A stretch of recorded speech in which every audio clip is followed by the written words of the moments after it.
Let's go, let's move side to side, let's go. Let's go, let's move side to side, let's go.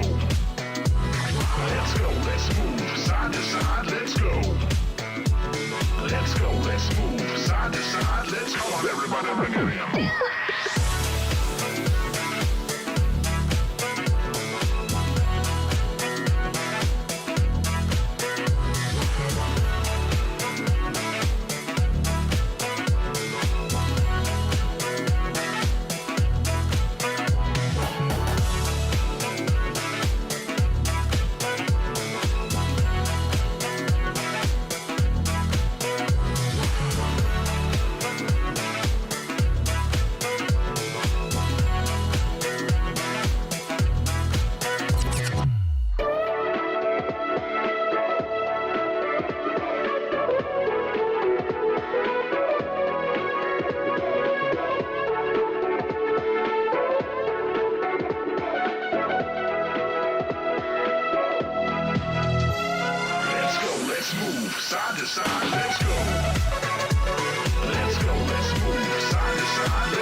brings you to the lost and found, dear. Won't you pull up a seat? Everybody got a prize round here to play. Make me an offer, what will it be? Oh, what will it be? Welcome to the playground, follow me. Tell me your nightmares and fantasies. Sink into the wasteland underneath. Stay for the night, I'll sell you a dream.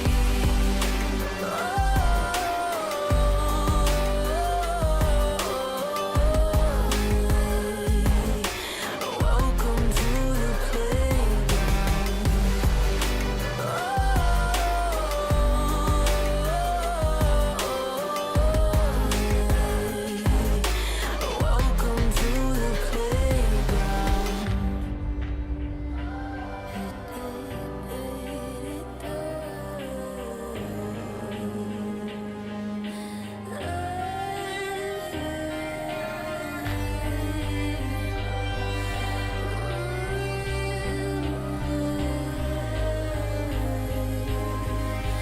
Welcome to the playground.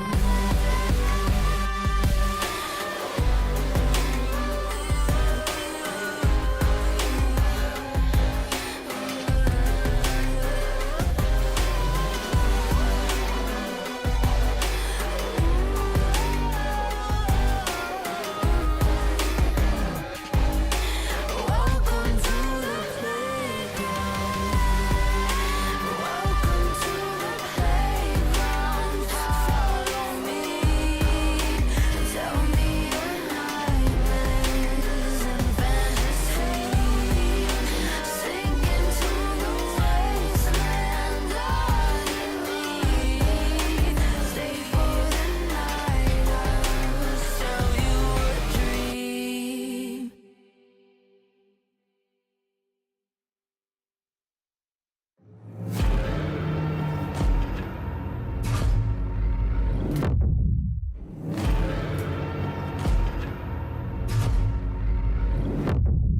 You walk along the edge of danger, and it will change you. Why would you let this voice set in your head? It is meant to destroy you. You summon storms, you play with nature. Now watch it hurt you. Why would you want to shape the world in your head? You will never make it through.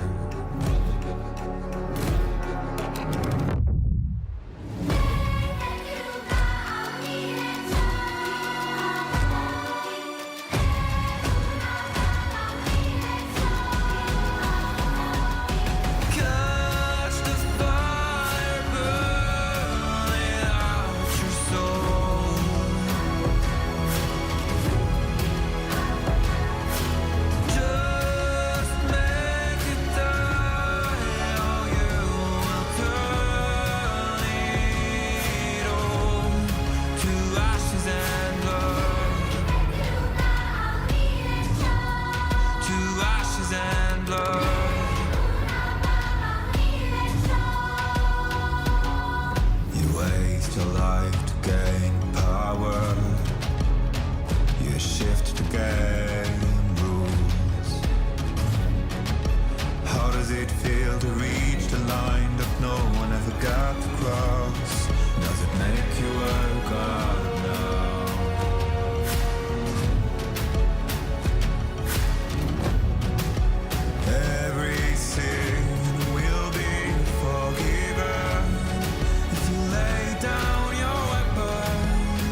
blood, to ashes and blood, to ashes and blood, to ashes and blood, to ashes and blood.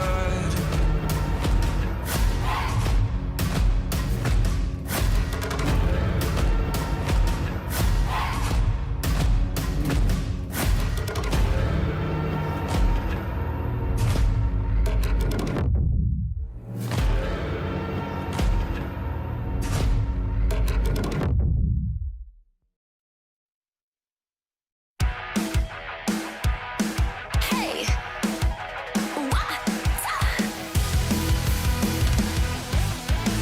Hey, look up at the sky, it's just a starting line. Waltzing through the storm, feel the vibe align. Radiant rebels in the silent fray. In the pulse of dawn, we embrace the day. We find harmony in mayhem, finding our own beat. Eyes ablaze, we're laser focused. Dancing through the storm, we become the light. Against all odds, we'll stand and play in this never-ending fray. Eyes alive in the pulse of dawn, we find our beat when the chances take form through the noise. Hey, look down at the tide, it's our warning sign. It's time to rock the wave or get swept aside. Crash through barriers, our destinies untied.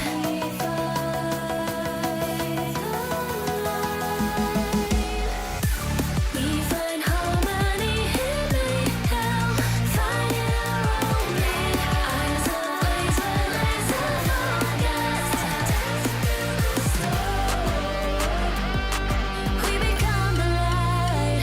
We become the light. Against all odds, we'll stand and play in this never-ending fray. Eyes alive in the pulse of dawn, we find our beat when the chances take form through the noise. Hey, look up at the sky, it's just a starting line. Hey, look up at the sky, it's just a starting line. Radiant rebels in the silent fray. In the pulse of dawn, we embrace the day.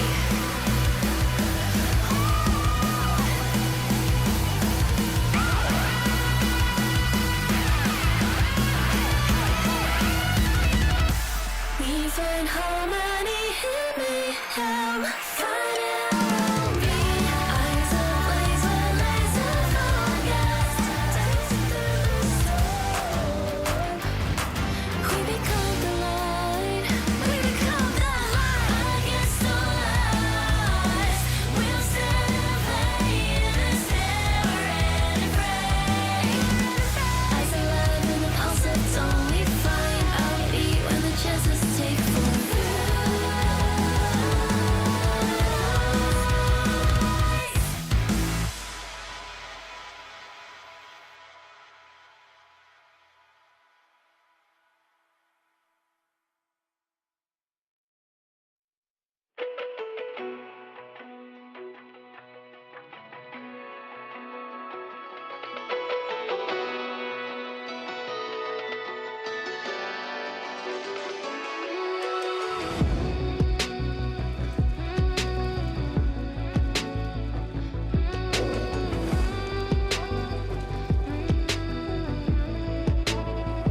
When darkness falls, you are my light. You take my hand and hold it tight. You are my home, I know it now. Don't let me go, we're safe and sound. I see your beauty shine, you radiate with light. Our hearts dancing twine, you're one of a kind. Shine on and feel my heart.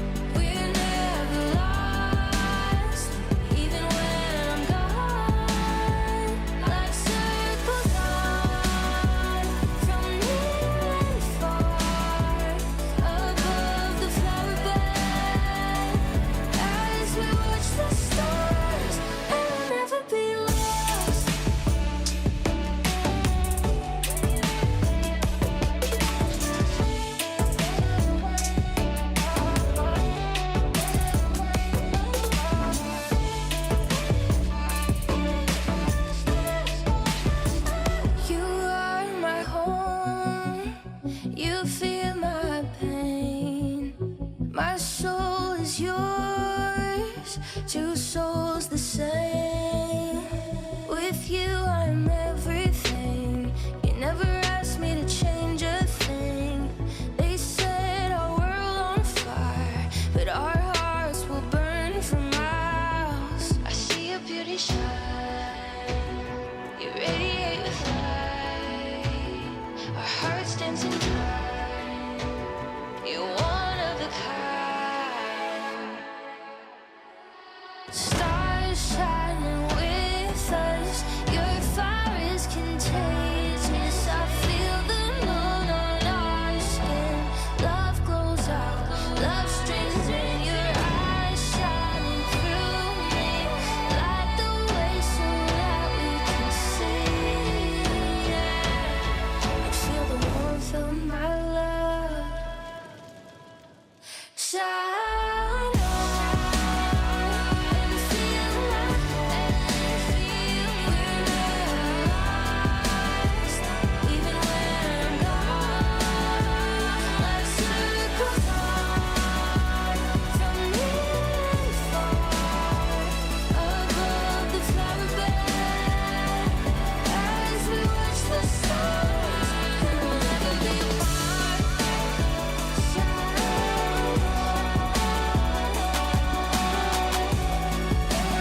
Well, I guess that's a wrap for today.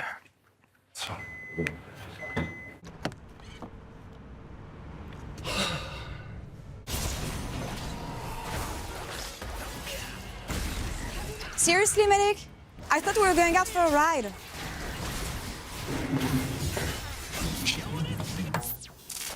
Okay, but I'm driving.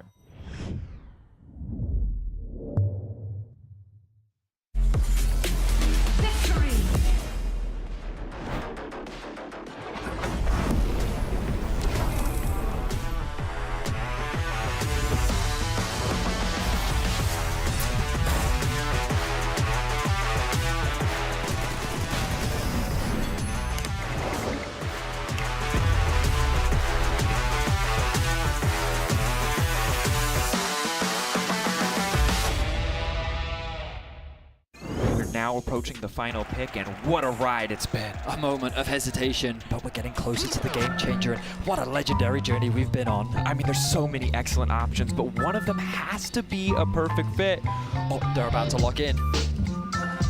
Oh, what a pick! What a way to close things out. Book your next hotel stay in Madrid with Marriott Bonvoy. A check-in at every checkpoint.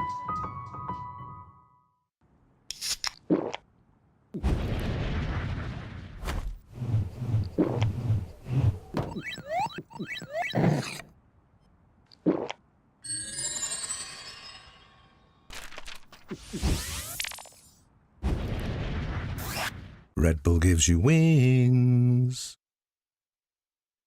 No, on to 5! What an ulti! What an incredible play there from... Oh, that was incredible! You love to see it. Right, yeah, let's really What get into... a move! He's just so good. I mean, the persistence, the patience to find the angle. You just don't see that from rookies. He's got it all. He's got the pizzazz. Have a break. Have a Kit Kat. Ooh, that looks good. Do you want to maybe share a little bit? Yeah.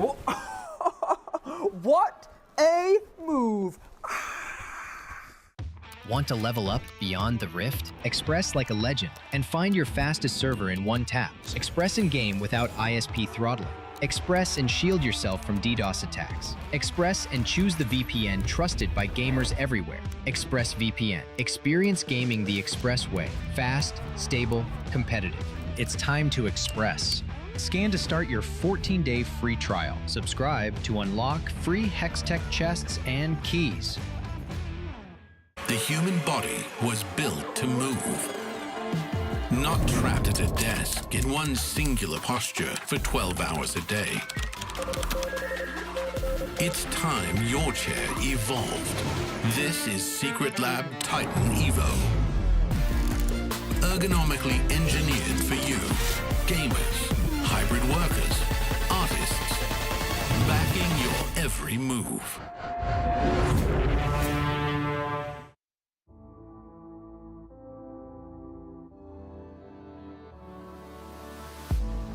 If you had it all, would you look the fall in the eyes?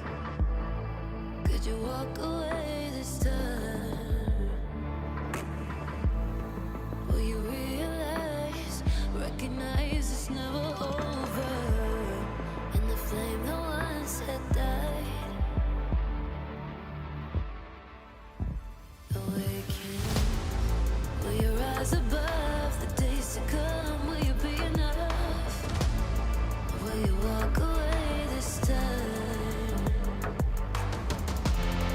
Look to your left, to your right, leave the pain behind.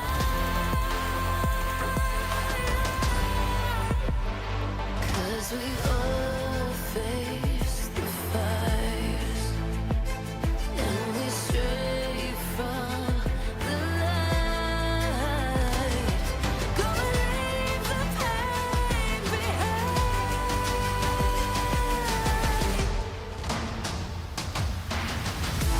Feel that rush, feel the taste. Can you feel it? Rid the pain. Wash it away and stand again.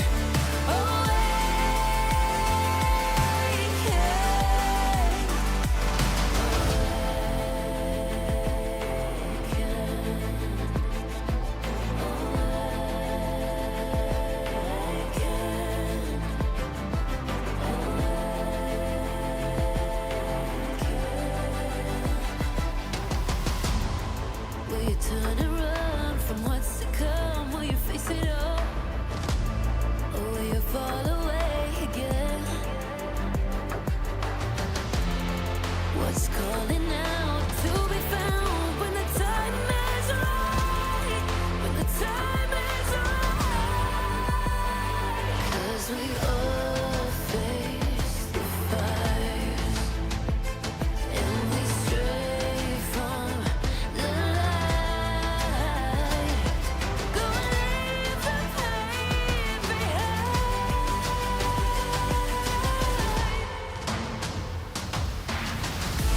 Feel that rush, feel the taste. Can you feel it? Rid the pain. Wash it away and stand again. Awaken.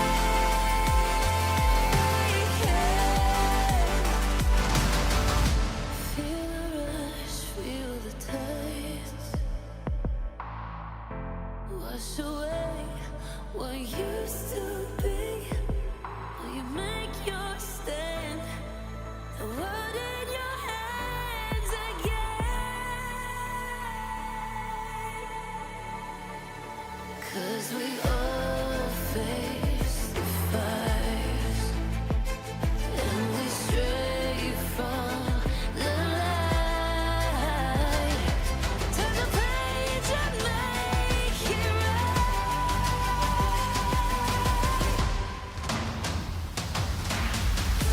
Feel that rush, feel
into week 3 of LEC Summer. Yeah, what a week it's going to be. There's a heat wave in Berlin. There's a heat wave at the analyst desk zone because look at these. Jack Spectra and Dagda. Yeah, you like that? Yeah, Jack and Dagster, you know? I see. Unique, like rare spawn of you two together on the desk. I don't think I've had the pleasure. No, I mean, we had the cast there for finals, which was sick, so we demanded that it have to happen again. I get it. So, something I want to talk about, even though it is not around the corner, but yet it feels very close due to the season, is Worlds. And I mean, it's always the main question, right? And now for if you're not in the know, it's literally if you are in the top 3 of summer, at the end of summer, you're going to Worlds. Jack, what do you think about that as opposed to some of the previous versions of this? I think it's a lot better. The most important thing when it comes to Worlds is how are you performing up to Worlds, right? I don't care if you were good in winter. That's so long ago. Like, who even remembers what happened in winter, you know? Yeah. So Casey does though, so.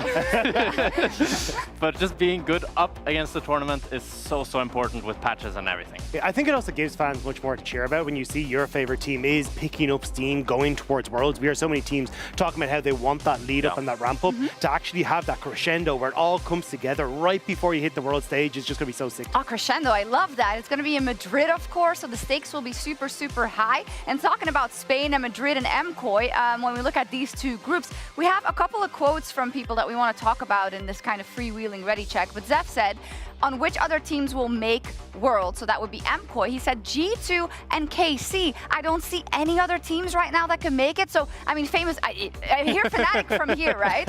What do you think about that?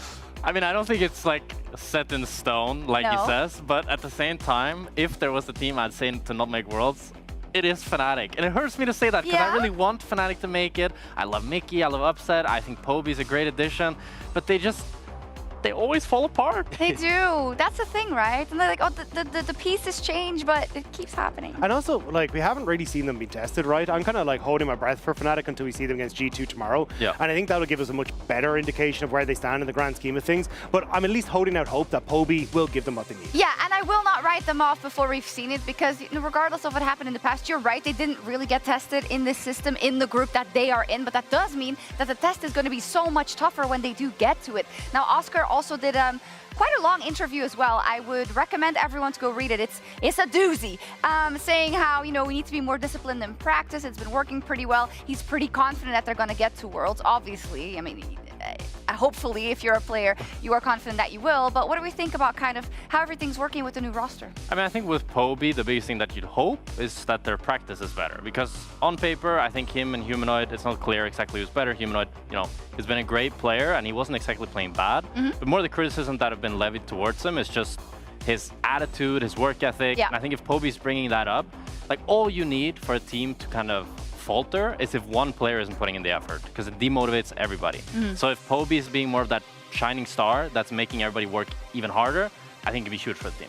Yeah, I think it's just a breath of fresh air. And Oscar even said in that same interview, hey, look, Poby is stepping up. He is far more vocal than we expected. So I think that's the coolest part. But I do think for Oscar Inen, we need to see him kind of be a bit safer on those side lanes. He said himself that he kind of got caught out a few times. So I think that's where my focus is going to be for this upcoming weekend. Match of the week tomorrow. Of course, MCOI today, and Mel's had said he thinks it's a 4-team competition. Now, if we have the race for Worlds, then apparently they agree only 3. But of course, a 4-team competition, they will give Fnatic that kind of time of day. Let me ask you though, with what they said about, or what Zeph said rather, would you be happy if we think about prospects going into Worlds, if it was G2, KC, and MCOI in terms of kind of what we could show as Europe at Worlds? I'd be pretty happy. Yeah? I think, yeah, I'd be pretty happy with that. I would like to see Fnatic as well, but at the same time, with how competitive the top 4 is, if any of those 3 teams make it, I'm pretty happy. I mean, Giant could sneak in, for example, but then it's like, I don't know if I believe in Giant X. Yeah, do we give anyone else the time of day to get in there? GX probably. Yeah, I like that Giant X are stepping up, but the problem is we're still seeing those big mistakes in the mid game where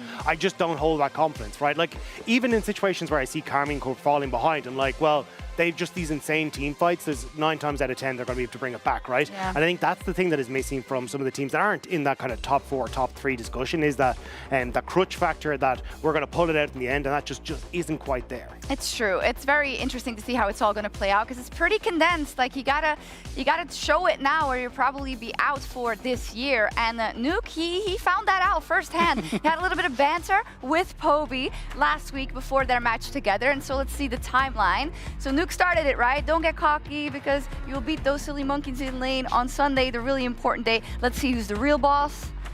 I'll make you look like another monkey. And if I lose to you, I remain in solo queue to New Monkey. And fair play to Nuke, he did go for it. Yeah. But it does hurt when it's shots fired and they're immediately just into the foot. Yeah.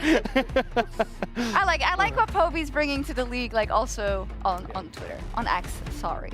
But I think that's the coolest part, is like so many people have been like, he's a great addition of both on the Rift, but also like personality-wise, like he's vocal. And I think that was the biggest part that a lot of people were like, I don't really know if Poby's going to have it. Like, is he going to be able to be that big vocal part that Fnatic need, or can he kind of integrate himself? And he's been playing off the memes, he's been setting up new ones. Like, I think Poby's just been sick, and fair play to Nuke for playing off it. Yeah. I've been really surprised by just how comfortable he seems, and like a lot of the time, for example, when I played with Ruby back in Heretics and Ebby, it took them a long time to actually get comfortable to express themselves. Well, it seems with Poby that he's kind of, maybe it's the confidence from playing so long in T1 that he's just coming in and just willing to express himself and learn so fast, and it's just beautiful to see. It's been great to see. That's what you hope for everyone who's new blood, who's coming into the league. I think for Navi, it's kind of been with mixed bag. I want to say they're going up against MKOI in our first match of the day, and I wasn't here week 1, of course. So guys, tell me about Navi. Did they, like, which site did they prefer? Like, did they get the bomb down a lot? Like, what was the deal? Yeah, I think there was a lot of like trying to rush B, but it just didn't really happen. The setup wasn't really there. The smokes weren't in the right position overall. Yeah, and I lack think that of was cohesion. Kind of, some entries though. Yeah. Got some entries. Which site did they prefer between Dragon and the Baron? But I think that was kind of the big problem, was like, I think Tiger really and Malrang kind of liked going towards Dragon, but the rest of the team was kind of more towards the Baron area, and there was that like miscommunication there. So I think if they can kind of shore that up and kind of maybe have one player defend one of the sides, but the rest of them can attack another direction, that's probably good. What about the retakes? Nah, that wasn't retakes. They were just getting hammered, I'm afraid. Okay, fair enough. All jokes aside, though, this is like such an interesting situation, right, for Navi, because I personally am not putting them under too much pressure because of, we know the situation, this is what they're going to go with for summer, and then they'll see. But that does mean if you're those individual players on that roster, you're under tremendous pressure, because it means that you might be playing for a contract for next year or else. Yeah, and I think it's also just like the stress of that, let alone like adding so many new pieces in as well. Like, it's a lot to work on. So I think for Navi, the pressure is there. I just don't know if they're going to be able to sort it out within the next 2 weeks. Yeah. Realistically, especially as you say, like Malrang swapping, and he's got it's a strange situation. And with Tiger already, they have the next jungler signed for next year. I don't know how I would play in such a scenario where you already know that you're going to get replaced on that team, but you also know that then if you play well in LEC, you can go to another team. But it's a really strange pressure towards them, and for me, I can't really see them making it work. I see. Well, we'll see what happens indeed. Tall, though. Wow. Yeah, and I think it's maybe the way this plays out. Like, even I was going to say, we haven't done the they are favors. not that much smaller, but it's just because of how the picture is. But let's talk a little bit about their opponents as well, Rob. MKOI, they're on Euphoria this week. Jojo was talking a lot about kind of, something we learned from internationals is we got to make sure that we're faster on every play and every aspect of the game. Have you seen that last week? Yeah, I saw the good and the bad that came with it, right? And I've got a clip that I want to bring up that really, I think, showcases that. So one of the big things that they talked about was trying to become part of like an LCK style, which is setting up the map in their favor to make these plays and catch people off tempo. And I think this is a good play to kind of showcase that. Excuse me. The things I want to show you are Elyoya is pathing up towards topside. And essentially they want to try and make a play here in towards this topside jungle. The other thing I want to point out is going to be the Rakan. Alvaro is resetting, and he's already changed his summoner spell to teleport. What they want to try and do is attack this top side of the map. So as I play this out, you're immediately going to get Alvaro, who TPs the top side. He's then going to move up here to help out Jojo Pyun to guarantee this push in towards the top side. Then, as Sivir comes back in from mid, they end up with this push and this invade onto the top side. Now, I think this is sick. Like, this is not something we would have seen from MKOI in spring. And then what I want you to do is see kind of just ignore the next like 15 to 20 seconds. This is now where you get to see some of the cursed side of trying to play this much faster play. Because we end up in this position, you know, where they end up getting caught out and they kind of die and then it all kind of goes a bit crap. But we just ignore that part, right? Because then what I actually want to do is bring it into what is actually the good next part. So obviously things are going a bit haywire. One of the things I've seen a lot from LPL and LCK teams is this ability to go, okay, what has been used? So what ultimates have been used? What abilities have been used? How can we then try and retake on these positions? And that's exactly what MKOI do here as well. So we see that we've already got this push that's come through on mid thanks to Supa, and immediately they just go for this retake. Because if you look, there's been a bunch of ultimates that have been used that actually make it a little bit more difficult for them to try and continue on in this fight. And MKOI do a great job of understanding that. So they retake this position knowing that there's no vision really here for KC, and then they're able to turn this fight back in their favor. So even though they initially went in and lost the player, they're still able to go, hang on a second, no, we've got good position because Vladdy's has to come in from this top side, we can get on towards these people, and they end up salvaging the play. And I think these are some of the really cool things that MKOI have started to adapt into their play since coming back from MSI. The ability to play much quicker on the map, set up the map in their favor, and then spot these little windows of opportunity to then make plays in their favor. Okay, we'll see what happens today in their match versus Na'Vi, which, you know, should be relatively straightforward, but you never know. And I did have the chance to speak to Adam earlier in our Marriott Bonvoy pregame interview. Thank you very much, Shox. It's nice to get a cue from such a lovely, intelligent, and beautiful lady. And I've also got a lovely, intelligent, and fantastic player next to me. It's Adam, who is ahead of the game versus MKOI. Adam, you just did a long interview with BO3, so I'm sorry if some of the questions overlap. I would recommend everyone to go read it because it was awesome. But every time I interview you, you're in another shirt, almost, right? It seems like it. I'm wondering how you're doing with that. You're kind of a gun for hire. How that works for you as a competitor, because I feel like you want to have a long-term project, right? But you constantly have to adjust. I mean, that's true. I mean, like for the first time when I joined LEC, I was in Fnatic. I was hoping for that long-term thingy, but it happened only for one split. I could say the same for BDS, but I mean, I stayed 3 years with them, so that's kind of long. With Rogue, I mean, I kind of knew they wanted to sell, so I was not looking for a really specific long-term project with them. But hopefully now with Navi, who's there, maybe it can work as well. So, I mean, I don't know. I would say that I'm just focused on myself and right now. And maybe we'll beat KOI today. I don't know. Maybe. It feels like an audition almost, right? Because, you know, in a situation where you know they're going to go with this roster for summer and then who knows? How are you dealing with that? I mean, I would say it's fair for me to say that I have no clue how well we can do in the LEC. I feel like we got kind of smashed by the KC. We couldn't really play the games. So we didn't really show much. But fortunately, I think I would say that we're a pretty good team. And I really believe that we can do some stuff, some damage.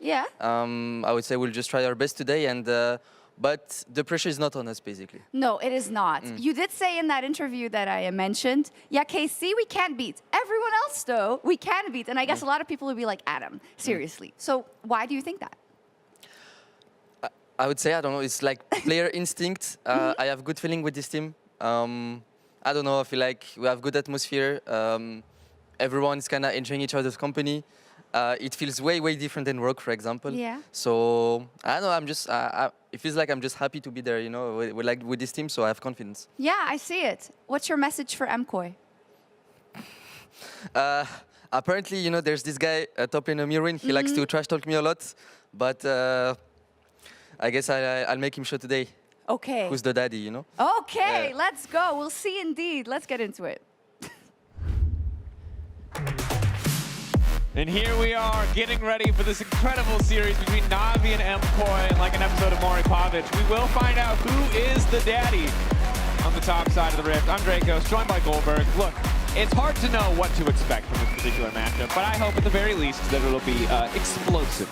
I mean, they might have more in common than you are giving them credit for. They have both just come from a loss against KC, so that's one of the things for now, at least. I think the context in which they lost, we could argue is different. But as we know, the result is the only thing that matters. Yeah, that's not our job to give that context right now. But yeah, I think for MKOI, heartbreaking loss against KC. I'd really love to see some clean gameplay from them coming up against a team like Na'Vi, who obviously also struggled against KC. And I really like the Death's talking point. I think that vast League of Legends that we want to see from them, this is a perfect playing field for them to kind of explore that. It definitely is, right? You can kind of take the gloves off, and we know that MKOI have, kind of in the earlier iterations of this team, even last year, been a team that can really blow open an early game lead.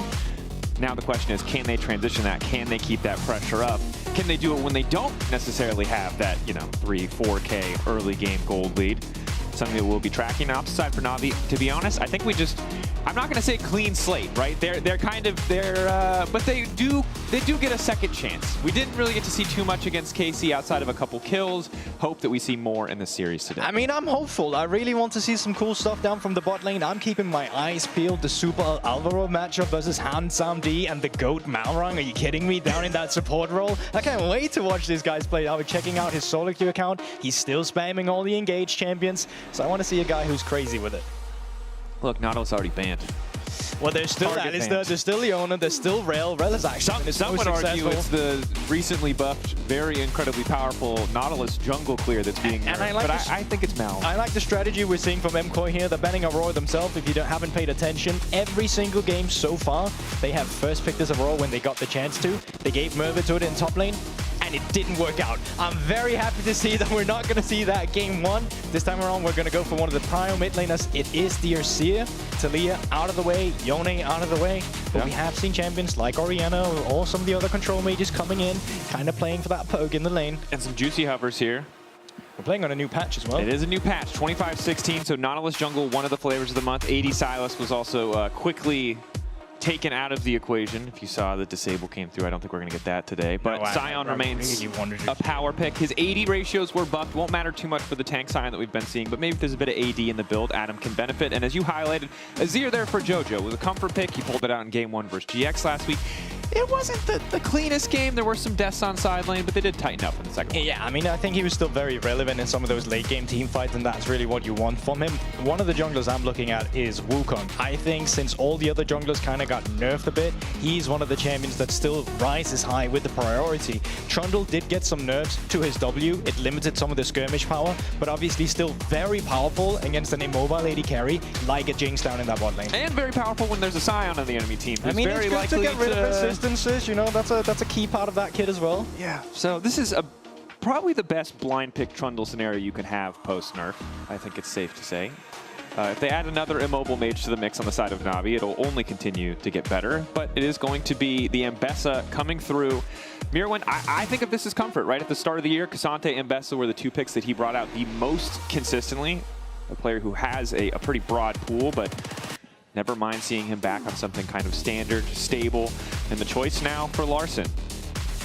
Is it going to be a phase rush champion? I think probably yes. That would be lovely, at least in this scenario. Still junglers available before you go into the second ban pool as well. Syra, we did see buff to Syra. I didn't think it was going to impact her because it was an ultimate buff. Not so much on a clear speed, which is what you really want on these AP junglers.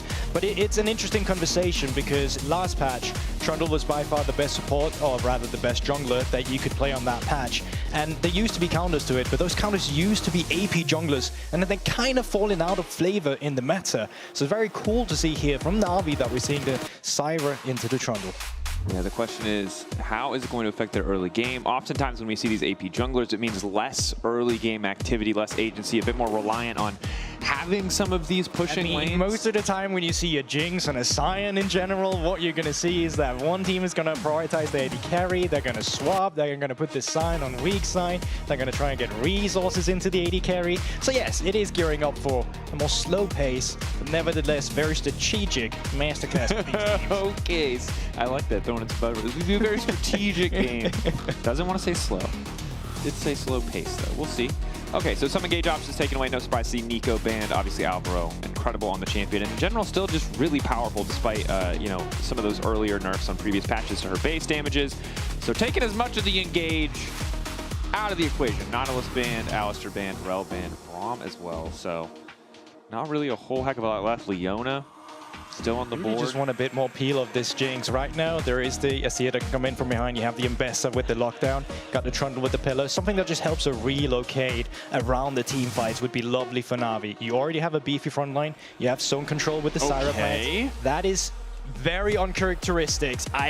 You have a peel back composition, but here comes the Akalian from Larsen into the Azir. I don't quite know what to make of this, to be honest. The immediate lock-in from MKOI, though, they know what they want to do. What they want to do is dive. Jojo's going to have to peel for himself. Every other member of that team is looking to get right into that back line and delete Hansandi as quick as possible. I would have really liked that Rakan as well for Malrang. So there still is a Leona available for them if they want to go for an engage option, but it does prevent that Jinx from getting that peel we were talking about. There's still the Syra, there's still the Sion, but like a Rakan, an Embessa, Kaiser, Azir flying at you, is it enough? I don't know, Dracos. I mean, it's a lot of pressure also, I think, on Larsen to make the most out of this. It's a pretty awkward scenario, right? You never really want to be, you want the 80 jungler with the AP solo lanes or vice versa. You've got a situation here where you have double AP.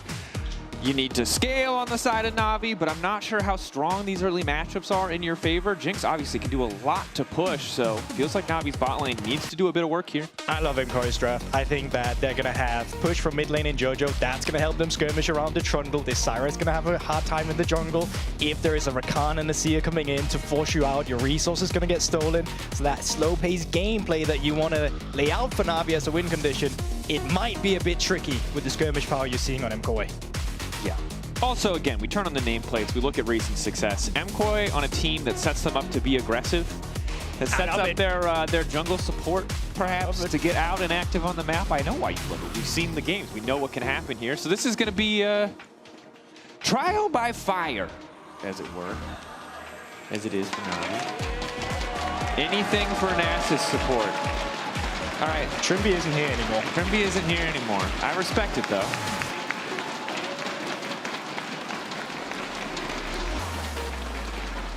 All right, looks like there is a slight game delay. We have entered and immediately paused. So if you guys want to take a breath and then start cheering again once we resolve the issue. So peripheral issues is the pause reason. Presumably we're just swapping a mouse or a keyboard out and continuing on. It's a good news in the role of pauses. Could be worse. Yep. And now I'm afraid, this is where I get paranoid. I'm not a superstitious person normally, but I'm like, can we jinx this? How do you want to? No, I don't want to jinx it. Okay, how do you not want to do it? I mean, No. Now I'm dead. Now I've said too much. It's going to take so long. If we say that, we're kind of counter-jinxing it, right? So it's going to be short instead. Got it. Got it. I wish I knew Spanish. We kind of need Jack here to translate these signs. I see Donde. Riot. Who's that? All right, bro. Team fight. Tell me you're a cheater without telling me you're a cheater. Right there. I feel you, dude. It was probably a lot easier to play Xerath back when you could script. I understand. I know what it is. This Kog'Maw is amazing. She's so good at Kog'Maw is so good. Oh my god. Hey guys, I had this friend who was really good at Kog'Maw, and then he just said that his hands got bad or something one day. He's permaduring with his Lulu? Like, how does this work? He's so good. It's talking smack. All right. Presumably we'll end soon. Okay, so early game, weather the storm. It's a simple story, right? We know what a Jinx, Zyra, Sion, we know what it can do as we get later in the game. The early game, though, might just be a bit of a struggle. Yeah, I mean, if you don't want to talk about a little bit of an early game struggle for a bot lane, not so much a champion, but maybe two players, I mean, Super and Alvaro, they've had some early games where I was really disappointed in that performance, and that sucks because I think they're one of the best bot laners we have in Europe, and I still think despite some of the struggles, because they've been 2v2 killed, what, 3 times in lane now? Yeah. They still manage somehow to be relevant after they make a mistake. So it makes you question, how good would this bot lane be if they didn't make those mistakes in those games? It's a very excellent question. Thanks. Do you have the answer? Well, I don't actually have the answer, but I can support your point after I let the Vamos go. You can win a VIP trip. That would be pretty sick. Okay, so this is exactly what you're talking about. We looked at the stats. Never mind. You're really disappointing me here with these things you're bringing up. We're looking at the top of Supa's head. There, we're going to take that away. So, what we were going to look at was the fact that Supa early game and mostly a lot of this came from the GX series, right, where they were 2v2 killed multiple times. Yes. Numbers not good, is what you're saying. But as we get later in the game, this is still an insane powerhouse duo. They do so much work in the fights. Obviously, Alvaro's super active on the map. And it's not that we've seen them be good in the 2v2 before, so it's more just wanting to see them return to the level of play where they're not going to give up those early kills or make those mistakes or not be quick enough on the flashes to get out of these difficult scenarios. And for now, the lane not looking too bad. Of course, Alvaro with the Q poke can just try to heal up as they do their best to take control of this wave level 1. Yeah, I will say, just to get into one of the matchups, so Rakan, obviously very mobile champion, but the way he works is each of his dashes can actually be stopped by a stun. Leona obviously has a ton of that. She has the root with E, Q, ultimate. So Leona often has a pretty good matchup into Rakan, at least from a laning phase perspective. So I'd love to see the Na'Vi bot lane get priority and just kind of push them back to leverage this win condition they can have with Handsome D on the Jinx. Yeah, range advantage for Handsome D definitely feels good as well. And you can see, despite the fact that Malrang wasn't quite able to land that Shield of D-Break, it just gave them enough space to get a fast level 2. Of course, we mentioned it before, but Larssen on the Akali, not an iconic Larssen champion. 2023 spring was the last time we saw this. So, I mean, I'm curious to see it. I'm ready to be pleasantly surprised. Going into the junglers as well, Tiger was spotted on a ward on towards the Raptors. They did have that mid push as well, so they know fully where this Zyra is right now. On the top side though, Elioya skipped his top camps. Adam does have flash. Question is, yeah, I think he's just gone. Adam maybe just trying to set up for a kill once the passive does come through. Slow on Amir, went dash back. Good pillar to get things kicked off. Adam will finally fall. A wave there for him to eat, but a nice first blood on the side of Mkoi. Response now coming in. Jojo's slowed up. Where's the root gonna go? E flash through, anticipating, and they get the kill. The E might not hit, but it doesn't matter. The plant just getting the job done. And Jojo with a late flash as well, so he won't have that for the follow-up. Once this Akali starts getting level 6, that's usually where the matchup starts swapping around a little bit in the favor where you can look for these kills. So yeah, no flash now. That's nice for Na'Vi. Good counter response to the first spot that came through from Mkoi. Definitely was. Solid start. Things a little bit closer than initially expected. Matching kill for kill. The Zyra also getting that money, just only going to exponentially increase that clear speed as we see Adam take up home on the bottom side of the map. And you talk about some champ select, right? You see a Jinx, you see a Sion, kind of the two best champions in any sort of swap scenario in their respective roles. And here we are with the swap, although a little bit late from Na'Vi. I mean, is it? Because just look at Mirwin right now. He's already spent the TP, so yeah, they got the kill on Adam. Adam pushed in the wave in his passive form. Then Mirwin TP'd up to catch the wave. Now Adam's just pushing in a wave for free. Mirwin doesn't have TP to catch it. And at the same time, Handsome D had the push in. So he actually picked the wave up first in topside, and they're still controlling the pace of the game. So say what you want. That was a pretty good swap by Na'Vi. Yeah, definitely not too bad. Well highlighted. Thanks, Dragos. Yeah, you're smart. You're a smart guy. Oh my god. I'm blushing. Yeah. It's been a while since we've had you on the caster disc. How does it feel to freely be able to yap? It's kind of nice, can't You're not limited to 3 minutes anymore. I mean, it's been 4 years since I cast with you, I think. Wow. That's a long time. Yeah, you've been here for how long? Yeah, I'm old. I don't want to talk about it, bro. Sorry, I shouldn't have brought that up. Yeah, I'm getting... My bad. I'm watching myself slowly decay. Like when they open the Ark in Indiana Jones, you know? Yeah, I know that. I watched that movie. I get that reference. Everything I say makes me feel old. It's fine. I'll always have League of Legends to call back to in the early seasons of League. Bro, I played since season 2. Yeah, you know. So that's what I'm saying. We can call back to League of Cleavers, and then I'll pretend like, you know. Oh my god, you remember when you bought 6 Cleavers? No one ever got 6, bro. Come on. My bad. Okay, Larssen. Doing fine. Level 6, obviously, where the kill pressure starts to come in. You've got Electrocute. Pre-6 can be a bit tricky, but doing relatively well to trade. Even and Adam, oh my god, suffering in the trade. That much is certain. Does still have TP, though. As you mentioned earlier, can just come right back to lane, all set up, ready to go. Moves from supports as well here. Alvaro coming down. Match by Malrang. Malrang off on the side. Looking for the setup. Instantly, Larssen goes in. Nice dodge away on the knock-up. Larssen finding one. Oh, he's popping off in the midst of the team. Larssen with the kill. That's a great early game by Na'Vi. I mean, credit to Malrang as well. He's matching Alvaro on his roam, leaving AD carry up. They're going for a lane swap again. They're driving the gameplay forward. And then they get the kill with Larssen. Jojo still no flash from earlier. And they're getting a dragon.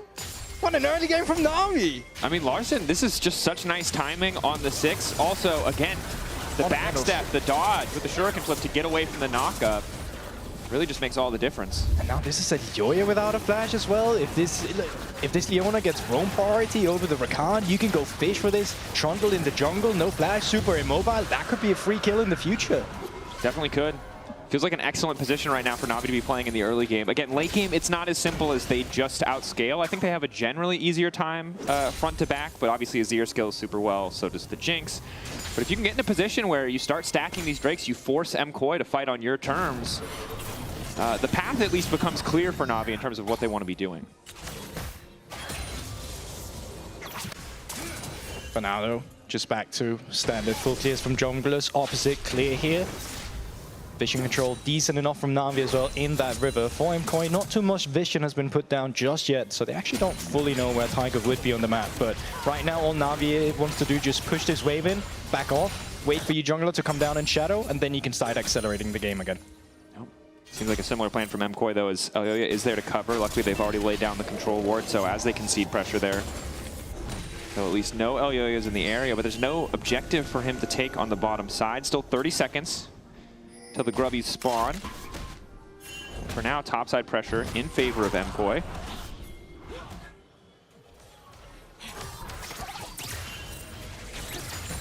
Crab goes down as well. What a victory. What a small victory. I mean, it's an interesting position because I thought that they would maybe try to swap again to get control topside, but it doesn't seem like Na'Vi have been set up to do that, or maybe they're just hoping they can make a trade. Push back, nice back to from Larson. Who is he? He's dancing on his. Oh my god, who is this guy? He's been possessed by the spirit of Simple. It's the only way that it makes sense. I don't believe it. That's Sekka right there. What the? Okay. That was clean. I mean, well played. Like, nothing actually happens yet. No, but it's the resources you get out of it. There's no ultimate on Jojo. You get to have a push in now. TP coming through from Malrang. They can actually contest this now because of that. It's a pretty excellent spot. Of course, topside pressure still in their favor. They might just concede one, or at least just try to find an exit kill. Elyoya gets a cheeky first scrub. Look at Mewin, look at Mewin. They have to forfeit. There's no pressure. Is good.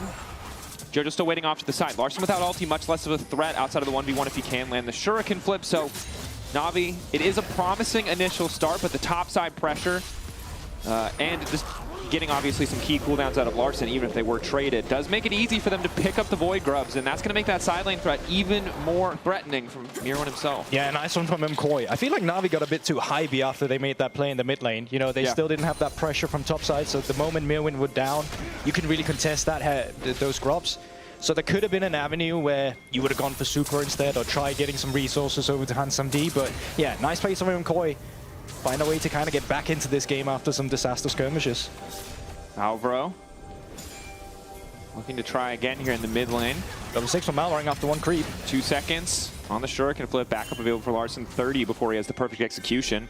Na'Vi trying to take control of the bottom side of the map. They are spotted out. Rocket into mid. It's just a tempo rocket, but Jojo still going to be forced to TP back. Just kind of delays the inevitable. But that's actually so nice. He's going to be forced to TP back to this mid lane. Now you can look bot side instead. Oh, okay. And that hit. That would have at least been a Bro, the no boots footwork from Supa is kind of crazy there. Respectable. Jojo still hasn't backed yet, so that's still Larson in that mid lane getting resources for free. I can hear you in your mind already. You're so ready for this to be the Larson game. I am. Of probably the last 2 years. I know. And I might get the pleasure of witnessing it. I mean, it's possible. I mean, the thing that we don't bring up anymore because it's not usually a positive at this point is that Larson was, for a large part of his career, a consistent top 3 mid laner in the league. Oh, absolutely. And I think as well that it wouldn't be fair to say that Larson hadn't been on a decrease in terms of skill level, but I really feel since winter and spring, he started to come to a point again where he can raise that bar if he really puts in the work and the effort. And you're looking at me like that, but I genuinely feel like Larson has had some games where you saw glimpses of the old Larson, but don't get me wrong, we're obviously still we're gonna need more. You're gonna need more footage. I mean, me and Finn made a song for Larson, so that might come out at some point as well. It does require him to pick LeBlanc. I'm just going to say that I remember the last Larson LeBlanc game and did not end. It was a good early game. Super well. Yeah, it did not end well. I will give you that. Good early game overall. So as we have a moment of calm here, I think reminder, the desk highlighted it before, a ton of pressure on this Na'Vi lineup. Contracts coming to a close. Larson, though, obviously a greater commitment from the org. New org coming into the league, took over the contracts from Rogue. But there is so much pressure on the individual players to make the difference, to prove themselves. And they are not just fighting against MCoy in this matchup, they're fighting for their spot next year in the LEC. I'd love to dive deeper into that conversation as well, but Dragon has spawned, and both teams right now are actually posturing up for it. Currently, it is Na'Vi, though, with the pressure, and they have so much CC. This Leona finds one person, Tangle Growth come down, you get the ultimate in. That person probably just dies. Set up for Na'Vi, willing to use the TP. Pulling a bit ahead there. Mirwin's still holding on to his. So if Na'Vi don't get this objective, it will just be a TP advantage to the side of MCoy. But again, the setup here, when you have this Zyra and Sion, is so difficult for MCoy to walk in without a flank. Mirwin's still walking up. Larson looking to do the same, though. They're both just trying to find that angle onto the back line. Larson, for now, unspotted. Well highlighted by our observers there.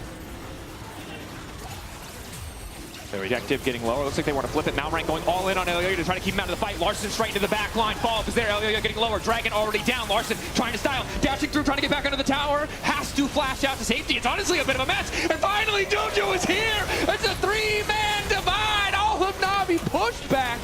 And MCoy just continuing to play for kills. So the Drake, yes.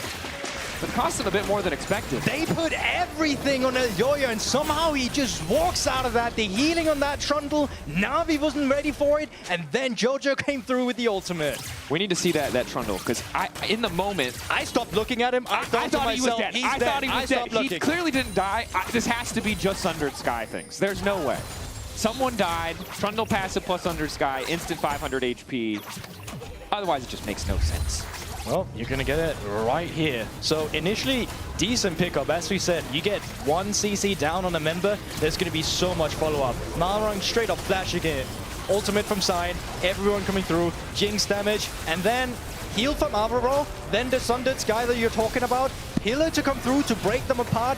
Really nicely played by Elyoya and Alvaro with that heal, and it just makes JoJo, makes his life so easy for him to come in there. Oh my god!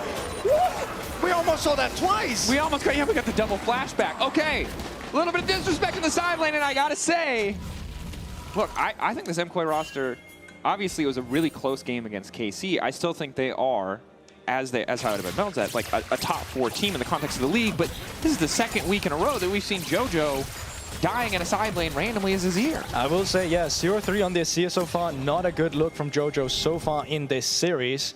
But they've also still shown that they are able to bounce back from moments like this, that they're able to still be relevant in the late game. And that is one of the things that makes MCoy such a scary team in the LEC, because if you make a mistake against them, they can so easily come back. Yeah, and that is one of the things we heard the devs talk about with playing faster, with going more aggressive, is when you do get those little we haven't really seen that much this game. In terms of fast gameplay, it's kind of been Na'Vi dictating the pace. 100%, but I think the hope is that if MCoy do find that advantage back, that they can up the pace, that they can up the pressure, but seemingly caught a little bit off guard in this series. And it's not like Na'Vi have been flawless either, right? In that previous fight, they locked down Alvaro multiple times, but continued to throw that damage into Elyoya.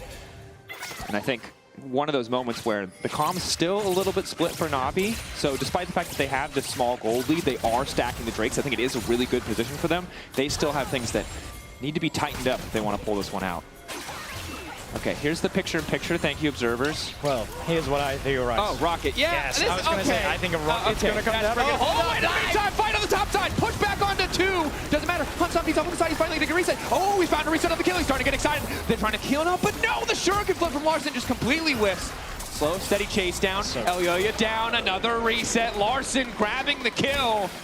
A little bit messy, but still kills in favor of Na'Vi. Yeah, you said it was stable, but it wasn't enough. Yeah, I feel like it's getting there, Dre, because this Jinx now getting another kill, Larson getting a kill on the board as well. They're becoming scary, and these skirmishes, they're not going in the favor of MCoy, which is what you wanted with their tools they had in this early game. Definitely. So take a look back. Obviously, we're caught a bit off guard as we were watching the replay, but initial knockup is good. You can kind of see what they're going for. Absolutely. But it is just this untouched Jinx, and even despite the Shuriken flip not hitting, just red buff walking Elyoya down. Sometimes that's all you need. But now a second item from Supa, who despite the action we saw from Han Samdi in the previous fight, is still holding on to the gold lead. And I think in the isolated 1v1, if the reset isn't there, the Kai'Sa is still incredibly scary for both the Zyra and the Jinx. I mean, for such a long time now, Supa has actually just been the late game insurance for MKOIs. Ever since that spring playoffs, he became the star player. And I still think on a champion like Kai'Sa, with so much backline dive, with so much follow-up you can get from the Rakan and the Mbessa, he's still such a clear win condition in this game for them. Number 1 in damage per minute. Number 1 in damage relative to how much gold he's getting. Number 1 in damage shared. And this is even after that GX series where it went so horrible. Like, the context isn't just that they ran people over in laning phase. This is just how well he does with individual resources. Yeah, and it's impressive stuff, right? The Kai'Sa champion that we know a lot of our players to play, but not afraid to bring out things like the Sivir, try new options as well. But it's nice to have that late game insurance policy. It definitely is. Jojo, you spotted 2 members. They're coming down here. 3 might come through. Sliding through. Autoing, breaks Celestial opposition. He's fine. Absolutely. You don't need to be nervous, GB. I'm not nervous. I'm just, you know, it's a little bit of a play-by-play in the moment, you know? Yeah. And speaking of that, Rift Herald being summoned up in the mid lane. 10 seconds on this dragon. Tell me what we're seeing on the screen. Exactly. You love it. It's the tower. You're edging into my territory right now here, buddy. Oh, I'm sorry. Slowly but surely. Are you getting nervous? Just a little bit. Oh, yeah. Knockup is going to be there. Pillar giving him a bit more space. Zalvra wants to kick things off. Instant flashback from Han Samdi is so good! The Jinx now resetting. Elyoya about to get shredded, and it's all eyes on Han Samdi because Larsen's keeping the chase going. Jojo, you might be in trouble. It could be one more death. Larsen trying to get tricky with it. He's on a killing spree! Who is this man? Oh, what they? Na'Vi! 3 kills! None given over to MKOI, and not the Dragon. Soul Point 18 minutes into the game. This is fantastic! This is incredible. I mean, again, the instantaneous reaction from Han Samdi is so clutch there. Alvaro goes for the engage. If they kill the Jinx, it's such a different fight. Look at this as well. Alvaro way too over-aggressive, but also this is why you love Leona into Rakan. Marang immediately Q, ultimate, follow-up, passive reset, knock-up from Zyra's ultimate, into knock-up from this Sion, into then, I was about to say Ike, but Larsen, other Swedish person, has to follow up on Jojo, and that's just 3 kills, just like that. Solo bowler, baby. That's what he said. He's so casual. Not so much that. Yes, this is how I feel. Again, okay, I don't want to make too many connections, but Sign Yankos, suddenly Larsen's the GOAT. How, what? I don't know what that means. Scientists, we're going to need to examine this. And no turret so far has been picked up by either team, so while we've seen these kills to come through, the map still isn't very opened up. Despite the kills and the leads, the game state hasn't really accelerated out very far on the map yet. No. And it might happen now. I think it's so difficult for MKOI right now because while Supa, again, we talk about him as that late game insurance policy, Mirwan's falling behind, will still be a threat on the side lane, but both your carries don't feel like they're in a good position. For Jojo, it's the gold, right? For Supa, it's just diving into the Zyra Leona is, when they're ahead is not really a winning prospect. So how do they actually play this out? The thing is, this composition has become kind of awkward as well, because Larsen has become as fed as he is. That means someone has to mark him in teamfights and peel him. Now, Akali's worst nightmare is this lockdown CC, something that stops her from moving around in your backline. They don't have a lot of that outside of the Rakan, so that means suddenly Alvaro can't really look for picks. He might have to wait for them to walk into them, and then suddenly that's a kiteback composition when the composition wants to engage. Yeah, usually when people say the best, defense is a good offense, I don't always agree, especially not in League of Legends, but in this case it is, because yeah, if your engage tool and the player on your team with all those proactive options has to use them defensively, you feel pretty damn good about it. Tempo as well from Marang, easily coming down here with TP, has finished up that redemption as well, so it's going to be a little bit harder just locking down a target and blowing them up immediately in these fights. Yeah, luxury items. Second item for Han Samdi, the extra crit, i.e. it's only going to get more terrifying. Marang just walks it off. Synchronized souls. This man knows what he's about. Roaming, stunning. Big plays. Big plays. Could have gone lock it. No, he wants redemption. Well, here we go.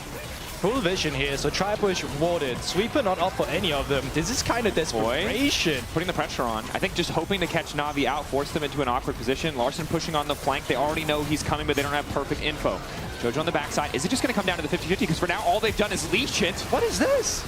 Going in. El Yo-Yo wants to try to make the steal happen. They get in, but they manage to secure the Otacon. And now instantly they're calling to the backside, but has to back away in the meantime. MKoi pulling back. Larson going forward, anticipating. Will finally get cut down by MKoi, but they've already conceded the Otacon. Na'Vi happy to pick up an objective. Gift wrap for them.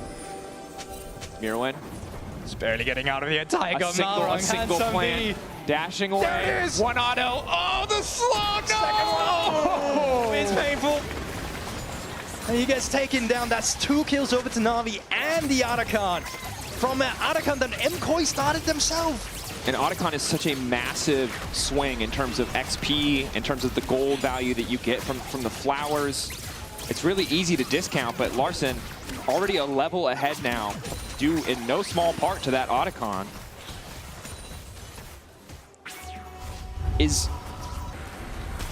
it over? Well, the thing is, like, I don't mind that you would ever start up an Otacon to bait your opponent into a fight if you feel like you're finally able to actually contest them.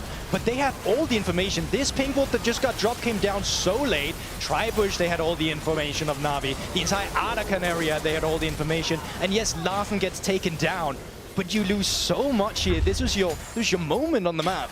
Well, I think the other big thing is that you saw there is as Larson goes in, Jojo and Supa have to shift their attention to him. So despite the fact that we saw 3 members locked down by Alvaro, there's no damage follow-up. They're not jumping into a Zyral. They can't.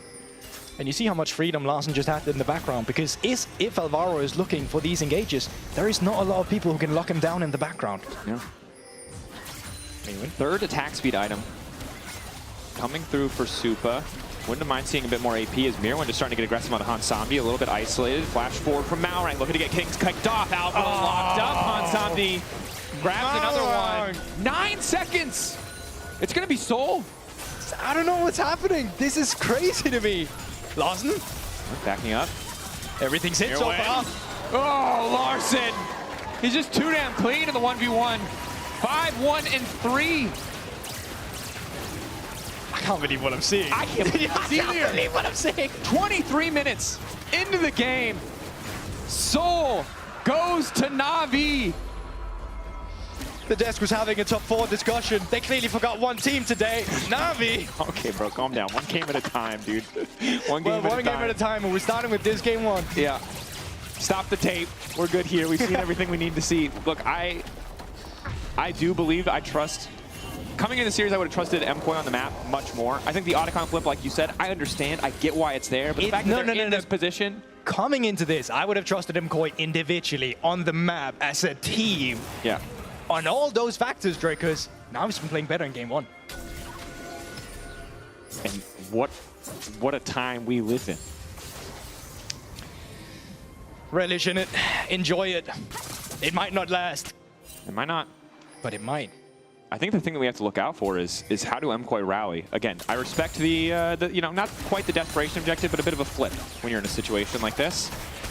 Maybe now with 3 items on Supa. Again, if Hansamdi dies, if Larson wastes his cooldowns, there's so much room for Supa to do stuff, but it is still tough when Adam and Malrang are just so tanky. I'm sorry, it's going to have to already come down. Like, we're only 24 minutes into the game, right? But Hansamdi has to make a mistake where he's out of position, where that allows Supa and the rest of MKoi to come in and find that shuffle or anything that gets multiple members out of position.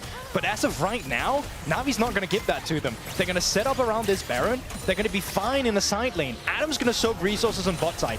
Larson has push on top side. This mid lane's going to get push as soon as that Azir turret is out of the way, and you have plans to play around with. You have this CC lockdown from Leona. Face checking right now as MKoi is so scary. It really is. And I just don't know how Supa plays these fights. I was kind of hoping we'd see a more magic damage focused build, just so you had the range poke. I understand with an Azir on the team, you don't want to go towards something like that. You want more split damage, but it's nice now when you see the context of what they would need, but earlier as well, you're against the Scion, right? True. Yeah. You want to be able to shred that tank. Will you have the space to auto-attack is the question. So far, the answer has been no. 4-0 for Supa, though. Again, individual scoreline is solid. It's just across Are they on it? The entire team. Been a bit harder. TP in. MKoi ready to go as 5. Na'Vi just backing away. Really nice for Hansamdi. Can just get the poke. Larson fishing with the proto belt. Alvaro forced to back away. Listen, really nice. Again, essentially infinite mana for Hansamdi to poke with those zaps if he wants to. You did get the TP advantage. You can slow the game down. You don't have to rush this whatsoever. You can still put Adam out in the side lane, but it looks like Na'Vi, they want this now, and they want MKoi to make a mistake and face check. Na'Vi staying grouped up. Larson continuing to poke off the side. Connects onto Mirwin. Doesn't want to overcommit, but MKoi will have the extra cannon. Maybe can just try to push for tier 1. Lock up onto Jojo. Pune is there. Manages to dash out. That's 2 ultis down, but a low blinking health bar. And immediately Na'Vi turn to the major objective. MKoi need to be ready to fight. Ulti body blocked by Elyoya.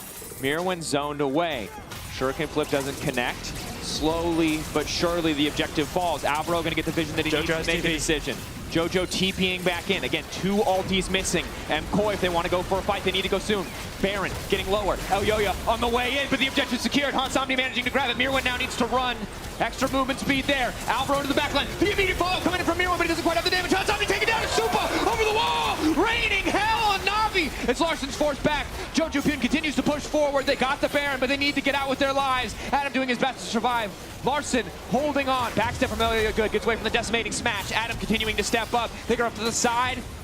The root won't hit. Na'Vi still managed to get 3 out of the fight. A glimmer of hope for MK, but overall a much better trade for Na'Vi. That's still a win for Na'Vi, you're right, but that was almost best case scenario for MKoi. Super. He's gonna have to escape from Larson, who's TP'd in together with Adam. Double TP. They're gonna be hungry for this one. Sharks in the water. Super the prey. Is he gonna get out of this one? A minute 45. Flash away. TP going back in. Now they're redirecting their attention. Uh-oh, Alvaro. Oh, no flash. Where are you going? Dash over. Knockup not there, but the slow is Celestial opposition. He should just be done. Extra heal comes in from the Gleaming Quill, but that's 1 dead support. Meanwhile, Mirwin getting a tower. Trying to keep the gold close, but again, we take a look back at this. Na'Vi securing the objective. But this was best case scenario. Alvaro, even though he's spotted on vision, it doesn't matter. This is the combo we're talking about. Mirwin to the left, Alvaro from behind, Super from the front, immediately comes in here. Super nice ultimate to the left as well to be out of any danger. And also gives Alvaro almost an escape out of it. But they're still so far behind, right? They can't make more out of the team fight. That was the perfect moment for them. Yeah. But Na'Vi still just retreats. It really does just come down to Mirwin on the flank as well as Supa laying down damage. Supa really just allowed to free hit Malrang after the initial engage. Didn't get him much. But for Na'Vi, again, the path before them feels crystal clear. A minute 15 left on the Baron, 40 seconds until Elder spawns. On red side, they won't be able to take full control over the wall. It will be a little bit awkward, but they should have waves in their favor. They should have setup on the objective in their favor. Elyoya does have flash, but so far, every time we've wished for Elyoya to win the 50-50, every time he's been close, it just hasn't gone his way. Oh, Tiger might be a little bit out of position. Sure. Jojo with the shuffle doesn't go all the way. Poke, doesn't want to overcommit. Redemption goes in. Taker going golden. Alvaro looking for the follow-up. Charm is there. Jungler taken down. That's crucial for MKoi. And you set it up. There is nothing that could go wrong. They would have all the setup. They would have all the priority. And then Taker walks in and just gives them a freebie. No jungler. Elder up. MKoi, what do you make of this situation? Larson off on the side. Mirwin, good damage. MKoi starting. Adam waiting over the wall, but they don't have a smite. Actually, they do, and it's Malrang's smite. He's a jungler! Again, it's Nerf. But he wants to go. Flash in, trying to E over the wall. Won't quite get the buffer. Malrang pushed out of the pit. The Elder goes to MKoi. And Na'Vi have been ahead for 28 minutes of this game, but all it takes is 2 minutes for their aspirations to unravel Koi. Find the clutch pick. Punish the over-aggression. Take the major objective. The question now is how much can they get?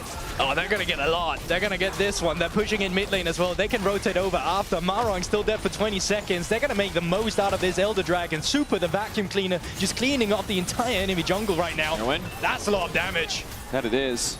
Poke goes in. Super! Might be a bit too eager. No, it's not. Super continuing to step up, forces the flash out of Homp's down D, and now that they see the Jinx's flashes, they continue to step into Adam. They need to burn down that tier 2, though. Okay, MKoi a little perhaps over-eager, but at the end of the day, pushing the wave in, forcing Na'Vi back. 3K gold lead in their favor. mean, over Ego, Pixel Perfect, they didn't really use any summoner spells for themselves, right? They're still getting Hansam D with no flash for the next team fight. That's crucial. Alvaro's going to have his flash available. This could be the avenue that sets up Na'Vi for their downfall. Again. I don't know. It's your team's right behind you. Yeah. It's an unfortunate mistake, obviously, but I mean, you Empire makes the most of it. Yeah. Sometimes you know, you go all in. Sometimes they call your bluff. MKOI. Happy with that one. To be honest, that was, again, I think I've said gift wrapped a few times this game, but that was gift wrapped for them. They gave away very nicely wrapped up an Otacon for the side of Na'Vi. Na'Vi very nicely wrapped up an Elder Dragon for the side of them. I am convinced you saw this one coming. You build up Na'Vi with all the positive things you could say right before the downfall of what just happened there. I believe that MKOI could come back, but I didn't think it was going to look like that. I mean, and not only have they come back, they're actually driving this late game now, right? Still Elder up. I mean, Baron's really what you're looking at in the next 1 minute. 30 seconds on this Elder is going to give you all the priority on the map. You need to set up that objective. You finally have a gold lead in this game. You have an advantage of the summoner spells. Na'Vi now on the back foot, and MKOI driving their lead. Definitely are. Supa continues to hold on to his lead. Almost full build now at this point in the game. Luxury item for JoJo, has access to the Seekers. Still no proper defensive item from Larssen, although perhaps the needlessly large rod will take him there. And yeah, what a goal tells tells a very clear story of the game. Close, close, close. Definitely not close. Definitely like, wow, Na'Vi, you're gonna win, and then whoa, okay, maybe not. Nice little Elder Dragon icon up there. Well, that's how the story goes. Mirwin looking for Larssen. Ultimate comes through. Finds Larssen. Shroud about to fade away. Again, Larssen, no defensive itemization. Trying to dash to safety. Forced to use the ulti there to make it out to safety. So again, another major cooldown. It's going to make Supa happy to see that one taken out. And you were talking about build earlier. One thing this Kaiser build does do is shred a Baron if they get on it, right? Yeah. So I think the moment that Na'Vi just loses vision control, that they have to go for their resets, it's going to be dire for them. Wards right now has been replenished from Malrong. He is sitting on 4. Pink Ward's still available, so it's going to be a while before Na'Vi would ever feel like they'd have to go back. But we need to see them keep solid vision control over the Baron, because you highlighted how quickly Kai'Sa can take it. Azir also one of the only control mages in the game that actually has a decent clear speed on an objective like this. So MKOI can just delete it in a matter of seconds if Na'Vi ever overcommit to one side of the map. But I think for now, Na'Vi's actually quite happy with some of the control they've been gaining of their own jungle. This is the reason where we're talking about pink wards have been dropped, right? Junglers are backing. Pink wards are going to come through again from Taker once he's back in that base.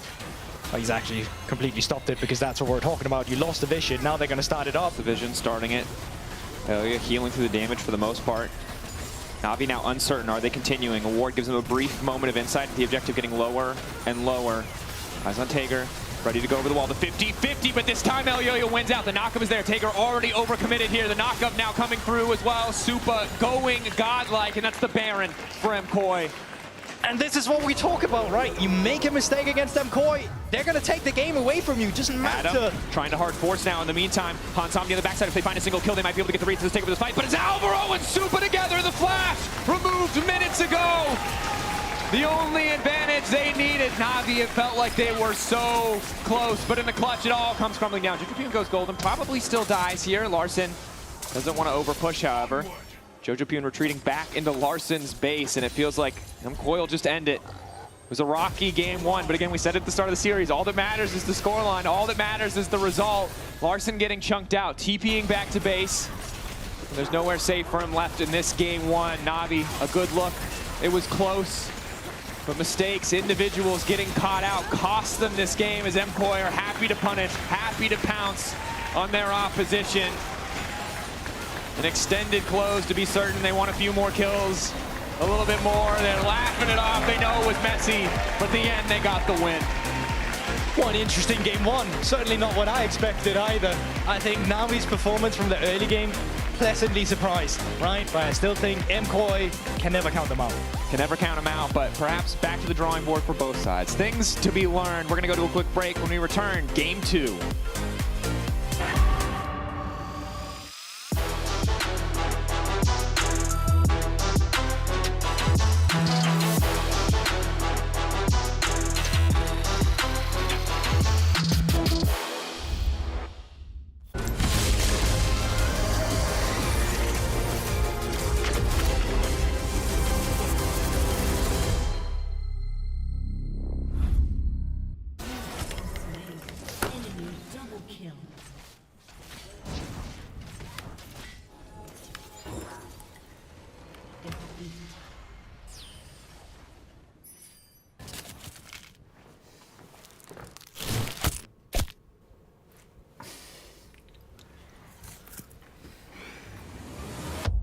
Have a break.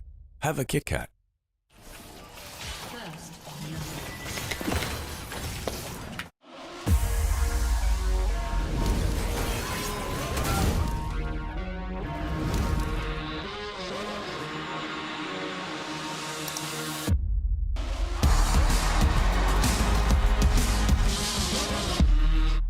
Hey Jay, have you joined the WhatsApp? What? Oh, join the WhatsApp? Jake, I needed to join the WhatsApp. I already joined the WhatsApp. Like, ask me, I joined the WhatsApp. Have you joined the WhatsApp?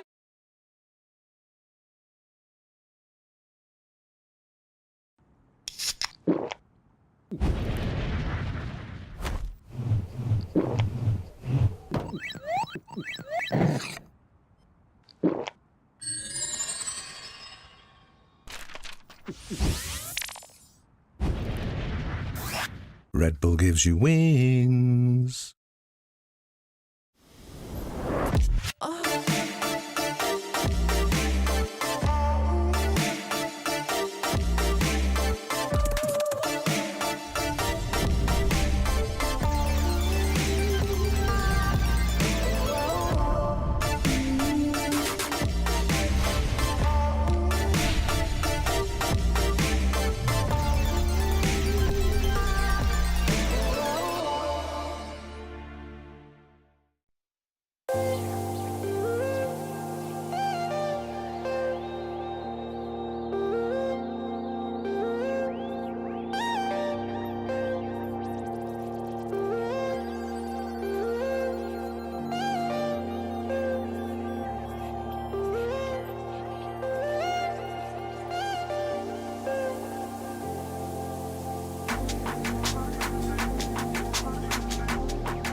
GB Sports GP Barrel Challenge. Larson versus Adam. There's not much more to be said. Let's get it started straight away, except I should probably explain the rules. Larson will throw a barrel first. Adam's going to try and clear it. Then Adam's going to throw a barrel. Larson's going to try and clear it. Whoever dies first, they lose. Let's get right started. Larson, throw the first barrel. Okay. I put it down and that's it. You throw it down and then you both of you try to hit. I won, yeah. Okay. Okay. HP, top laner. Mid laners are better than top laners. What? What? Oh my god. Oh, Adam shit. is joking. It is comeback here. Adam is joking. Okay. Okay, Adam is making. Larsen did say he wants to put him under pressure. 3-2. So far, he is under pressure. Oh. Oh. What? No, if he's throwing a barrel and you hit it, that's the enemy gangplank. So that's not gonna explode. Please die. Please die. Larsen is choking. I can't believe it. No! I'm known for choking. Die! But not today! But not today! No more rogue, no more choking. Yes. Adam, you can give your pirate outfit to Malrang. Am I eliminated? Yes. There's no loser bracket? No. What? You know, hey, let's get ready into the semi-finals. That's what I'm talking about. Everyone's so hyped. Let's do this. Larsen versus Malrang.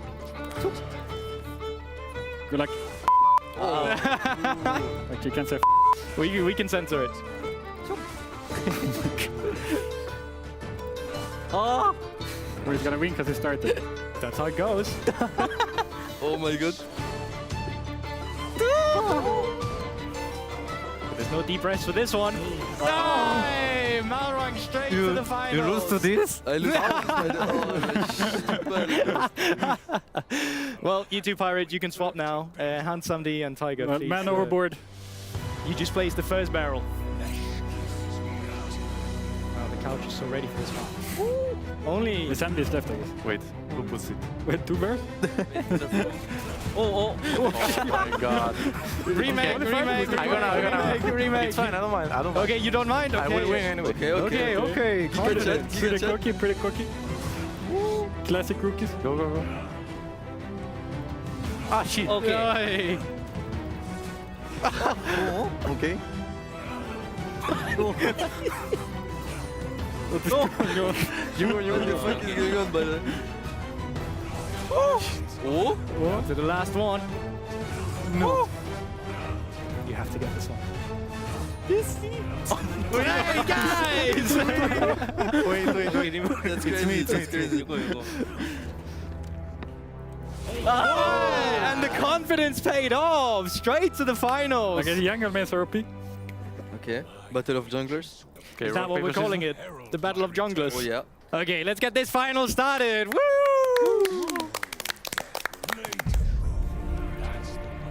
Oh shit. What is this? Hold up, settings are being changed, hold up. It's okay. It's okay? Okay. I like that there's confidence in both these players. Doesn't matter if there's a mistake, they'll play through it. No, maybe not okay. Joking. Maybe not okay.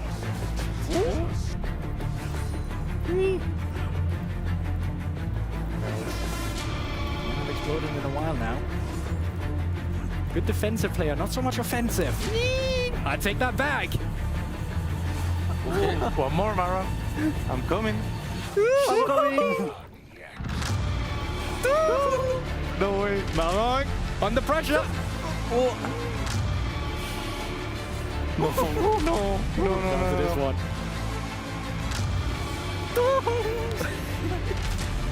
No way. I want to go home, man. Please.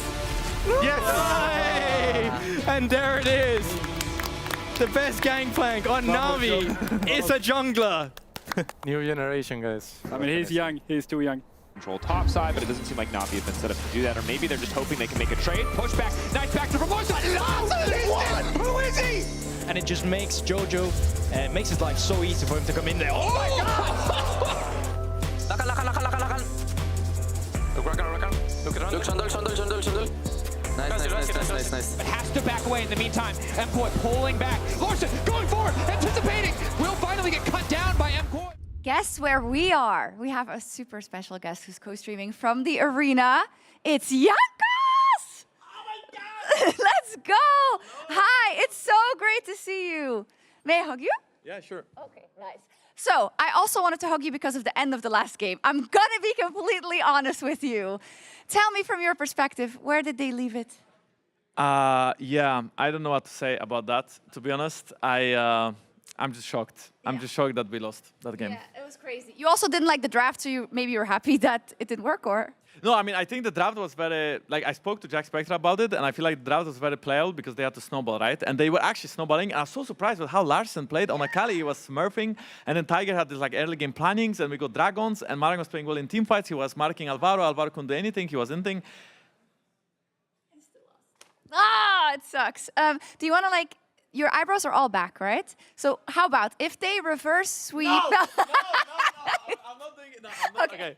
I'm not touching my eyebrows. I think that was a stupid bet, and I'm not doing that again. But I still believe in the boys. I think they had what it takes to beat MKOI. They just showed it. I mean, they didn't because they lost, but they almost won. So I just hope that we don't have the roundup from KC where the game one was competitive and then we lose. Let's see how the mental is. At least from talking to them before the games, I think they're confident. They are cocky in a good way, not too cocky, but confident that they can win. So yeah, let's see. I think we can still make it, you know. At least we want to make it a banger. I mean, that game was exciting, so more of that. It was more of that, and if they do win, we'll come back. Thank you so much, Jankos. Let's go, Navi. Jankos obviously very emotional. But where's the moment? This is UK. He's happy. He's talking about it. He's seeing it. Yes. Yeah, there it is. That's the moment. Oh, there it is. Oh. And I think many people felt that way. Yeah.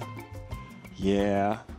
How about you shave your eyebrows, dude? No, absolutely not. You put yours on the line first before you start telling I've other made people a to lot share of things. theirs. I've done a lot of things. You've just drank a lot of liquids out of various shoes. You have one bet. I know. I drank out of Finn shoes. I did a bet with Broxer that made him a clown in PGL. All right, that's fair. That is true. I did like that one. Now, as we enter game 2 here in Picks and Bans, obviously, we got to watch Navi play some games. You hear from Jankos about Navi, but as fun as Navi are, MKOI did win game 1. So the pressure is now on Navi to pull something out, something a little bit spicy. I would love an Aphelios, probably not as a first pick. That seems like a bad choice, but the hover's all right. And instead, first pick, blind pick, Jace. That's an interesting one. Adam has had some better adventures on some of these range tops in the top lane. He's actually been performing very well in the laning phase on these champions. I will say, a lot of lockdown junglers are still available that can make life pain for these kind of junglers in the side lane. You have Talia. Not only do you have the Pantheon, there's a Vi as well. And it's a Noya's Vi. This is in. There's a lot of really good pairings, a lot of really good combos. It's going to be the Pantheon. And this is a classic combo. This is one of the easiest, like, kill pressure, point and click with a CC follow-up. You mentioned the Wukong earlier as a champ that you would, hey, you know, be keen to see because of all the junglers. It's one that was kind of left untouched. I do think, though, I'm a little nervous for this Jace. You know, I'm sure that Adam has busted out the Duolingo. You know, he's hitting him with the constantly but I think you need more grasp of the language if you want to play that this champion. So, we'll see, but if this gets... No. No. Okay, I've got lots of things to say. All I'm saying is, look at that hair. You see that slick back hair? This is a new man. No, it doesn't happen. It's an old school from Larsen. It was actually one of the champions he made his name on. Yeah. And I would have a ton of things to say about him if he locked it in. Instead, the Jace. Yeah. Or the Rise. The Rise. That one. I mean, the Jace is there too. The Rise is for Larsen. Okay, so, I mean, 2 excellent side laners, good skirmish champions. If the initial damage from the Pantheon isn't enough, perhaps more to come through, and we'll get the pick ban up there. That's but cool. It is the Rumble locked in. So, really strong top side. I think for MKOI especially, it's really easy to see how their top side will play out. Definitely strong champions on the side of Navi, but less clear, you know, overlapping synergies. And now, unsurprisingly, seeing some 80 carry bans come through, perhaps from supports to hit the bench as well. I do like the Rumble because it gives them a window as well. It says if you're not hitting this Rumble before he hits level 6, then every time you're making a move on him on this top lane, he's just going to equalize the wave, and then your play will be shut down, and then a Pantheon and a Talia, they can make a play elsewhere. So it does make it so that if you ever attack topside, if you ever invest resources into the Jace, you have to be aware that you're putting your bot lane at risk at the same time. Yeah, and I think that this Talia was probably Jojopian's strongest champion in spring. Looking back at it, it's a super comfortable pick for him overall, and it's one of those champions where he can also, you know, you've mentioned he can support on the side lanes, he can collapse on the side lanes, and this is something that Jojo was the one getting caught out on the Azir last week versus GX, was caught out a few times in that game 1, but when he's the one who's able to find these roams, the team just looks so comfortable. But Aphelios banned away.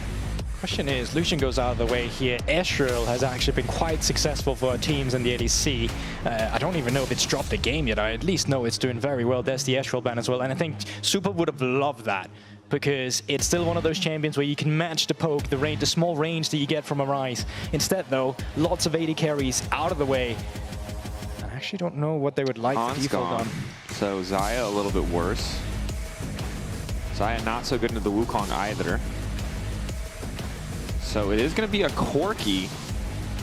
Champion we don't see nearly as much. Obviously, usually when the champion is present, it's either super dominant or just entirely fringe. I would call this a fringe pick at this point in the meta, but still a very powerhouse early for sure. I mean, people love it because it's so easy to get pushed with as well. Like your Valkyrie does so much damage on minion waves. It's nice with the E and the Q as well. And if you need a bot lane that you can roam towards where you're sacking the top side, this might be one of them. But adaptation to come through as well would be nice with the Xayah pick to get rid of the Pantheon joining in, to give yourself that self-peel. Because as we said, if they're investing resources into Jace, you need a bot lane that can sustain themselves. Yeah, and unlike Game 1, we have a lot less engaged supports banned out. So the Alistar is available here if that's the priority option they want to go for. I think it does make sense against the kind of the incidental all-in damage that comes when you're playing against a Taliyah and a Rumble. Very easy to just die on a lot of these supports if you pick the wrong engage. Does mean a potential weak few early levels, though, and against a Corki, that's pretty rough, especially when the Nico's still up. I forgot about that champion. I was just about to mention it, and yeah, I still think that's one of the things where you can pull out a lot of dives. Not only that, Alvaro's team fighting on this champion, immaculate. Love seeing him play it, and I think that's something that you need to keep your eye on. Something that we'll have to track. You mentioned before, attacking the Rumble pre-6, see if that's something that Na'Vi want to go for. How does this bot lane 2v2 work out as well? I think Xayah certainly a little bit better for them than it would have been for MKOI, but when the team falls behind, it's just so, again, how many times have we seen a Pantheon just completely take over a game early on? This is a jungler that I never feel bad when this guy has kills. That is true, but I still think this, like, if Na'Vi gets ahead, like, that team composition, it's quite nice to play as well. I think they got really good skirmishing power. I think that they actually have good zone control, playing around the bushes with Jace, QE from Xayah. It's like, the range is quite low as well on MKOI, right? The Corki, the Taliyah, the Pantheon. So you'll see them coming, either by ultimate from very far away, or in the team fights where the range is not too long. Something we're gonna have to keep an eye on. I think the big thing is, fair question. Fair question. You were looking at me a certain way when I said that. What was on your mind? Oh, I was thinking about, well, I got distracted by science. See, the thing is, the second someone puts like text in front of me in a language I can read, see, my brain just shuts down. Gwen need buff. Gwen does not need a buff. Gwen is permaban. Yeah. Why do you need that champion buffed? I like that we're like the personal hotline for in-game grievances, though. Here we are, game 2 again. MKOI managing to win game 1 in a very weird game, let's be honest. They probably... they should have won that. Na'Vi? Yeah. Yeah. But we already have a creative level 1 strat to come through here from the side of Na'Vi. Maybe hoping to punish Mirwen for some over-aggression. Oh, this is nice, because Adam can now actually force this Rumble up. They're going to wrap in behind him. They're doing it. It's happening again. EU top laners in their emo spams. He's being punished for his hubris. Mirwen, where's the flash going to go? They're taking their time. They don't want to burn anything. Now he's flashing. He's zooming. He's fine. He does lose flash, though, which is pretty devastating in the early matchup. So let's see where these junglers are going to put their pathing now, because this is a Rumble without flash against a Jace that can get pushed, that might get a little bit of resources up towards that top lane.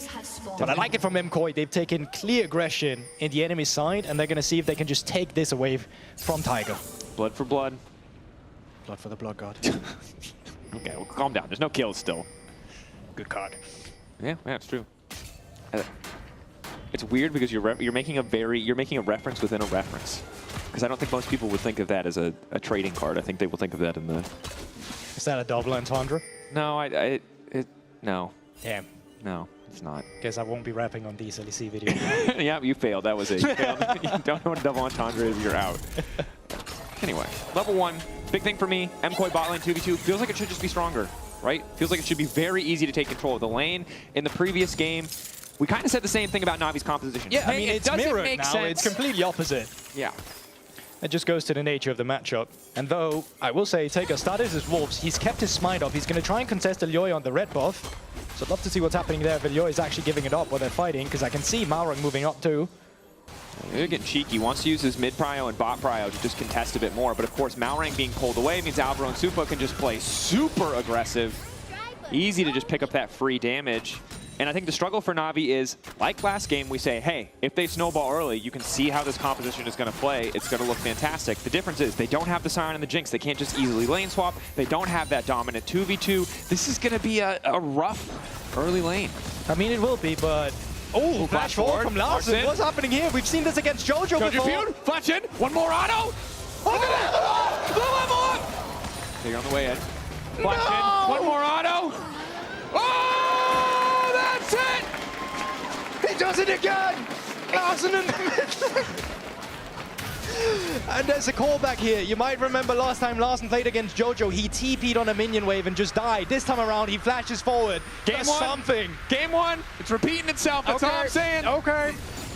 I mean, that's a great idea to bring stats up like that. It kind of paints your picture, even though context matter. Jojo. Yeah, they did still lose that game. Jojo might be in trouble. No flash. Okay, so what have we learned today? Junglers are broken. Level ups, crazy. Yep. Junglers, broken. Larsen, new man, different person. No flash from Elyoya here, or Smite rather. Force back. It's big, this brief window. Keep in mind, mid-pro for the first few levels was so in favor of Jojo P until that all-in. Nice flick, though. I do just want to tell the story that we missed. It was actually, of course, Elyoya that invaded Taika. Oh my god, Adam on the top side, mirror in. One more auto. Now trying to run. Needs space perfectly. Scrap shield ready. It's looking fine. But he's going to wrap around. Is Adam ready for that? Miro's flash is going to be up first. But it's not up yet. It's going to be up in like 2 minutes. I don't know why I made that point, but yeah. In 2 minutes, Adam better be scared. Anyway, Miro should just get the push out. Adam does have TP if he just wants to. Yeah, walking in. Taika's around the vicinity as well, in the blue side. I think they're just going to reset here. Happy to have that deal. See what the first back looks like for Mirwin.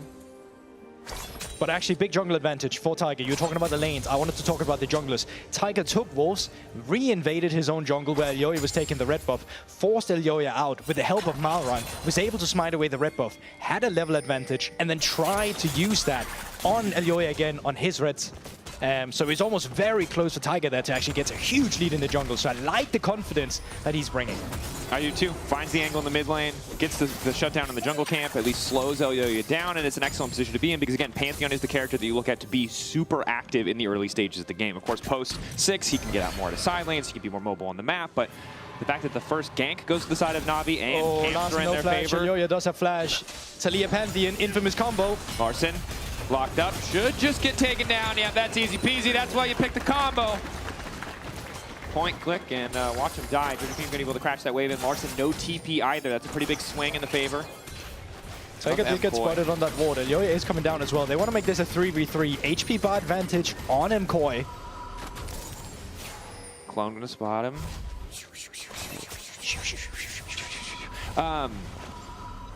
Now they're going to be able to walk off. That's pretty good, because if they had been baited into the fight, I think Elyoya would have been pretty happy to pick up a couple kills there. And now they're trying to hold the wave. This is frustrating. They're sticking around. Oh. If Elyoya was 6, this would be a death sentence, but he's still just so far away. But even pushing in this now, like, there's still 3 minions to hold. New minion wave is coming through. Like, you are only doing this in case you needed just a little bit of gold for a specific item.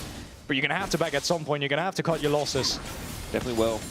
Pings on Elyoya's jungle pathing. They don't have the info, so it is just a guess from the side of Na'Vi, but they've been pretty damn accurate so far. Good understanding of where he's going to be. There was a ping down on the Raptors. They decide not to contest it. Boy, holding on to control for now as Larsen will confirm Elyoya's location. And again, at pre-6, as long as you generally know where the Pantheon is, you don't have to be scared. The swap with Jace here as well. This is really interesting. This could be scary once this Pantheon reaches level 6. Jace doesn't do too well as a weak sider, especially not against a Nico who has such insane dive setup when she turns into a minion. Whoa! Oh, Malrang just flashed over! Hits it back! Oh, Mirwin just flashes over and turn! Okay, guys, I know we're losing our mind over a very simple series of things, but this is a sick game mechanically. That's all I have to say. That's why he's the GOAT. That is why he's the GOAT. He's done that as a jungler as well. He's flashed that bush as a Sin Sour on a tri-bush. Don't remember if he got the kill back then either, but that was fun. Well, good job, Mirwin. They did get his flash in exchange for Malrangs. So, overall... And there's Hex Splash. Hex Splash. Malrang, so, you know, worth. That was pretty positive. Also get the ulti out from Mirwin, so it doesn't look too bad. Alvaro and Supa maybe looking to get a little bit more pressure here as Larsen trying to fire back against JoJo. So Elyoya's going to have mid prior, he's going to have bot prior, therefore he's invading on Tiger to get as much info as they can. Tiger's still not level 6, Elyoya has hit that, and he might be forced to just give up his jungle here. Malrang moving down as well, this could be a fight in the jungle for bots. They're waiting. Okay, they know which one is real now, as Elyoya did use an ability. Alvaro revealing himself, Josephine with the wall, Elyoya with his ultimate as well, but Malrang is here. Pink ward dropped. Josephine has to be careful. Nice rock to slow the initial engage. MKoi could use some pressure. That's nice. That's tempo right there. These are these fights we're talking about. You're making use of the windows that you have. An objective can be a camp. It can be the Raptors. It can be the red buff. It can be Lars in the mid lane. Lars in the mid lane will just barely be able to get out. That is the difference between having the brown bags and not having them. And MKoi now going to look to shift their attention top side. They were able to get a decent amount of pressure in the top lane on the side of Na'Vi, but Mirwin not at all concerned of the solo Xayah dive. But I still like the way that they're moving around with the pressure, right? Because normally if a team had just used all their pressure on the bot side, you would probably lose some grubs. That didn't happen. They immediately, after getting that red buff, just moved up as a unit. Alvaro, Jojo, Elyoya, and then you just... Alvaro. Say it again, say the name 3 times. Alvaro pretending to be Elyoya. Yes. Yeah, I feel you. Alvaro, though, might be caught out here. Which one's real? They've guessed correctly. Malrang will be spotted out by the control ward there. Na'Vi in a decent position. Awesome face rush, gets out of the way. Na'Vi now pulling back as they lose a lot of space. Super resetting and moving into the top lane. Adam chilling down on the bot side. He's going to get plates for this. Question is, how long does MKoi want to stick around for these? No TP on Mirwin just yet. But he is walking now, so he's fine. Taking a sweet time, mid-prio for now in favor of MKoi. Taking the time on the objective. Again, good lane assignments to get Supa to top wave first. Does make this contest so much easier. And really important to take the grubs away from the Ryze Jace composition. And side lanes were always going to be a little bit tricky. Oh, here we go, Tiger. Kong going in. Supa with the initial knock-up. Punch is there from Alistar as well. Malrang kind of fits for the final stun. A little bit extra CC. Good flash from Supa. I mean, God, credit to MKoi. They have been on point with that ability.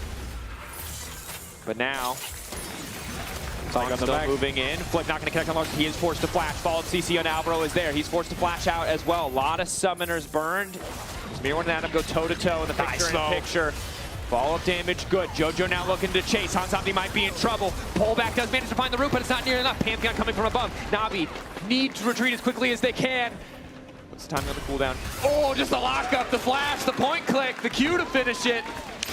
Nah, this entire early game is such a statement from MKoi. It's like they saw game 1 and said, we have to prove that was a fluke and we can make it work in game 2. Everywhere they go on the map, they are just dominating. The red buff, the grubs, the fight afterwards. Down the bot side where Adam should actually be getting a lead. He's completely even with Mirwin.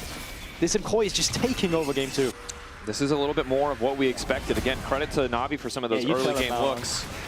And credit to Malrang for some creative plays. But Na'Vi have been so close. Again, credit to Supa, credit to Mirwin in the previous play on the top side. Good flashes. Really making the difference, and now everyone with a gold lead on the side of MKoi. Oh, careful. Are we counting minions? 2025? Yes, we are. Hanzambi ready. Not going to fall for it. There was a time when your AD carry would say, bro, this is sweet, the game bugged. I got a 4th melee minion.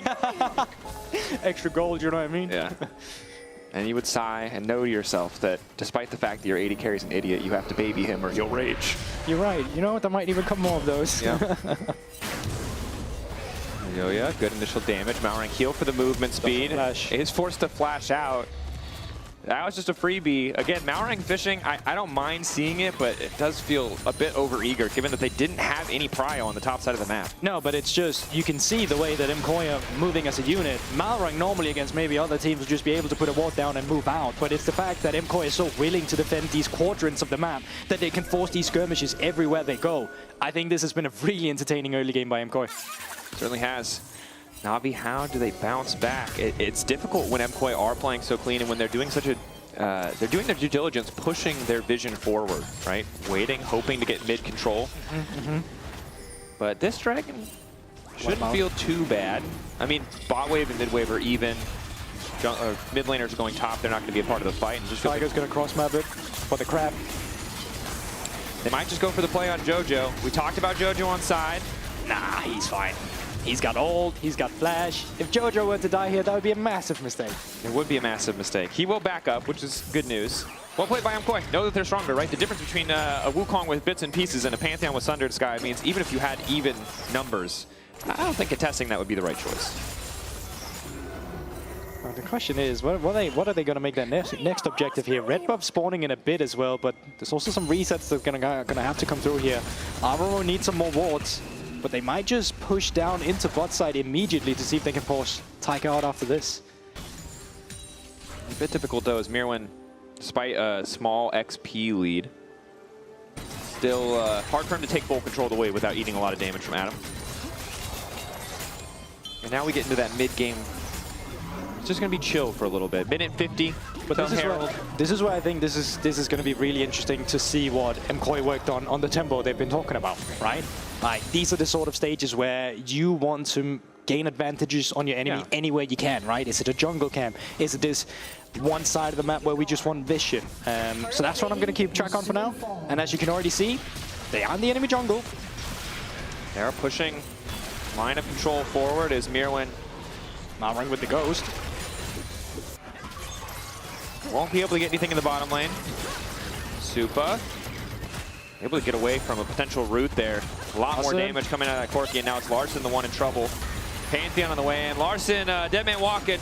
He's fast, but yeah, can't outplay that one. Boy, easy kill on the sideline. Really good punish, recognizing that Malrang, of course, was spotted bot, so easy for them to just force a play topside, and so close to this Herald means they're going to have full vision control on top side as well. Absolutely. Still, down in the bot side, Mirwin, no equalizer, but should be able to deal with this wave. Malrang is around, but I don't know if 2 people is enough to dive the Rumble. Let's see. I think the answer is no. Yeah? But I like the, I think that was a good answer. Yeah, bathing capybara. What a flex. All right, guys. Mirwin's emo game. Credit to him. Okay, Malrang, again, doing a lot of flashy plays. I guess in this case, pun intended, but it just hasn't done much. No, certainly not yet. And I'm really struggling to find that avenue as well for Na'Vi. Yeah, in the previous game, it was like you have Jinx and Larson is playing Akali and their backline is weak. Like you could see the angle. Hold up. Jojo Pune. Ooh, going back in. That's trying to test the crab. You're in ultimate, so Larson's going to be able to walk that one out. Rift Herald, next objective. Pink ward dropped. Crab has been taken, but I don't know if that's going to be enough information for them. Uh-oh. Larson stepping too far forward. His team trying to shadow him, but they might be too late. Exasalt for the additional movement speed. Knockup is there. Flick back coming in clutch. Larson holding on for an extra second, but not nearly enough. Na'Vi, they were on the right side of the map. Still not the right position, though. Don't know if he forgot his turret had fallen there, but yeah, Larson definitely out of position. That should just be Rift Herald. I don't know if they can do anything about that. I mean, TP back from Adam in the bot lane. Now he's just trying to go on. They're really just trying to force these plays. He has a spike coming in from the Yomus, but Mirwin's just walking it off. Another power shock blast. EQ, come on. Oh. Sidesteps there. Tiger on the back. Has the equalizer, but there's no wave nearby. His wave is pushed out. This is completely psycho. Adam still going in for it. Executed. And down he goes. Not the execute, the burn there. Super now chasing, and keep in mind, in the meantime, the Herald is still going down. Na'Vi, desperation play. You can see why they'd fish for it. There's no other cross map available to them. At least they get a 1-for-1, but again, we're in the... yeah, I mean... We're in the sad time. We are. Sometimes as a losing team, we say a 1-for-1 can be nice. If you're trading turrets, you're getting objective bounties, but... Yeah. Not good. Situation like this here where it's a kill, Rift Herald, and then Larson down on that top side as well. Yeah, it's not enough. But it's also just Mkoi dominating this one, right? And I think they are so good at taking control of all the areas where they're fighting. They are just kept so much control on the top side, around the Rift Herald, in the enemy jungle. All that vision is going to go down on the bot side now instead. They're going to play around the dragon, and they're going to choke them out of the bot side now instead. So they're just moving around as a unit all the right places. It's tough. Game 1 felt like there was a lot of parity. They were really punishing Mkoi in so many different circumstances. The first few levels in this game, it looked like it might be similar, but Na'Vi not able to maintain the level of performance. And certainly not really set up to do so in Champ Select. Was Game 1 just a dream? Did that happen? I don't know. I don't know either. It feels so long ago. This game more kind of in line with my expectations. A little bit more like when the big kids on the playground offer to trade you Pokemon cards. Oh yeah, now we're talking. They're like, oh, your Charizard? That card's terrible. How about the shiny Ponyta? You want a shiny Ponyta? It's so good. I think I was that guy. I've been that kid. We've all been that kid, Jimmers. We've all been that kid. And right now, that's Na'Vi. Yeah, they're making bad trade deals. It's not their fault. It's the only one available to them. They're getting lost in the moment. That brought back so many memories. I got stuck. I was like, damn. If you're listening, kids, like sorry for that Torterra EX I got that one time. Yeah. You know, they were part of those tin boxes. I was like, Yeah. I'll give you 2 crowns for that, which is like 50 cents or 2 cents or something like that. I can't remember. One time when I was living in Portland and I was like really spamming TCGs, there was this kid and his dad came in and we like weren't gonna rip the kid off, but he wanted to trade like way too much money for 20 copies of the worst card ever made. His dad was like, he wants to do it. Hold on. How old are you? Because I was like 12 when I did this. No. This kid was like 15 with his dad, who was like you know, 40 or something. And me and my friend were like in our 20s. We're like, we're ripping your kid off. Do you want extra cash? He's like, no, he's happy to make the deal. It's just cardboard. I was like, no, you really don't understand. It's not just cardboard. Your son is just giving money away. So last generational parents like that. Yeah, no. This generation, they're like playing Pokemon Go with their kids. I mean, the stock market is the Pokemon cards nowadays, isn't it? Yes. Charge goes through in the mid lane.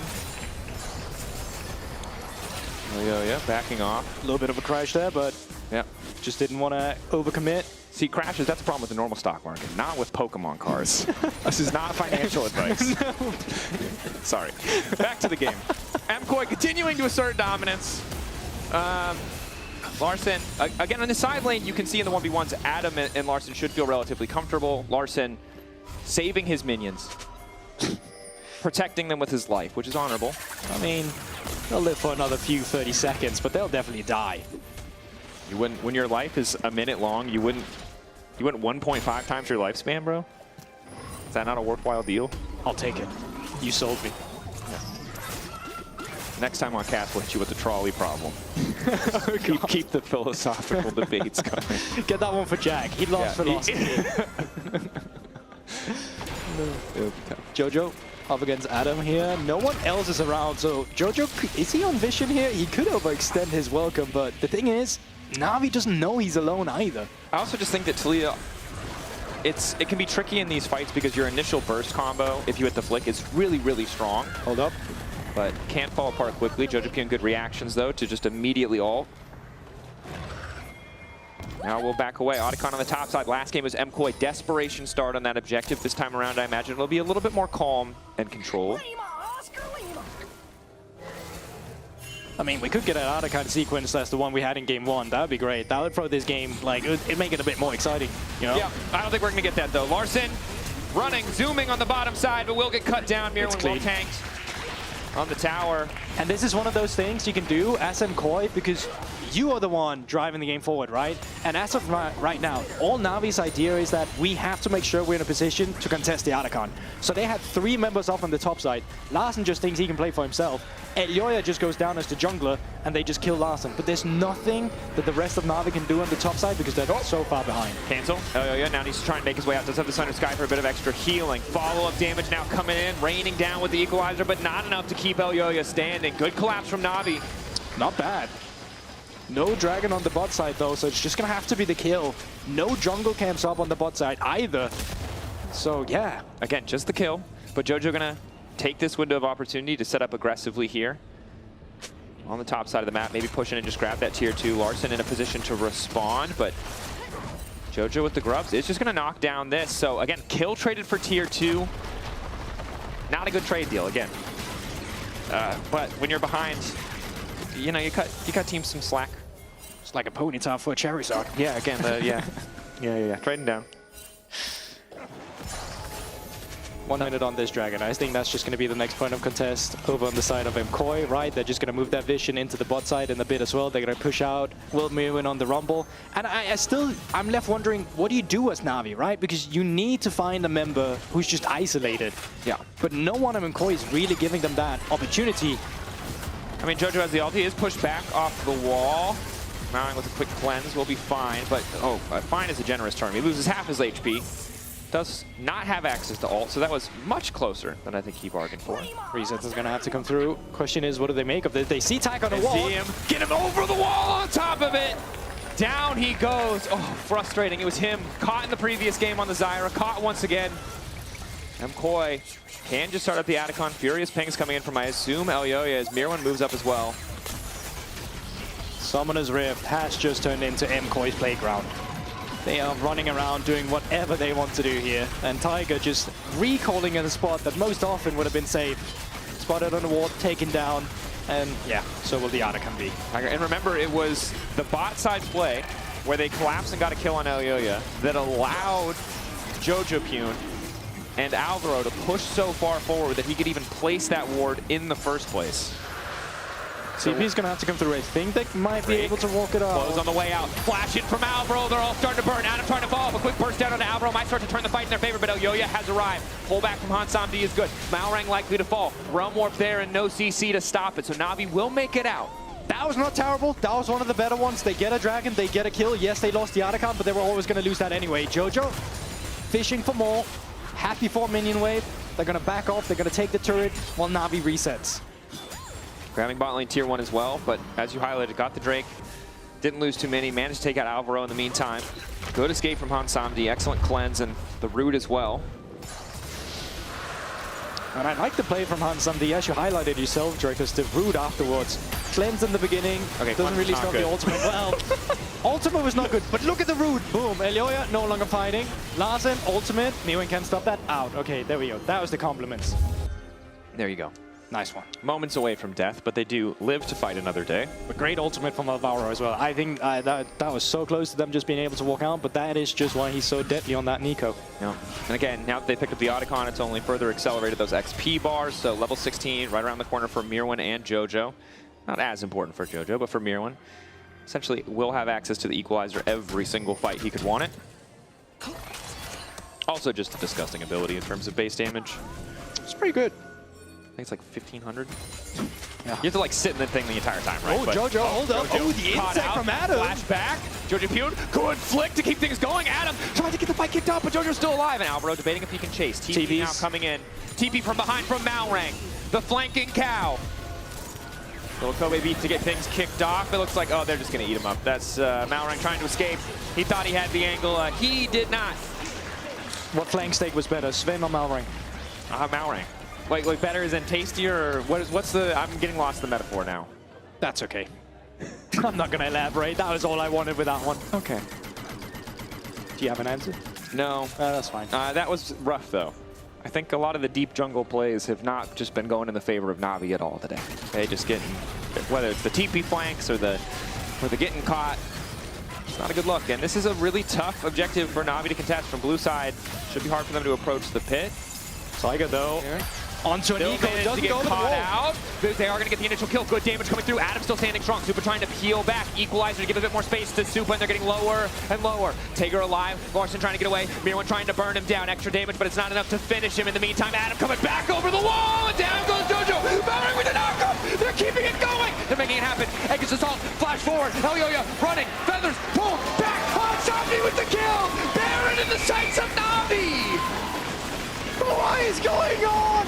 Game 1, Na'Vi with the lead, throws it away before an Elder Dragon. Game 2, MKOI around the Baron, has controlled everything so far, and Na'Vi finds a way. What happens here? Okay. MKOI start this, but they don't really have any damage on the objective. Yeah, I mean, Jojo's not even there, right? Mirwan's knocking in, walking off as well, so it's most members of Na'Vi except Malrang, so it's way easier for them to pilot this team fight. The CC doesn't get layered down on one target, Flash is coming out, but Larsen's out of there. That puts Jojopune in an awful position, and Malrang with the initial pickup, Flash afterward, Hansamdi forward and Elyoya just cleans up the fight. It was just a Na'Vi who was grouped. Nice. And an overforce from MKOI. Look, all I know is that worked out beautifully. Now, Elyoya has to be a little bit more careful. Incredible Baron power play in favor of Na'Vi, only giving them a small gold lead, but They're damn well pleased to see it. And we said they needed to find a way to get ahead. They need to find a way to snowball. If they snowball, this comp gets scary. They did not snowball. Let's be clear. This is the exact opposite of a snowball. Has not happened. Has not happened, but there's a lot of snow building up on that mountain, and MKOI just like screamed at it for some reason, and then boom. It's like if you were hiking on a mountain, you fell down and you turned into a snowball. You're not really a snowball, but kind of feels like it. It does feel like it. And now MKOI have to be a little bit cautious. Because honestly, 30 seconds on Just Drake, you have a lead. All of a sudden, this game might go the distance, you know? Like, they're going to take the mid priority here. They're going to force them a little bit into their own jungle. They're going to gather vision. They're moving as a unit. As long as no one from Na'Vi is getting caught isolated, the turns have tabled now. They are the one in control. The turns have indeed tabled. Of course, some luxury items for the side of MKOI.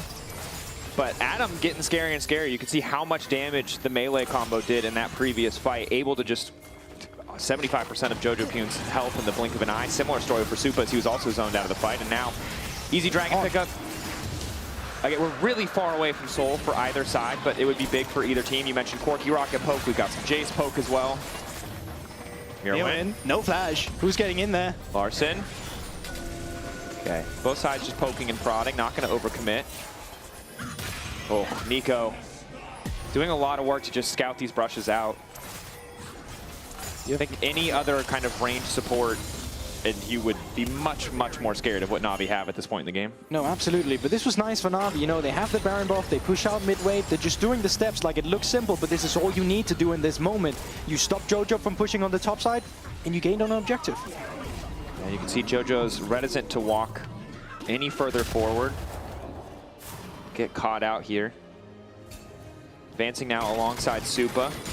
Rapidly trying to work towards that third item, Han Samdi, 1.2k gold lead. One of the issues we often talk about when we talk about Xayah is there's so many, you know, nice items that she needs. There's so many crit items that synergize so well with her kit. Well, when she has a gold lead, it gets a lot easier to afford those items. Navori, IE. Hold up, Adam. Caught in the side. Flick back is there. Got away from the Unraveled Earth initially, though, and is just going to get picked off. Oh, you hate to see it. That's a Jace with a 1.5k gold lead. He's one of the big damage dealers that you need to take control as Na'Vi when you want to take space around these zones, right? It's a great pickup from MKOI, but Adam completely out of position, and he needed someone to shadow him there. Definitely did need someone to shadow him, and again, this is exactly what you mentioned before. It's good as long as you don't get picked on that side lane. Okay. Yeah. We're just bullying that frog. Screw that Grum in Yeah, particular. we're just bullying the frog. Fair enough.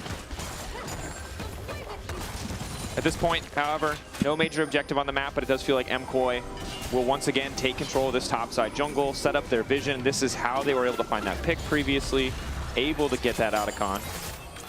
But to go back to your point around Xayah, because you are right, like most AD carries, they spike on 3 because they get access to LDR, where they have IE, an attack speed item, and that armor penetration item, right?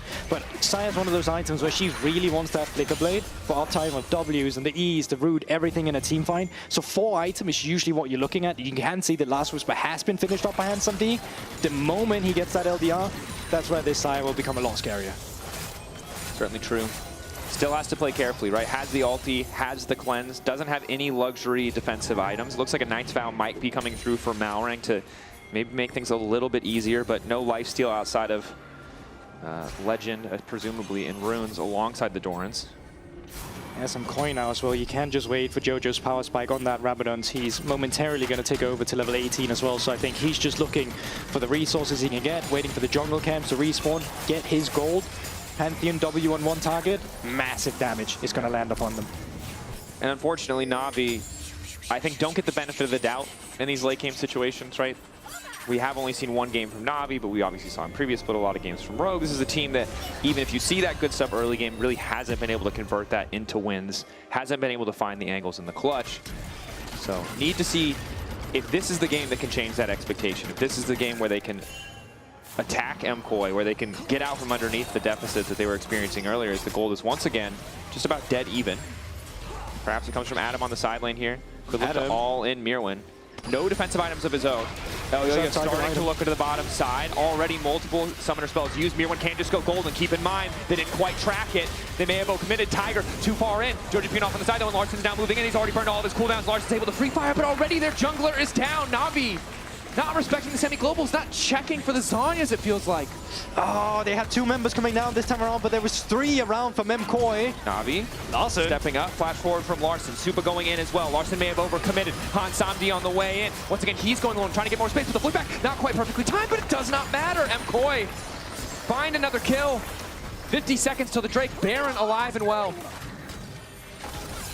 These fights are actually so close. You can see Tiger almost managed to lock Mirwin down, but a clutch Sonya's made it so that after Tiger had flashed, and he was waiting for the second ultimate he had, Mirwin could just flash it, and all of a sudden Wukong's there with no mobility. No flash, no ulti. Tiger up in 10 seconds. MKoi a bit slow to start the objective here. But should just be able to burn this down. Again, no jungler. No mid lane either. There's going to be some poke from the Jays, but that's really all they're working with here. All 5 members from MKoi around. Initial poke going a little bit wide. Alvaro off on the side with flash, with ulti. Somebody has that ulti as well. Adam trying to go in onto him. Ooh, starting to run, and they find the kill. Adam, bloodthirsty, finds the angle. Now they're alive. The Baron not even touched. Malrang starting to back away. Tiger needs to be careful. Adam running for his life on the side, but his eyes on Han Samdi. The Xayah has the damage to make this fight work. Turning things back. The egg assaulted not enough. Adam gonna fall. One more on him. Jojo Pune in trouble. Sprinting out. He wants nothing to do with this. It's a bloodbath. But it's 2 for 1 in favor of Na'Vi. In a 4v5 as well. Jojo's still in the run. Larson coming out from day base now. Baron has been started up by Tiger and Han Samdi. This might be the second Baron going over to Na'Vi in this game. Baron, the bane of this MKoi lineup. It looks like they can push themselves to sole point, but again, Adam, the confidence to immediately all in to stop any potential counter engage from Alvaro does make the difference. And this is a scattered MKoi. This should be simple. You're 5 versus 3 initially. 4th man comes in after. Adam engages. When you have a man deficit, they're just not ready for it. They're not respecting the aggression that Na'Vi is bringing here. And once they're scattered, it's just easy for the rest of Na'Vi to pick them up. And I think the Xayah really just is the difference here, and not necessarily specifically Han Samdi, but Xayah as a champion. The kit, the ulti means Alvaro can't go first. He needs someone else to go first, and we saw in that previous play, the second he's spotted by Adam, if Adam goes on him, he can't dive into your backline because it doesn't matter. The Xayah will immediately ult and you'll just do nothing. And it's the setup pieces as well. This Taliyah needs to be with someone where you can just lock down that symbol combo we saw from the start of this game in the mid lane. But they haven't been connecting, only on the side lane, but we need to see it around these objectives as well. For MKoi to really be able to take advantage of this combo. Malrang getting flicked back though, decent chunk of damage. Jojo Pune hurts. Level 18, the death cap you mentioned before has been completed.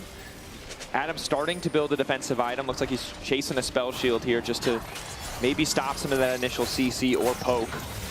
But Na'Vi, advantage in their favor for now. Have to be careful not to overcommit, but one of the awkward things is they don't have the most range when it comes to pressure under tower. Yes, you have a bit of Jace poke, but they need to push multiple points at the same time, something Jojo Pune's responding to by using that ult, attempting to clear out mid. It's okay. They have all the tools they need here to actually be able to siege these turrets. They have waves bouncing back and forth. Adam on this Jace is crucial. He just needs to land the EQ. If that happens, slowly but surely, turrets will be taken down. It's going to take some time, but they will fall.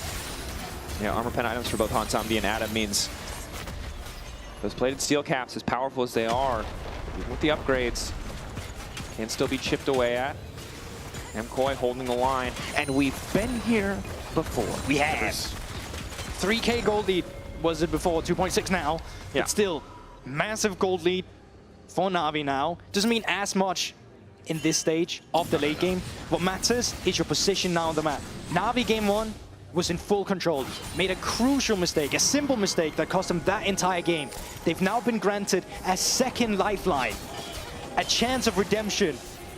And MKoi still, the late game beast we know them as. Cannot make a mistake against them. No, can't afford to. It's difficult for Na'Vi too, again, so hard to match the vision control that Alvaro is bringing to the table. Alvaro can't always threaten the engage, but Han Samdi, you can see just the poke onto Jojo Pune. Adam waiting over the wall as well. Some big damage on Asupa, loses 50% of his HP just walking up to the wave. That was the siege you mentioned before. Now the downside is we're still 3 minutes away from next Baron. We're 2 minutes away from what would be Soul for MKoi if they can secure it. Na'Vi not able to generate a greater advantage. Their second Baron likely to just knock down these tier 2s. The map gets opened up. Right, only inhibitor turret standing. at the base of MKOI. They're not going to be the target for now because the Baron's going to run out.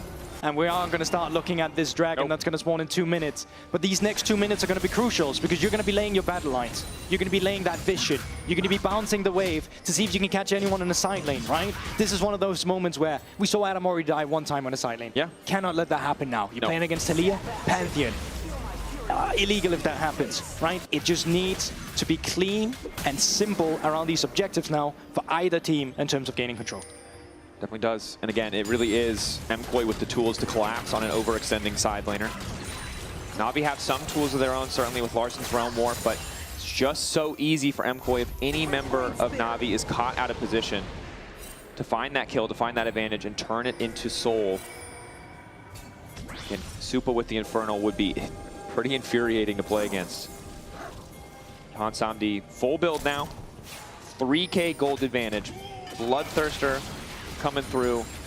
So much harder now for Elyoya to jump in and finish a kill without backup from someone on his team. No longer can just solo zone a character like Xayah out of the fight. Malrang is going to go back to base, going to replenish his ward. So far, they put a little bit of vision on the top side just to help Larsen push out the waves. You can see there's actually 2 pink wards in there to see if they spot the Talia, Rumble, or anyone moving up there, especially the Pantheon, right? So it's just to give them some breathing room. So they actually have a pushing wave in top side. This is nice for Na'Vi. Larsen can now regroup on mid, and they're going to fight for priority here. Clone used. Alvaro sticking with Elyoya. Shock Blast not hurting too much as it's just the shield from the boots. Need to clean all the vision right now. Here one on the flank though. Na'Vi have to be careful about these chokes. Dagger in the back line. Finding no blast off Jojo Pune. Oh, Alvaro. Alvaro to the back line. Immediately going to find 3. Han Samda going up in the air. Pulls the feather back immediately and Alvaro just gets cut down. Elyoya might be in trouble, but it's a perfect flick back on the carries. Elyoya going in. The Aegis Assault buying a bit more time. Adam going to find 1. Malrang still living for a bit moment. But they have to run. Adam set packing 3 down from the side of Na'Vi. The Soul will go, but he doesn't care about the Drake. He wants the enemy jungler. Might not get him, but definitely will get the Soul, unless, actually, this could be crucial. Are they killing that dragon? Adam is around. He has vision on that side, I think. He might actually be spotting this. Oh, he went back to lane. Oh, he went back to lane. This could have been sick. I mean, but come on, still. What a fight, what an initial engage. It felt like there was no way they could play this after Jojo loses flash. It's just, you go too far forward. You need a ward behind you there. They clear the pink ward, but they don't place new vision. The avenue is paved for Alvaro. Comes in with a fantastic ultimate. Great disengage from Malrang at the same time, but the damage has already been done. Shock comes through from Jojo. Everyone's just CC'd, and they just get blown apart. And the second that you get low, even 50% HP against a Pantheon, it doesn't matter how fed you are as that Xayah, right? Flick uses the Zhonya's to survive. Beautifully played fight by Jojo. Yes, it starts terribly, loses the flash, it's rough, but manages to convert to a really solid fight overall. And now you're playing against Soul. You are playing against Soul, and that Fed 80 carry we wanted to highlight before is now playing with 0 summoner spells. No cleanse, no flash. And as much as Adam does a lot of damage, doesn't have a lot of health, doesn't have a lot of defensive stats, that poke is gonna hurt. Definitely will do. But at the same time, they're not playing with their flashes either, right? Like, this is one of those moments where they need to play around with their own range. They need to make sure that they're not the ones making a mistake, but they have been very good once they're in control of power, right? Especially the Siege, we saw that in game 1. Once they got the power back, they are the one who's just dictating the pace. That they have been. Much better control, again, constant deep vision by leveraging these clones. But still, this could so easily still go down to Elder, right? Like, if you're not finding these inhibitors with this Baron buff, the game's still gonna drag out. And for now, they're not finding too much Jace damage. Poke still hurts. It does. Jace Poke still hurts a lot. Still almost full build on that Jace as well, right? Sitting on that Serratic Dirk, got a ton of armor pen and lethality. Jojo Pune going from the Seekers to the full Zhonya's now. Double Zhonya's on the side of MKOI, single for the side of Na'Vi. Larsen takes over to full build now, Rabadon's completed. And we're just trying to push in this wave as best he can. Still a minute left on the Baron, multiple points of pressure, likely just all the tier 2s falling. Again, neither side wants to be the team that gets over aggressive. makes that big mistake. So much instantaneous CC, the go button, the re-engage from MKOI, a massive threat. And of course, Hansamdi can do a lot of work. If you fight into him, if you overcommit, the Xayah can easily just 1v5 the team fight. Tier 2 falls in the mid lane. Bot lane surely soon to follow. But I don't think they're getting those inhibitors. Nope. Game's too close. Not what I expected from today, I'll be honest. No, neither. And I mean, again, credit to Na'Vi when they've found these angles. Fortunately for them in game one, so did MKOI. But have kept it much closer than expected. Adam now with the Serpent's Fang. Yeah, that's all right. How much? We have Sterak shield, W shield from Rumble. Yeah. Yeah, not too bad. Alvaro with the Nico tech with the Frozen Heart. Really funny. You can send the clone in. The clone has Frozen Heart as well. They've reduced the attack speed. Love that for Hansamdi. Yeah. His single lone attack speed item, crying sadly in the corner. Lethal tempo. He's got W, it's fine. I mean, it's true. There's a big difference, though, to slow down, like lethal tempo fully stacking, if you can find it. And also just going to help him not be one shot more than anything by the Jace poke. I mean, you can stack lethal tempo on the clone, right? So it's like... It's true. So actually, that is awkward. Yeah, does the 20% slow outweigh the fact that you're giving them free lethal tempo stacks? These are the questions. We'll put that one up there next to the next to the trolley problem for next time Jack is here. Classic philosophical conundrum. Actually, it's just a math problem, but I like to pretend it's philosophy. Hell yeah. Hell yeah. Makes you sound smarter. Yeah, that's true. You just say it with enough confidence, people will believe you. So, no Baron. Vision, still fine. Larson. Oh, will they catch him? It looks like they are. Mirwin caught out. Again, he could go golden, but to what end? Will likely have the cooldown back. Does manage to burn Larson decently. Whoa. Okay. Mirwin.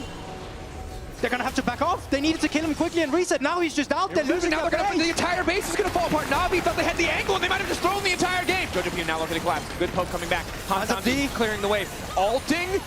The flick, not quite going to hit, crucially. Retreat is there. Bot lane now exposed. That tower down. Inhibitor, easier to attack. Didn't cost Na'Vi as much as I expected. Well played by Hansamdi to immediately cut the wave, but he loses his cleanse and his ult. What happened there? They just let him live. They thought he was dead. Both kind of just backed off. Mirwin's shield came through afterwards, and he was just walking out of it. They almost lose their entire base for that. At least they lose the bot side. I don't know what happened there. That's another question for Jack. I like the idea that every time we don't know an answer, we just ask Jack. Jack, yeah. Just put more pressure on Jack. You're doing great, Jack. You're doing great. Or Yankos. We could ask Yankos. Yankos. True, yeah. Why Na'Vi not kill man top side?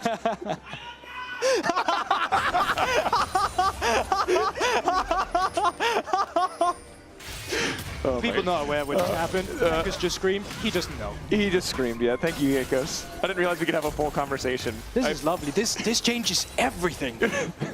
What, that we can have a full conversation? Larson. Na'Vi. Okay, Elder is here. This should be the fight to end all fights. Okay, we look at the setup. No cleanse available for Hansamdi. Flash is there. No major flashes except for Mirwin's missing on the side of MKOI, but his ultimate is up and available. Yeah, keep marking Alvaro on the flank. You know where he's coming from, you see where the clones are, so at least you're not going to make the same mistake as before. But now you have to retake, right? You need the Jays to actually be threatening these bushes, forcing Elyoya away, and that's not happening right now. Alvaro is still just keeping so much control about the Tribus only with his clones. They're so reticent to pull the trigger, and Malrang immediately going to ult, but they're going to burn a bunch of damage onto Pantheon. Adam's now trying to zone Alvaro away. In the meantime, they're getting a bit more poke. Elyoya just lost a lot of life, though. Hansamdi doing some good damage. Larson isolated, but they can't really follow up. MKOI, I think, are slowly getting chipped away at. This is not the fight, the circumstance they were looking for. Malrang's going to back, and he's going to TP, so he's going to be back into this one in a bit. You want to move your battle lines forward here, but still keep Alvaro in mind on that tri-bush. Ward there. Malrang trying to zone Alvaro away. Joji off on the side. Elyoya ready with the ultimate. When MKOI go, they're going to have to go together. That's Elyoya in the midst of the team. Immediately punted back. I guess it's all buying a bit more time, but Hansamdi is completely untouched. That's likely just Elyoya dead. Gets a little bit extra space. Has the lifeline. Still living. Still alive. Finally dropping down. Elyoya still keeps going. Are you kidding me? Somebody kill that Spartan. MKOI. They're just better. No matter what happens, they just couldn't deal with him. How did he live through all of that? Sterak's Guardian Angel, Sundered Sky, he has everything on his side. They just can't finish the kill. Like, credit to MKOI, but... Wow, I genuinely thought that fight was going to go that way, but now MKOI still sold, doesn't even care about the Elders. TP's going to come through as well, you're right. Pushing down the mid lane. This could be the moment this should just be the clean end. 2-0 comes through from MKOI. Incredible stuff. Again, in the final fight, they keep it going. MKOI, back and forth. They gave advantage they didn't need to, but at the end of the day, it doesn't matter. It looks like they're on the road to a 2-0. Oh, yikes. Instant deletion. Malrang up in 5. Equalizer to deny the home guard, just to make sure that no one else can get involved. And now MKOI can take their sweet time. Knock up onto Malrang. No autos, wasted on the Nexus yet. They're finally starting to hit it. Hansambi stepping forward, but the Nexus goes down. MKOI, not clean, but a 2-0 nonetheless. I was tongue-in-cheek when I was saying that, and I think Na'Vi, surprising glimmers of hope in this series, but at the same time, MKOI as well. Questions towards some of these early games, or at least the mid-game, throwing game 2 here as well. But either way, they still prove that by the end of the day, they are the better team. That they do. Some hope for the side of Na'Vi, but at the end of the day, MKOI, a bounce back, finding that win. You can vote for your Kia player of the series, of course, Mirwin, Elyoya, or Alvaro. All good options. Oh, yeah, I have no clue how I'd give it to. Maybe Elyoya, just based off whatever happened by the end of that. 2 games. On the Trundle, he lived when he shouldn't have lived. On the Pantheon, lived when he shouldn't have lived. We need to find a nickname for Elyoya, because we can't use Unkillable Demon King, but there's got to be something. There has to be something about not dying, for sure. At least in the context of that game. We need to speak more Spanish. That's what I've learned. Absolutely. It's not enough. That's going to be the key for us. But I'm excited for Na'Vi versus Vitality tomorrow. That was something where that has huge implication on standings. Oh. And like from what I've seen today, that matchup out of nowhere is a straight up banger. I mean, 100%. We have to hope that the prep wasn't just for this single matchup on the side of Na'Vi, that they're going to be able to continue to deliver. Again, game 1, Larson Akali. There's a lot of stuff cooking over there, but we're done yapping. You don't need to hear any more from us. Jock's standing by with the victorious, unkillable Spartan. I don't know. We need something in Spanish. Probably you can help us figure it out. Take it away. I'll ask him, don't worry. Congratulations to Elyoya and MKOI in the Marriott Bonvoy post-game check-in. Yoya, do you have any suggestions what we can call you? Because you were literally unkillable in most of those fights. Is there like a Spanish nickname that we're not aware of that you have? What do you mean? Because they're trying to come up with a name. You know, Faker's the unkillable Demon King, but you were kind of unkillable in that game. No, I don't think. No. I mean, and please don't put me any name. Or Okay, we'll think about it. We'll think about Melzet it. will be even angrier, you know. He will? Do you Yeah. think he'll be really angry about those games? Tell me why. For sure. Like, I mean, he has more than reasons enough. I think we were trying a different approach, and honestly, I don't think it was we had the best showing today. I would say we had a really chaotic game, and you could really see like we weren't really on the same page. At the end, it's also normal. We come from not the best week of practice, so yeah, I mean, everything can have bad weeks. I think we are really happy that at least we could take the win. Yeah. Even though it was not the most clean games, at least it was a 2-0 with 2 wins. It was, and I do want to kind of, I really understand you when you say that, because your schedule was very hectic, right? Because you went to 2 internationals back-to-back. After winning a championship, you had to come back and do media. I know you guys were on Euphoria. I know there was a little bit delayed in scrimming. So can you all contextualize that in that, okay, guys, this is okay for now, but it needs to be better come next week, come playoffs? Yeah, I mean, it is okay for now because, again, we're still far away from playoffs. I think we still have time to fix it, but this is not what we want. This is really far away from our standard, and honestly, we are going to have to work really hard coming the next upcoming weeks that we are already doing because, as you mentioned, we had to take a bit of a break since the schedule has been pretty tight for us.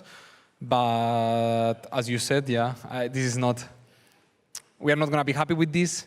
And it shows how much work we still have to put in, so yeah. Yeah, how much of that is a side effect of what we heard on Euphoria, right? That you said, okay, or it was Jojo actually that said it. We're coming back from internationals. We're seeing how fast these LCK teams are playing. We want to implement that in everything we do. It's a really big kind of implementation. It's a big change. So is this also kind of causing some of these issues? For sure. I mean, I think when you try to learn something new, there is always this process in which I mean, as everyone knows, like the learning is not linear. You don't always go in a straight line. So right now we are having some issues that are normal because everyone is seeing different plays. We are not really clicking on the same page together, but we believe this is part of the process. We are still not happy with it, even though we know it's part of the process, and we just have to work. And you're very apologetic because I know that you don't want to let your coaches down, you don't want to let the fans down, but a win is a win, and you're also our Kia Player of the Series. I am? Yes, I know. I mean, maybe you're like, the early games weren't great, but especially in game 2, you are one of the reasons why you won. Yeah, I could see game 2, but I'm happy I got it. I guess I have really good fans because I'm not sure if I'm really happy with my performance, but anyways, it's still really happy. And even though I'm really critical with myself and all of this, I don't want to take any credit from Navi. I think they played well today, and also we need to be happy for our wins. Yeah, I think so as well. Muchas gracias a ti, and congratulations. Thank you so much. It wasn't the most beautiful win you would have wanted. 2-0 again for MKOI, and we're going to take a quick break on this side of the stage and come back with Team Heretics versus SK. Thank you.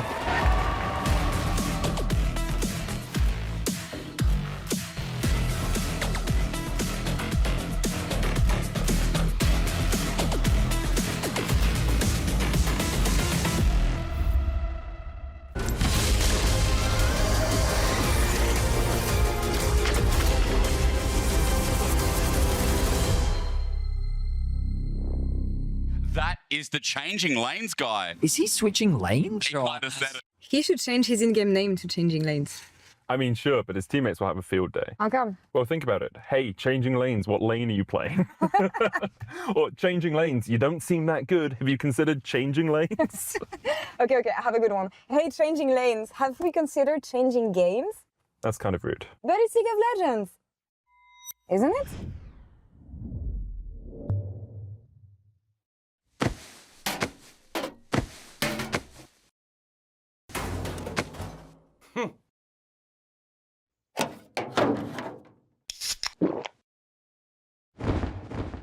Red Bull gives you wings.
200 feud. Flash in. One more auto.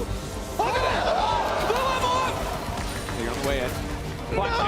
One more auto. Oh, that's it. Actually, got sorted. Ramble no flash, Ramble no flash. Kill rumble. Button away. Finish. Nice. Walk on 1 HP. I hit the carries. 1 HP on Saya. Walk on no flash, 1 HP. Saya dead. You guys win. Welcome back to LEC Summer, where we just got to bear witness to an absolute banger. My name is Dagda, and I'm joined by Jack Spectre and Mirwin. How do you feel coming off the back of that? Because that must have been heart racing, blood pumping, everything trying to play through that. I mean, you know, basically, after the game, I had to go bathroom and feel a bit, about what just happened. It was, really long game. Both games were not the best quality. I hope the fans at least enjoy it, Since we didn't give the best gameplay, I hope we gave some entertainment. Yeah, Navi, Larson was kind of making fun of you guys, especially on the Akali. What do you think? Do you think they were just playing really well? Do you guys think you guys are a bit rusty after lack of practice, or? I think today we played pretty bad, but I think also props to them, I think they played better than, for example, into the KC series. So I think it goes both ways. Yeah, I want to bring up the goal graphs just to have a look at them, because it felt like it was so back and forth. Game 1, obviously, we saw Larson get the early lead that you were just talking about, and then was able to kind of not carry it across the line. Whereas in Game 2, it felt incredibly back and forth. So what was kind of your take going into Game 1 as you started to drift behind? What was kind of the comms, and how did you bring it back? I think we're pretty chill. We're just reminding how we actually play team fights and everything. I don't think we were as a team, we always know that if we're behind, it doesn't matter. As long as we get a good team fight in our terms, we'll win it, because it's our biggest strength. So I think we were pretty chill about it, and same for Game 2, even though we fuck up in Nash. It just happens, it's life. Yeah. Look, it went a bit haywire for Navi on the opposite side as well. I want to take a look at Larson in particular, though, because Jack, I think he had an absolutely spectacular time. Yeah. We got to see a lot of plays that we wouldn't have generally expected from this guy. Yeah, I was really surprised. Both the aggression he showed in Game 1 and in Game 2, I think much bigger step up. He's been playing really passive over the last few years, and I was kind of sad that he just kind of keep falling down, the slow decline. But this summer, he's looking kind of fresh. Yeah, I agree. I can see last splits he didn't play as aggressive, and today he showed up. He was playing really, really well. He was punishing our mistakes. So yeah, good for him. I'm happy to see players do improvements and step up. I think it's good for all the region in general. So we like those. Has this changed your opinion now of Navi? Because we had that quote coming through from you guys, kind of saying, "Hey, there's a clear top 3 teams, but we haven't really seen, Fnatic step up into that top 4. Has this changed your mindset kind of the league as a whole after seeing Navi perform like this, or does it change your mindset on yourselves, or is it just a bad game?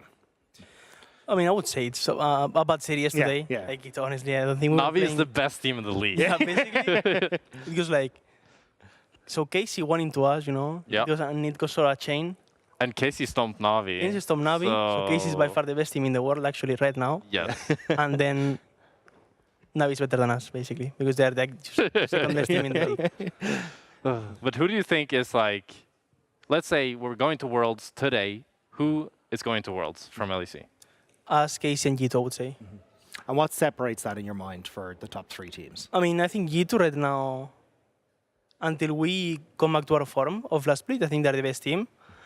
And I would say Casey is playing way better than last split, because I think last split they weren't really looking as a team. And I think now they have a better plan. I think they have more clear ideas, and they play all in the same page. And I think as a team, once we're back in form, we are one of the strongest team, if not the strongest. So yeah. Do you think there's a big gap between the top 3 and Fnatic, or do you think it's super close? Maybe even Giant X could be top 3. No, I think Fnatic is a really good team. I think they have. I think the good thing of Fnatic, they're all in the same page. They're super aggressive team. It has been always like this for last 2-3 years with Fnatic, and it works for them. That's how they actually win games. So I think it's teams with a strong identity, and if their 5 players actually have the same idea, I think they can always win games. And I think that's the biggest strong point from them. So I don't think it's actually a big gap, but I think they would be top 4 for me. All right, well, thank you very much, Mirren, for joining us. We are going to have to kick it over to the game, though. We got Betty and Hysteric standing by with another member of MKOI, Supa. That's a spoiler. We're meant to introduce Super standing by, of course, the legendary superstar of the 80 carry. Welcome. Thank you so much for joining us. You're joining the great long list of players joining up. I don't think we've had an 80 carry on Destin. We don't very often get 80 carries, but we're extremely excited to have you, simply because you had a great series today. We know how tired you are. Thank you so much for joining us, because I know for a fact that series was exhausting. But hopefully you can take your time, relax a little bit. For these teams, this series is quite important, but I imagine that while they're not in your group, having played against these 80 carries a bunch, is there one of the two 80 carries that kind of stands out to you, like both Flackhead and Kedui? How do they stand out? How do you rate them in terms of their performance? Yes. I mean, I'm not sure about the number, but I played with Flackhead around like 20 matches already, 25 during our career in Superliga, in second division, kind of. So, I mean, I feel like Team Heretics look like more a group. They're playing, they draft accordingly. I think they look to get a better front to back. Agreed. SK doesn't look like a solid team right now. I feel like they are trying to find each other still. I don't know if the changes are going really good, so I will say Heretics should win for me like 2-0. I mean, I feel like that makes sense. If you're talking about a more cohesive unit, SK bring in Dundun, Abadage's back in the lead, Skeens as well. It's like this big mismatch where we don't know how the style of the team is. I'm sure that's like more the feeling where you guys, for example, I would relate more to Team Heretics. While the skill is obviously different right now in terms of performance, Team Heretics, same 5 roster, and they are developing that. Team Heretics feel like they're a lot better this split as well. They're getting better and better. Yeah, I mean, I think the last lose was like pretty hard, no? Was into G2, and I think they lose into Fnatic was super close. It was, yeah. Yeah, so I mean, I think they are looking better. I think G2 is in a really strong form, and this for sure affects Heretics, but I mean, I really like what they are building, so for me it's the surprise of the year, this roster. So let's talk about the meta.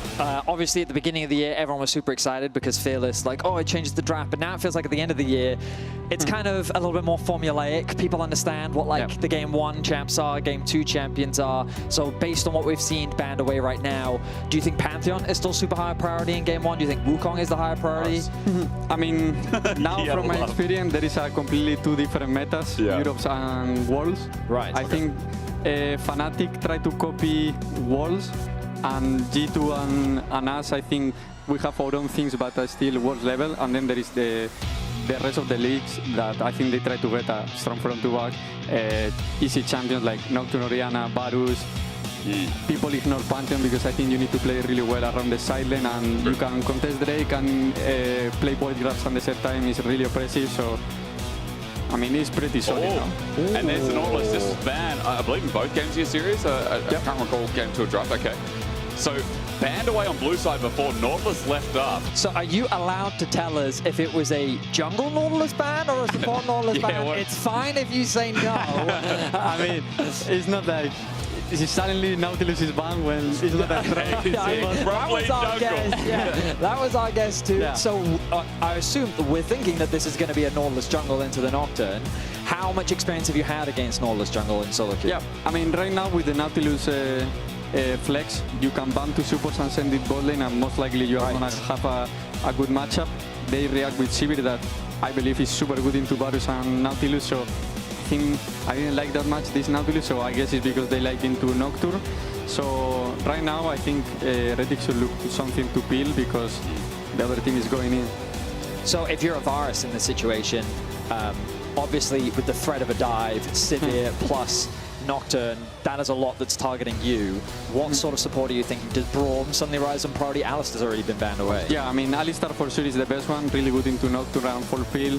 I think they should look either to, now they have 2 options, or send it, something that engage and you play front to back, and for other side, Rel go in, because if you engage first on Orianna, Nocturne is pretty bad for them. Right. So they have the 2 options. I think Heretics should hold to counter bot, and right now I really like the SK draft. I think in general they are drafting pretty well. I think they are just missing in gameplays. That is the most important part. Yeah, it is. But in general, I really like their drafts. Aurora into Cassante is the thought here, so a bit more AP damage in solo lanes. And what's most interesting is Team Heretics already with the Nord jungle coming in. Front lines there. Vedi, you've talked about Brom, you've talked about Disengage. Super, you mentioned that Alistar's the best pick. Now that that's taken away, would you start talking about Rels, maybe the Rakan as an option here? Yeah, I mean, if I tell you... That's a Varus. Corky mid, I would assume. Okay, yeah, okay, sorry. I was the Corky mid. it's not Beerwin, bro. I'm just sorry. I'm used to Beerwin. I'm like, I see a Varus, and I see a Brand locked in as well. All right. Yeah, this is pretty good. I think they didn't ban any support. It's kind of crazy, but at the end, if you have 3 carries, Nocturne or Orianna only can focus one. Sure. It's a MDK last year comp. I love it. So, I mean, right now, I think if they finish with Rel, I will say this is a pretty, in my opinion, draft gap for the right one. Now they need to play well. They have winning bot. I think mid should be like pretty 50-50. I mean, I'm not really sure about this. For sure, it's volatile as fuck.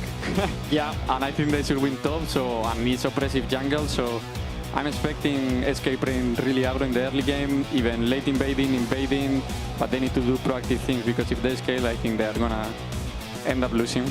So basically, SK just have a lot of agency with their laners because their ability to either get the push, it's super easy to support their jungler, and so the responsibility falls on Skeens. But in my head, when you're playing a comp like this, is your goal to try and steal away camps, like the Canyon Sider style, use your push to steal away enemy objectives, or is it just we want to make sure the Nocturne gets to 6 as quickly as possible? I mean, since they have a better laner, they should get advantage through this, and it's either you die or you invade, kinda, in this meta.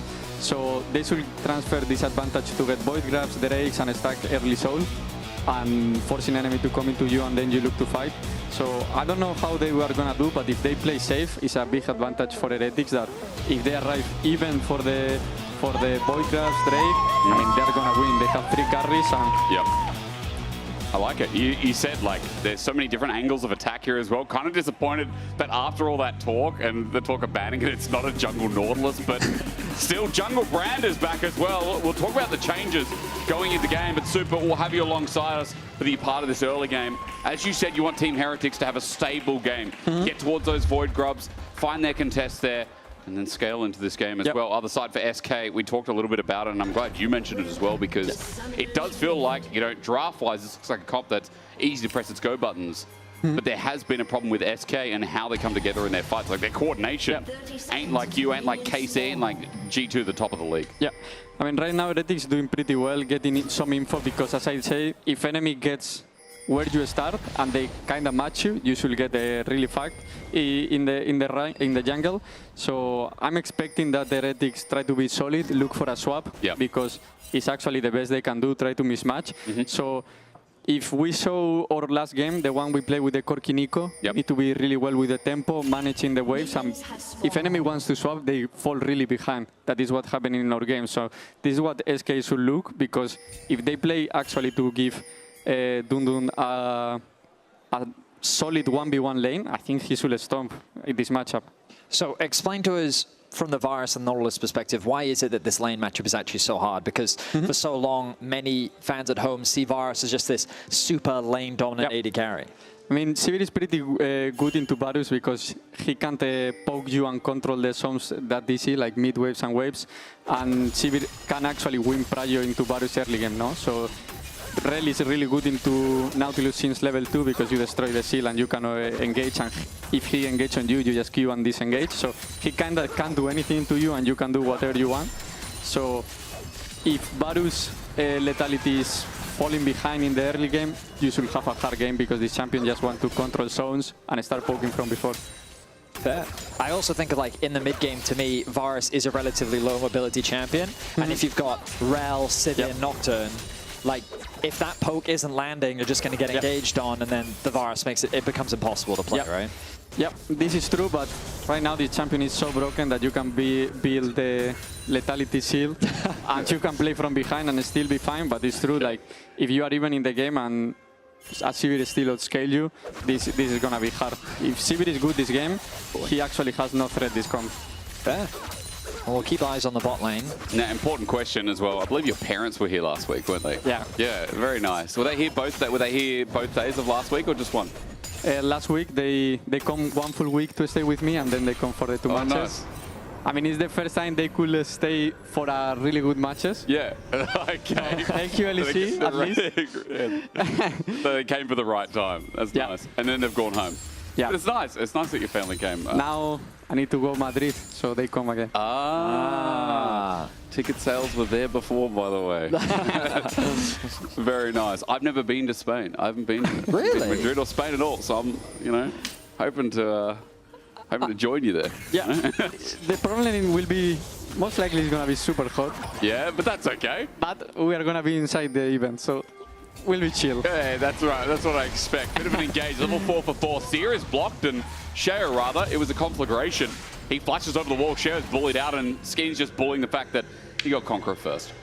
So, earlier you mentioned about the swaps. We're seeing a very early swap from SK. From your perspective, is this them trying to get ahead, anticipating the swap? Or is this them just making a misplay? I mean, I'm pretty confused, not gonna lie, because I don't think you want to play 2v2 with Aurora, because actually they win. Because Aurora, you don't win the all-in into this bot lane, so I don't like this. The only way I think this can work is if you freeze top and you play with your Rel, Sivir, and K'Sante can touch a minion, but K'Sante actually is not in a threat into Sivir. It's not that strong early game. So, I mean, I think SK fuck up here. Not wrong.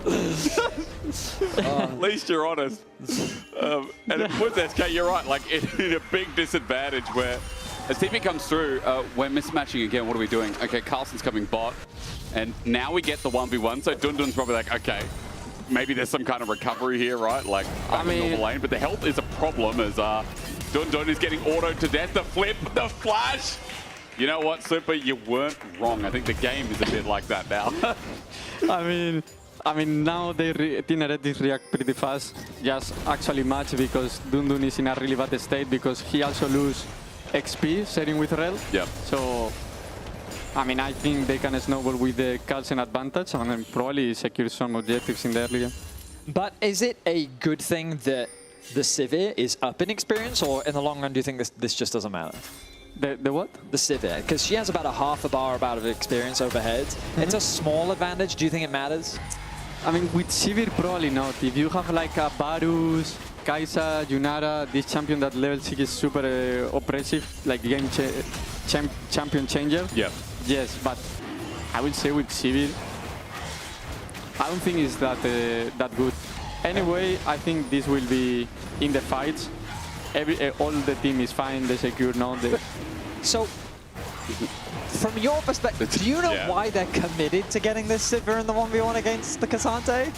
I mean, right now, probably because they think Aurora is hard losing in the 1v1 into K'Sante. So, but they did pick it into the K'Sante. I was going to say, they chose to take this matchup. I'm confused. I'm not Great, that's all I needed to hear. Because we too sometimes get confused, and this is helpful. So if you're Heretics right now, what are you thinking? What's your game plan in this situation? I mean, right now what I will look is to try to play chill, play for void grabs, wait that Carlsen get this 1v1 tempo, or at least match it. And I think right now with the Varus 4v4 they should win. So just coordinate, play all for the same, secure void grabs, and don't reswap. Don't reswap. Like, enemy is gonna need to cover him. Yep. You are scaling for free, getting everything. Just keep playing, because I think they can get all the control all the time when they coordinate with the jungle. It could be free at this point. I want to quickly ask you, Super, as well, in this early game. We see the brand jungle. Do you have any insight into, is it just the changes? Is this egregious in solo queue right now? Like, how does this hit for you? Top lane's going to battle a little bit. Kadui just going to walk it off, and the wave's actually not in the greatest spot as Carlson's just taking it up. He doesn't care. Any thoughts on brand jungle? I mean, I think it's kind of... I mean, they buffed him, but I think kinda Carlsen and... Sheo and Camilo, they both like... Camilo likes to play ADCs, and I think Sheo likes to play AP, from all his career. Right. So, probably this is something that fits them, and I think with the AP jungle, you get as well what Heretics want, that is a strong jungle and front-to-back first target. So. And Shay's also been an insane carry, like whether he's on supporting jungles or, as you said, like AP jungles as well. I feel like he's really one of the best junglers in the league right now. We've had the Jax, the Nocturne, Wukong, and Xin Zhao. Like there's a plethora of either skirmishing or set-up junglers. So, but I will say that I think that teams that do a good job of putting him behind tend to kind of also just put Heretics behind. And how strong do you think SK are in a position to contest this? Do you think they even can from this position? No, because I mean, they at least got one. Yeah. So right now, if I was them, I will look to play for the second Drake. You need early fights, kinda. You need to use this Nocturne Orianna. You need to get advantage through this. Because I think if you keep scaling, you will arrive to one point that Nocturne Orianna, if are even, they don't kill either Corki or Brand. So I think they need to be more proactive and look for early fights. More or less, they are trying. Because you did say that like one win condition for SK is they use their prio to control the early objectives, and then eventually you're going to force that third dragon fight, maybe the fourth dragon fight, the Herald. And because you're forcing it, you're also forcing the fight on your terms. And that's why Heretics feels like in a good position, because they're getting those grubs largely uncontested, right? Yeah. So more or less, they are not that bad. But I think they need to... how to say, they need to play more aggressive the map when the objectives come. Right. They are not that bad. I think they should win the fights in 1-2 items still. But if they keep not pressuring, I think the Brand will be really annoying, and the Corki when they reach 1-2 items. True. Which is coming soon. Faded Ash is already starting us off. Swifties here for Camilo is...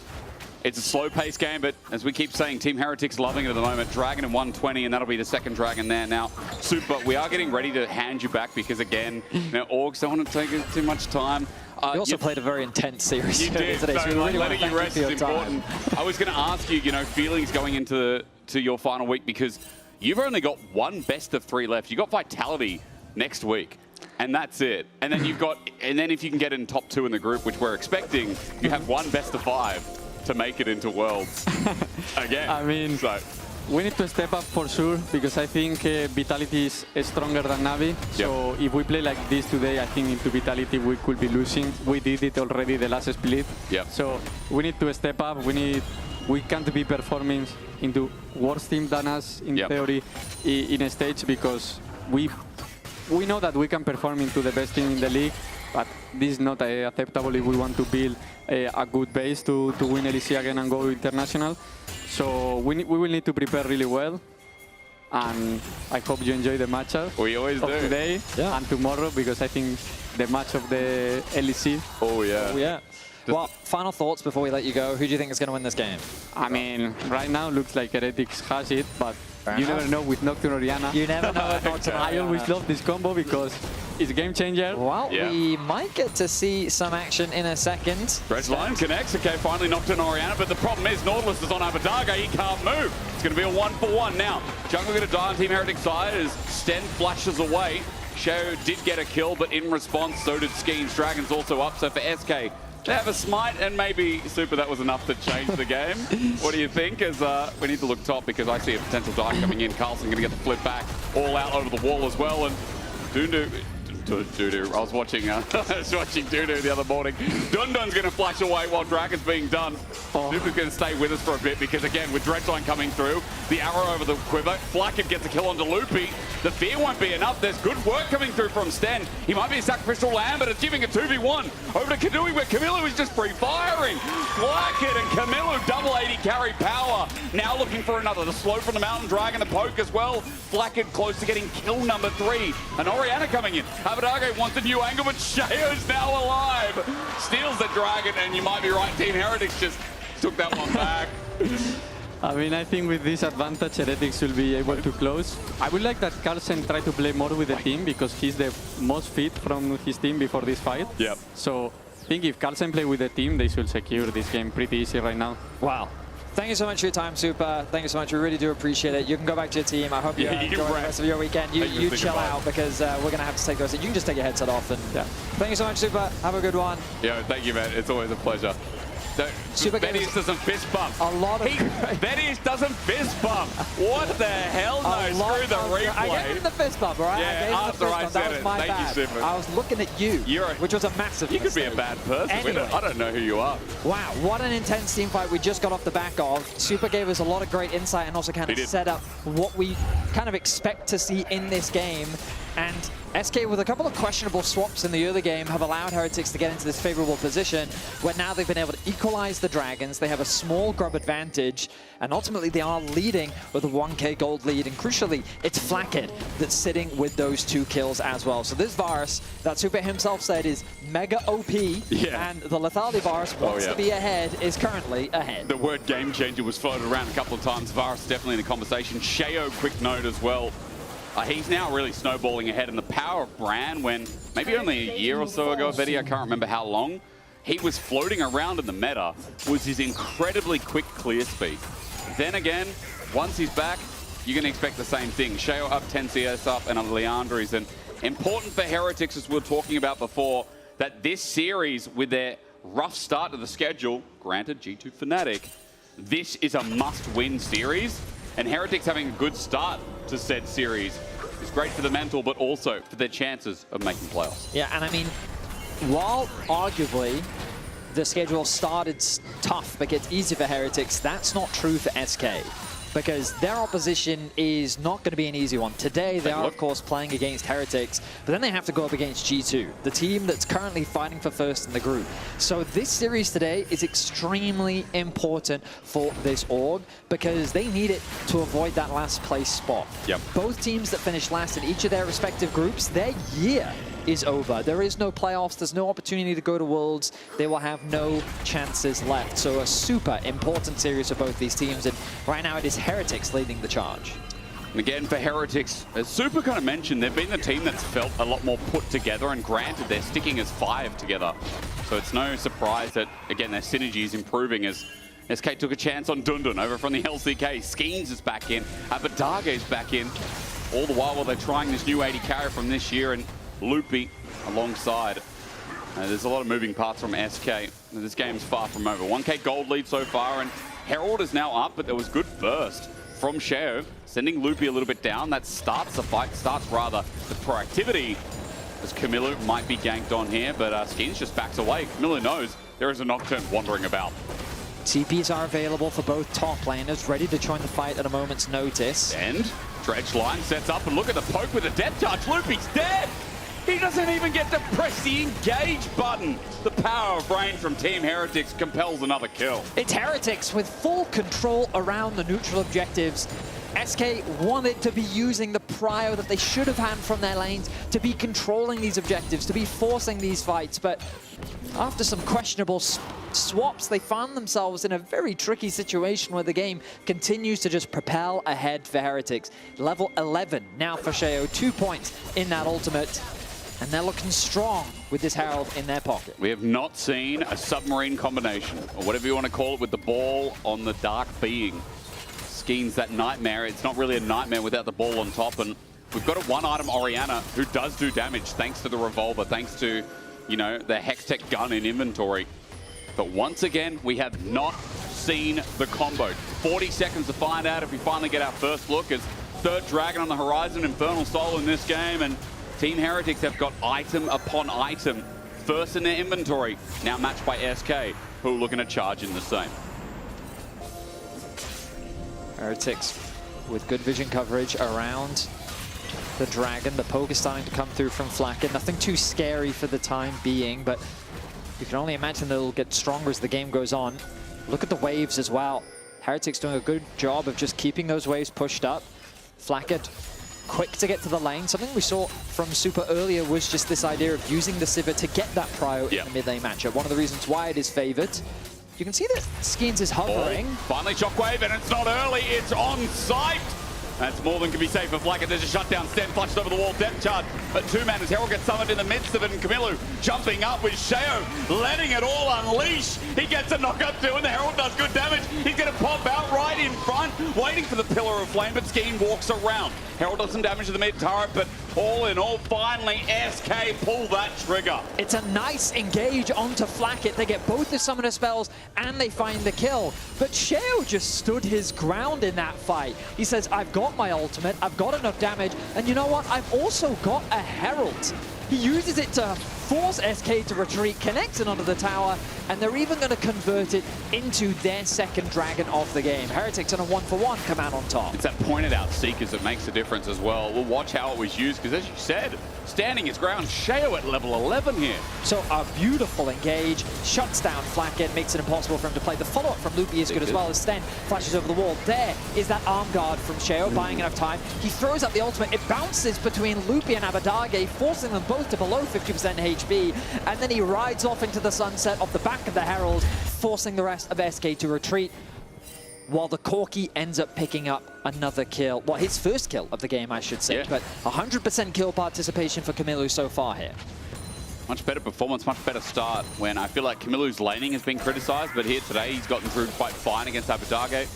You got to be honest though, you know, the early game has been quite stale in Team Heretic's favor, so it's been perfect for him. But hey, 1,200 gold lead still there. They got the dragon, you mentioned, Vetty, but Atakan's coming up in 115.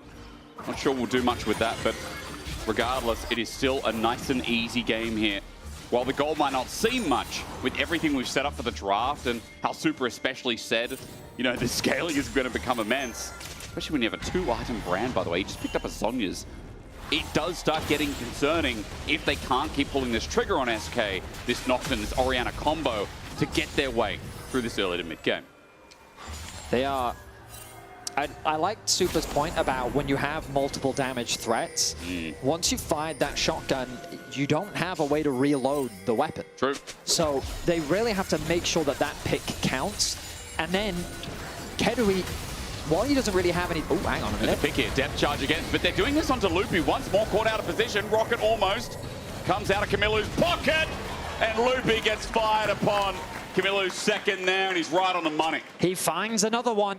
The kills extend to 6 as Heretics find advantage after advantage. Loopy gets caught out, holding the lion's share of the death so far in this game, as Carlson largely just ignores Dundun on the top side. I mean, Dundun's done nothing this game because he's either been into the Cassante. I know opportune times there's a shockwave, but a little bit earlier, I believe. Fierce still going to come out. Barrier there as well. Kadui under turret, but where's the damage? Skeen is tanking it up. Abadage comes through eventually, but Carlson now in the way. A blast cone there too, and all out pops him and takes him on a journey. Abadage flashes away, but Carlson still has his right there too. No blast cone for you a second time, and a pillar of flame not stealing away. Carlson picks up kill number 1. So a 1-for-1 trade is Flacket. There's little that the Varus can do in these situations. When Nocturne wants to commit the ultimate and you don't have flash, I mean, what options does Flacket really have? He tried to leverage the safety of his tower, but yeah, the shockwave didn't actually connect, so a bit of a fumble there on the combo, but Abadage has enough damage with the QW to secure the kill. But because he had to dive so deep to secure it, it provided an opportunity for Carlson to find a pick. Nice interrupt onto the blast cone. Sheo getting some valuable movement speed buffs from the infernal flame petals, I suppose. The cinders? The cinders. The petals. Yes. Everything is a petal on the rift now. True. Everything is flowers. But it gives you a bit of extra movement speed when you do pick them up, and that allowed Sheo to catch up as well. There's got to be someone, right, who's just a florist in their side job that was like, you know, how can I get my job on the screen? How can I represent my floristry? Let's add Atakan, this demon that drops LeBlanc's flowers. coven is called the Black Rose. Oh, is it? Yes. That is cool. That's such a cool You know code this. name. Her famous quote is, "The Black Rose shall bloom once more." Yeah, but the thing is, I don't play LeBlanc. You know, the champion Really? too You hard don't for a play LeBlanc? It's hard for a 30-year-old to use hands and LeBlanc. And like that, bro. There's a reason that I don't play champions that say when you hover over them in champs like now, hard, you know? Like, Wait, it does? It says, Really? if you hover over now, it says difficult. Oh. And it's just like, what do you say? Ezreal, difficult. I'm like, I'm glad that that's not around for the Nocturne mid era, because it would not say difficult. I'm telling you that. you don't think? Difficult for some. Now, the Dragon spawning in about 45 seconds. Heretics have already set their sights on that objective. The bot wave has been pushed out, but that's going to be caught by Camilo. And you'll notice that Loopy and Skeens don't really have any access to this river, but they do have pretty decent vision coverage. They've been able to get a few wards here or there. And you can see them littered throughout the bot side, particularly of the river, so at least they have some information. And with the TP available on Dundun, there are ways for him to join the fight as well. That one in particular by the Arakan is unlikely to be swept. Flacket does have his flash back up, and he might have to use it. He does, but he gets caught anyway, and there it is, the combo finally! Lay it on with the Magma Storm from Loopy. SK, useful fight. Kadui's poked out. Camilo still has a bit of damage in his back socket, but for now, even with the phosphorus bomb not connecting, Team Heretics have to back away. SK pulled the trigger, and it works well again. That is the combo that SK have been looking for. Well executed, connects onto 2 carries. The rest of Heretics are not in a position to respond, and they're able to find 2 kills. Dragon, and maybe even an Arakan as well. Have they gone a little bit too deep, though? Carlson is on the way. Camilo is in the area. 9k at 8. Camilo, as you said, the poke is big. Dundun has TP, even after taking the turret. It's a big play for SK. Carlson running in at 4, at 3. Skeens just needs to lock down on that smite, and with Phosphorus Bomb poking him out, surely! Yes, he does get it. There's a direct line as well between worlds. Carlson takes him out of that said world. And Dundun going through yet another portal. Is going to take Blasco flash away. Sten wanted a dredge line mid-air, but he won't find it as SK get the objective. Gold dead even, but that gold from Arakan puts them in the lead. A big swing for SK.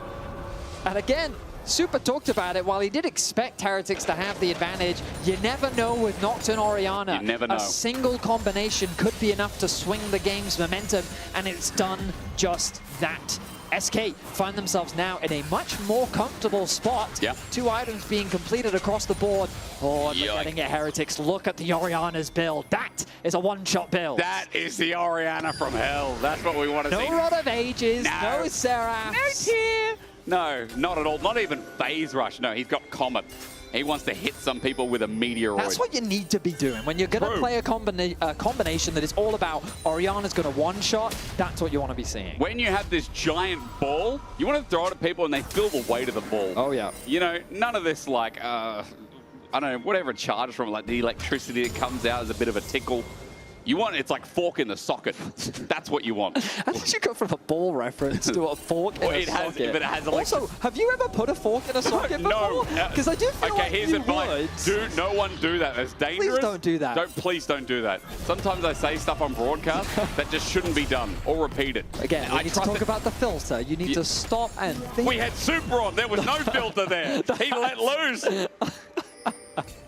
He can't get fined, he's a player, but... Oh my goodness. No one should talk to him about it, he was great. Unchained is great, especially as Baron at 25 minutes now spawns. Let's get an Unchained fight as Flacket Yomu's forwards. He's got a Seekers as well, by the way. And with the Zhonya's over here, there is a lot of time stopping Hex Slash, Norless, Hex Slash. I'm looking for it, but he goes backwards. You were excited for Stend, and now I hold.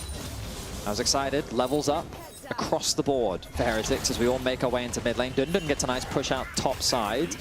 Carlson does have the TP. I feel like he should be making his way to bot, try and get that deep push in, force someone to go and catch. Camilo now has to move towards top. This will make it easier for Kedui to get that push into the mid lane, and now SK can have their turn moving into the top side river. With Baron alive, there's always that threat. And they want to be on the objective first because they want to be the ones deciding how the fights are played out.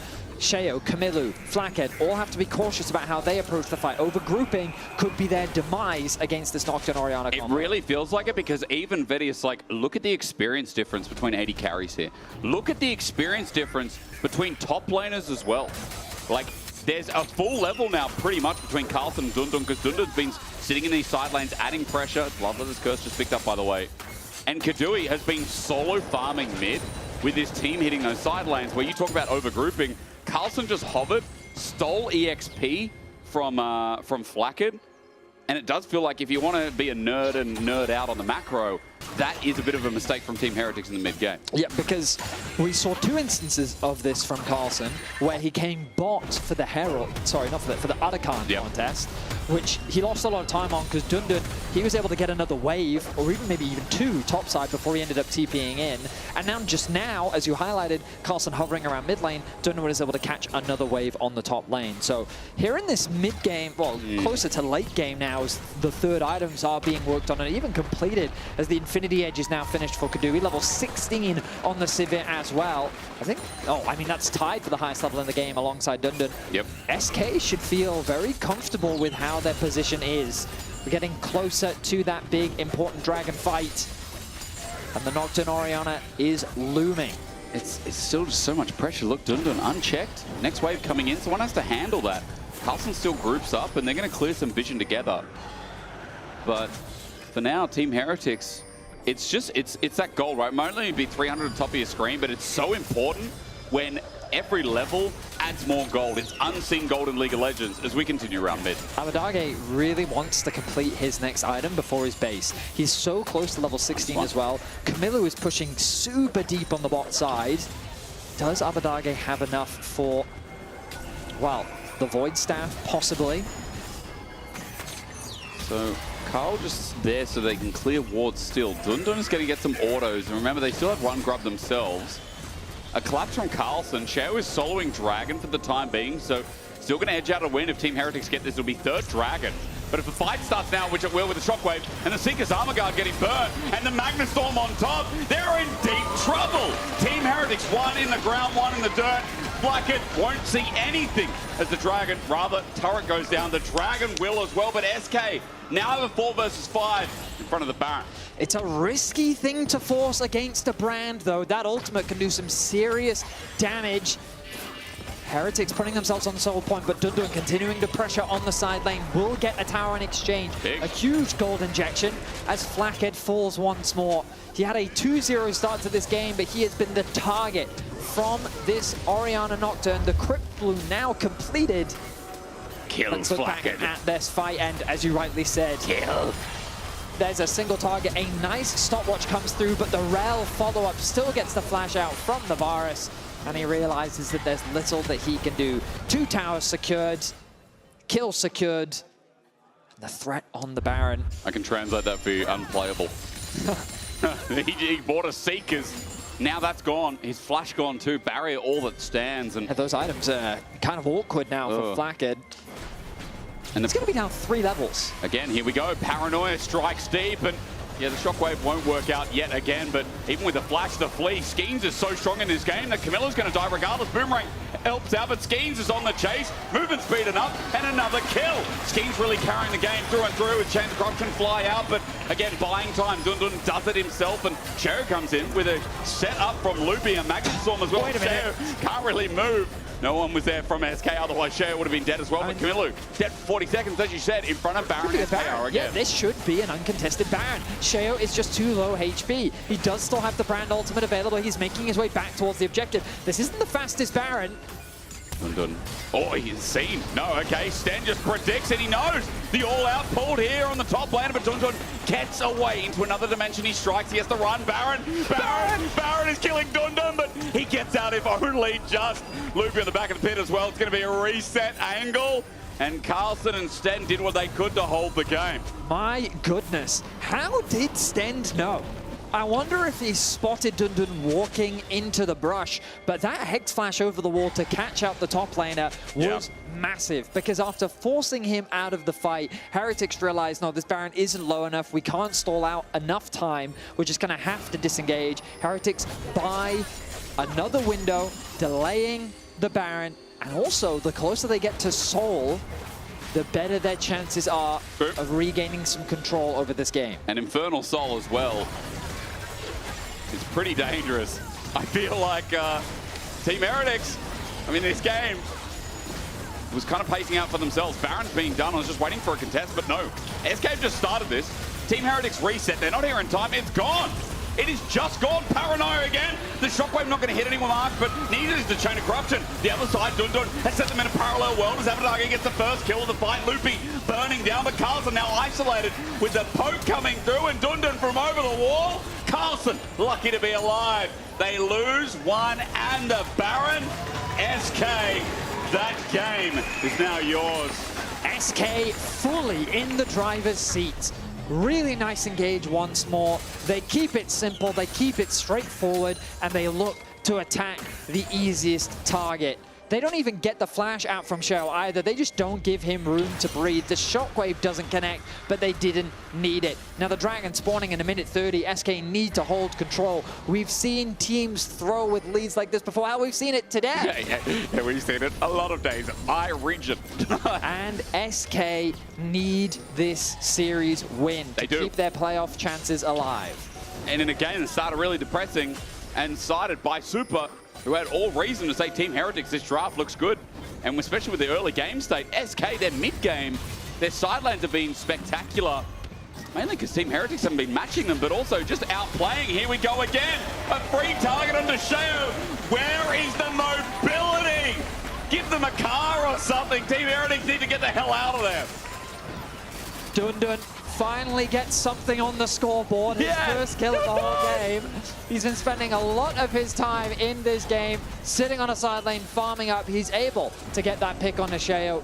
SK secure another tower, and now they can return to the Dragon. We're going to see 6 Dragons in this game. It's looking to be 7. Okay.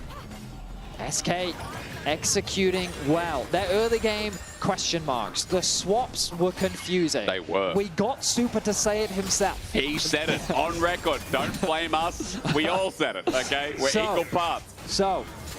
But they've turned it around. And as you rightly said, Skeens and Abadage found the engages. They locked onto Flacker. They didn't give him room to breathe. They were tower diving him in the mid lane as well. They made it impossible for him to play the game. And now they're reaping the rewards. I feel like, even though Skeens Abadage working his unit is, yes, this Dragon's going to go down. We know this is going down.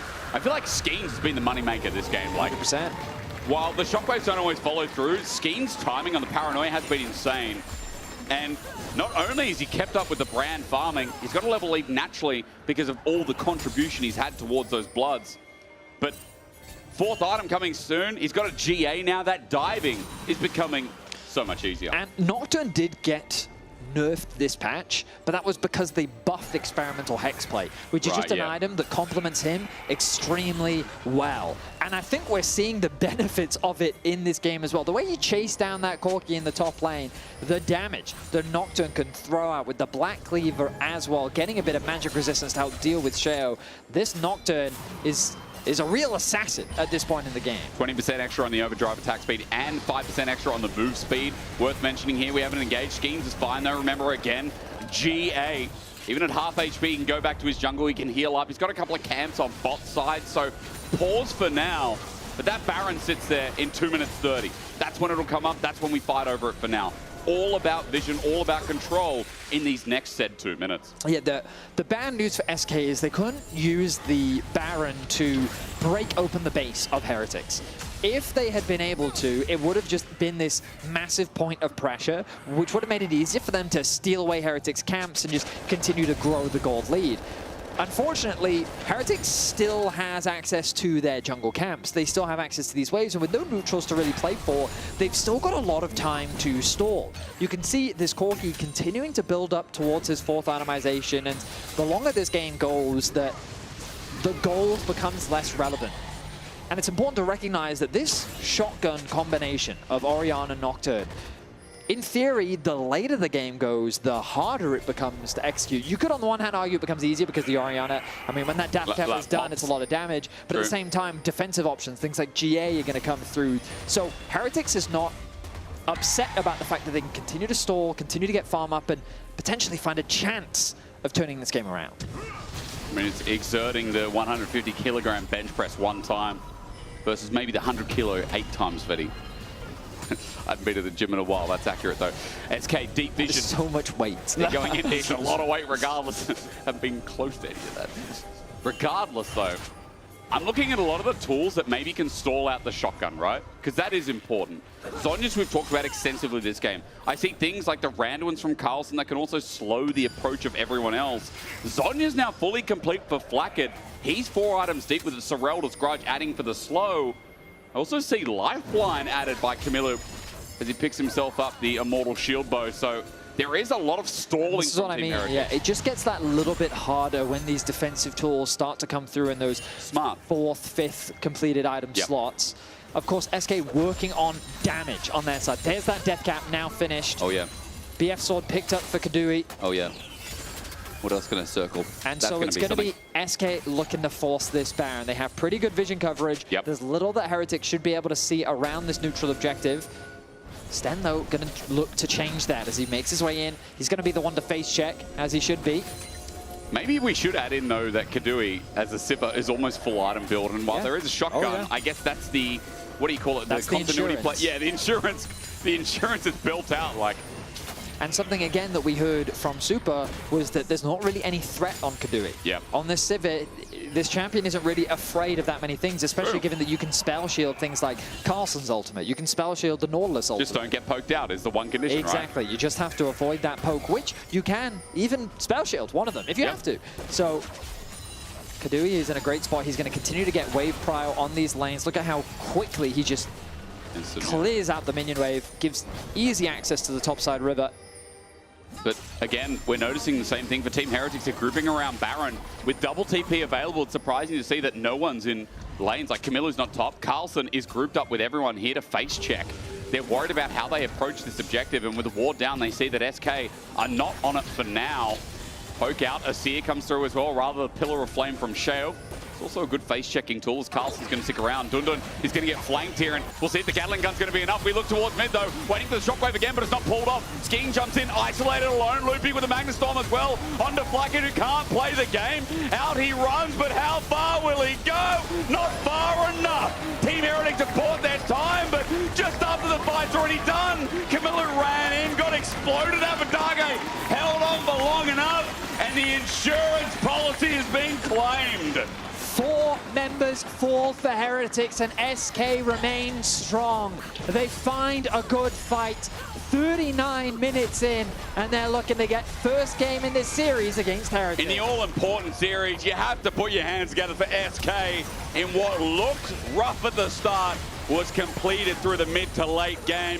Here they stand in an almost 40-minute barn burner.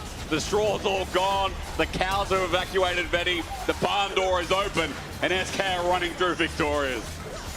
Stand with a cheeky Zhonya's, utilizing the arm guard to buy a bit of time. Still smiles on the faces of Camillo. As SK, they leverage the Nocturne Orianna combo so effectively in the mid game. Confusing swaps, scary early game. It felt like Heretics, with their objective control, was going to be the team to take this game 1, but SK bounced back with some fantastic team fighting, and it was that man on your screen right there, Skeens, that led the charge. He was insane. Like, that Nocturne game came out of left field with the Nocturne Orianna composition, but it was so nice as Jackie's going to have a quick talk to us on the sideline. He's somewhere in the stadium after game 1. Break it down for us, Jack. Very nice win from you guys here. How do you feel, Kadui, after this? Good. I think my jungler played really insane, so it was a really nice win. We could have played better. We were struggling a bit, but it's good to start with a win, but now we need to finish it. Yeah, I've been really surprised. Skeens has been playing so well. Is that been a surprise for you as well, or did you always think he was just as good? I mean, we changed junglers, this is the split, so it's for sure something new with him, but I really like him, and he improved so much the split already. So I think he just has like really good mood, and he's like just so positive that he's doing good. Great. Thank you very much, Kadui. Good luck in your next game. We're off to a little break where we come and return for game 2, SK versus Team Heretics. Don't go anywhere.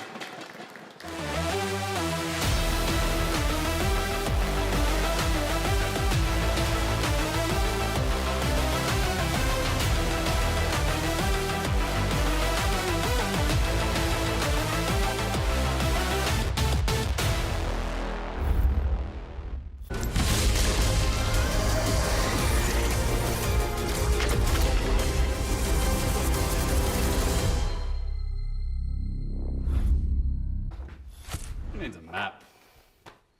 Wait, I'll take care of this. Oh, be careful. That thing belongs in a museum. What is this? Wow, that escalated quickly. What do we do now? Let's have a break.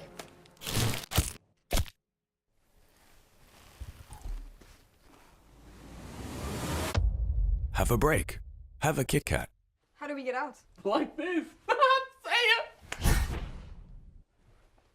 What about me?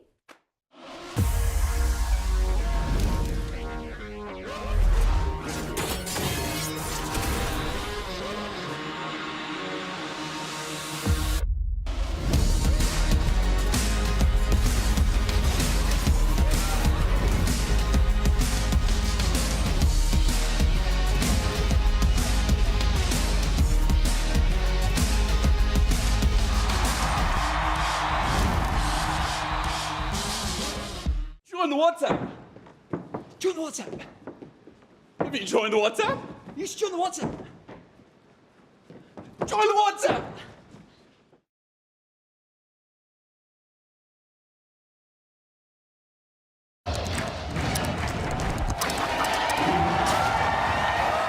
Red Bull gives you wings. We're now approaching the final pick, and what a ride it's been. A moment of hesitation, but we're getting closer to the game changer, and what a legendary journey we've been on. I mean, there's so many excellent options, but one of them has to be a perfect fit. Oh, they're about to lock in. Oh, what a pick!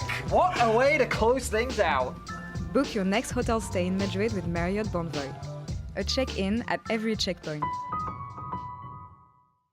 Want to level up beyond the Rift? Express like a legend and find your fastest server in one tap. Express in-game without ISP throttling.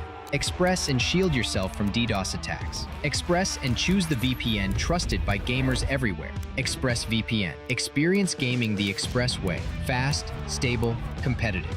It's time to Express. Scan to start your 14-day free trial. Subscribe to unlock free Hextech chests and keys.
Charge again, but they're doing this onto Loopy. Once more caught out of position. Rocket almost comes out of Camilo's pocket, and Loopy gets fired upon a little bit early, I believe. Beer's still going to come out. Barrier there as well. Kadui under turret, but where's the damage? Skeen is taking it up. Abadaga comes through eventually.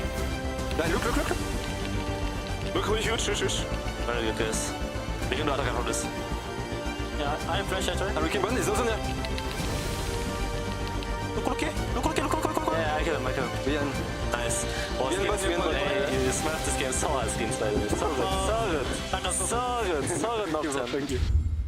Yeah, he was really good. I mean, Loopy Nation is eating good for this game, but maybe it's Skeens Nation after that previous game. What a masterclass. It was a banger. Yeah. Honestly, it was sick to see. That came out of nowhere. Yeah, like the coordination between Abadage and also then Skeens worked out really well for them. Loopy was in good positions for the fights. It felt like SK kind of understood the game plan they wanted to go for and were able to execute on it. Yeah, Nocturne, Ori doing well. Dylan Falco somewhere waking up in a cold sweat. It does work! You should have believed me!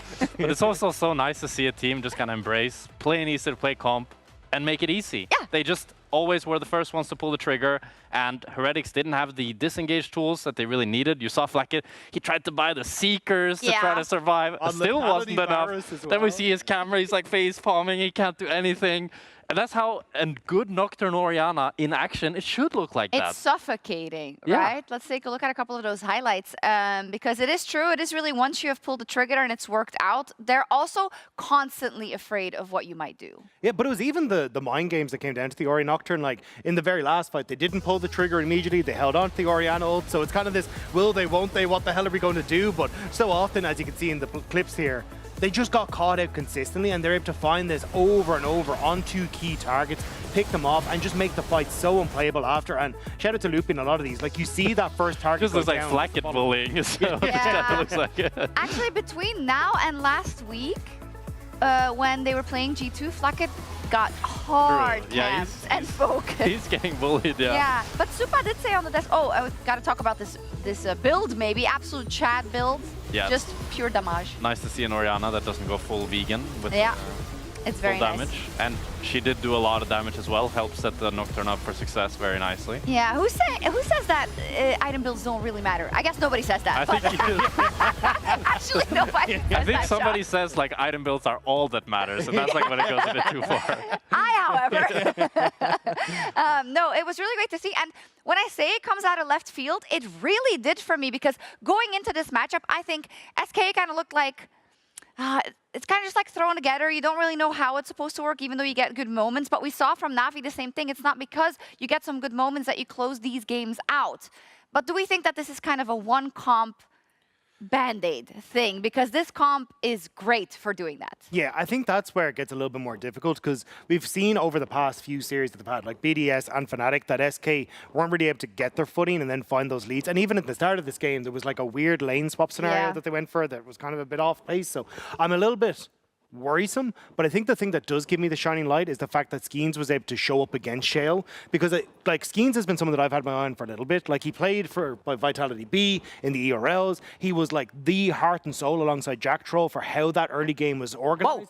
And then you get to see it against then you get to see it here against Shale as well, where he's able to get control in the early stages, work with this Orianna. And I think this is a man that even in the losses, was still doing a lot of work. Like I think back to like BDS game 1, he was on the Trundle. We have these really good cross maps against Fnatic that is actually kind of keeping, against BDS, that is keeping them within touching distance for parts of that game. So this is someone, even if SK aren't able to get this across the finish line, it's great to see him stepping up because I think he has a lot more to offer as the season goes on. This team is just wild. You have Abba, of course, coming back from NA, trying to say like, I still matter in EU. We've got Skeens. The guy was on a team in 2016, right? We have Kadui, kind of the same story, always wanting to get to that next hurdle. So it's cool that they're making the best of it. It's really, really nice to see. And Jack, as you know as well as anyone, sometimes all it takes is one good day for that momentum to start swinging. For sure, I completely agree. And I think the team, for me to see more consistency from SK, I think it relies a lot on Loopy Nation. Because if Skeens is the one engaging, I can put all my eggs in that basket and believe in that being great.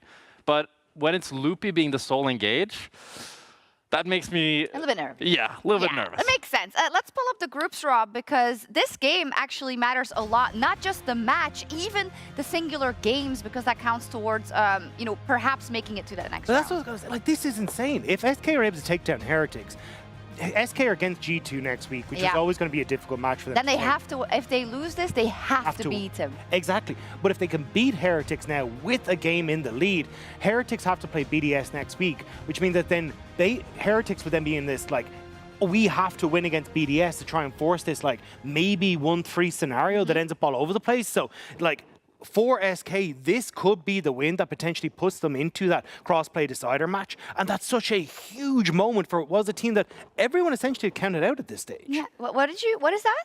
The cross-play decider match. yeah. What is that? That's going to be the matchup that the 4th and 5th place teams from each group then fight off against each other before we get into playoffs. So before we get into playoffs. Got it. 3rd and 4th team, because the 5th team is the one that gets eliminated. The 5th team is the only one that gets eliminated. Yeah. But basically, 4 out of every 5 in a group do make it to postseason, whatever that may be. So let's get into this second draft and see if they got another insane combo up their sleeve. I really want to see more engaged tools from Heretics, or if they decide not to have the team comp that is going to be the one to really pull the trigger, they need better disengage. Last game, we saw it. Flackit, nobody could peel for him. Nobody could set him up for success. And when Heretics look at their best, I think it's Shale and Flackit that are really leading the team forward. Yeah, I'm curious if you can end up picking up an early Azir here as well. It depends on this last ban from SK, which then could provide some of those tools that you were just talking about, Jack, especially with Wukong gone. I feel like an Azir is a great pickup. Try and set yourself up. Unless you're looking at a Talia Pantheon, but realistically, I think just the Azir works wonders here. Yeah, I think both Azir and Talia here are great pickups. Just depends kind of what direction you want to go for. I mean, Azir in EU, it just feels like such a staple pick. You get that scaling, you get the mobility, even the playmaking. That champ really has it all when you think about it. Has it all. It's handsome to boot. What are you going to say? Like I love Sandy Boys. Every meta ever. Yeah, right. There we go. Rumble. Rumble. Let's go. So I'm a little bit uncertain on the Rumble because I think there's options here on SK side. Like I personally think we underutilize things like Pantheon Talia. I think that double side lane control is really, or semi-global ultimate for that side lane control is great. Now, is SK a team that can necessarily feel that? I don't know. But still, I think it is a very strong option unless they do just want to try and take these here. I was thinking we might get Rek'Sai top into the Rumble. It could be interesting, but it's going to be the Trundle instead. It's back. I mean, the thing with my skepticism with Rumble is that a lot of times what ends up happening is you just go equal in lane, and then the equalizers a lot of the time are not equalizing. Not equalizing, they're not doing much. I mean, Mirren missed the equalizer but won the game. Yeah, so that's true. Maybe Carlson's thinking, I can do that. I can pull that off. It's why though I actually like the Trundle pickup because a lot of the junglers you'd want to set up the Rumble in this sort of situation is like a Maokai or something that's a bit more of a tank CC oriented pick. So the Trundle already alleviates a lot of that pressure, and now they've taken the Talia as well, denying that Talia Pantheon combo. So overall, I think the first few picks from SK have really set them up well and semi-snookered Heretics in what they want to move forward. Snookered! That's sick. I love that. The only worry I have is that you have like Trundle, Talia, who both would want something to set them up, but they're not really contributing that much towards each other. But it's going to be the Yone for Camilo here. Okay. A bit cocky. A little bit. A little bit. We'll get to see what jungler they pair up with it. So when you have the Rumble, you can choose to still go AP jungle with the Yone, but you can also choose to go for a tank. I would presume that's something that just sets up their top side for success. Even the Jhin makes a ton of sense, and then just delaying the jungle to 4-5. I thought they'd try and go for the early Sejuani pick. You've got like double melee carries there, try and move something in towards that top side for early skirmishes. But Jhin, again, you already kind of highlighted it. It's just more setup, and you've got a ton of damage already on your top side. So if I'm SK here, I'm looking to say, okay, let's take an early aggressive jungle. Pantheon, again, could work out great here, although they already have the Trundle. But then just look at banning things like the Sejuani, the Maokai, even if you want to in this next rotation. Or you're just fine to say, well, we've got a Trundle, we're going to steal all your stats anyway, take the Sejuani. I was just like, it should have been Pan. So he just hovers it, he's like, that's what I wanted. Come get me. Yeah, I mean, it's like, if you could just have Talia Pantheon or Talia Trundle, I think you know what you'd rather have. But yes, but it's a team game. Yeah, and I'm curious to see what Team Heretics wants to go here for the jungle role. Because as you said, Rob, with the Trundle, it's like, do you want to go for a tank, or do you just assume that you have enough setup from the Jhin and you can have some support as well? But then at the same time, if you have a carry, it's like now you have a 4 carry composition. It's a little bit similar to last game. It's very vulnerable, not much disengaged. I think still trying to go for something that has some sort of CC, has some sort of front line, just makes it so much easier for Team Heretics to play.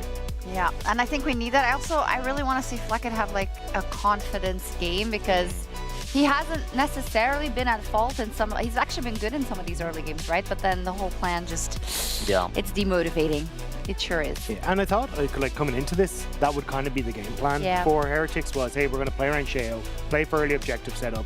We know that that's where kind of Sheo and Heretics' strengths lies, and try and bully SK out through that. And which is why I think the Nocturne Orianna was great, because it kind of stops you and makes you fumble that setup.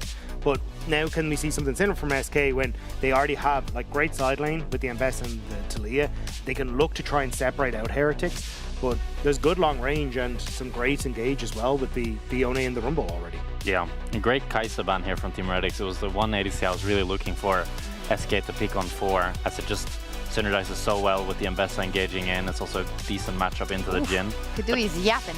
Yeah, and I think he has a lot of options here. Yeah. Looks like they're going to go for the Lucian. I was thinking Lucian or Seri. Something with mobility is what you really want. And now you can choose to go for something like the Millia or Nami on 5, or even the Braum if they blind pick engage. Just with this counter pick, you have a lot of options. The only thing I'm a little nervous about with the Lucian is I personally look at Lucian as a champion that wants a lot of setup in the mid game. And sure, you got a Trundle pillar and stuff, but it's not exactly great at letting you get that full culling off. I think I would have preferred the Ezreal. I think Kadui plays really well on it, and then could have followed up. That's probably why. But I think something like the Zeri, maybe. Something Zeri, that has mobility and can kind of do more their own thing. I definitely agree with you. I think also Lucian, you really want to snowball early game, and SK just haven't been snowballing early game. No. So I don't think that's a good plan to have, especially when you're kind of a weaker team without having that much confidence. And a Lucian Leona is also kind of a strange combination. Yeah. Lucian Bard is even weirder. Oh my god, what's going on? Lucian Bard it is.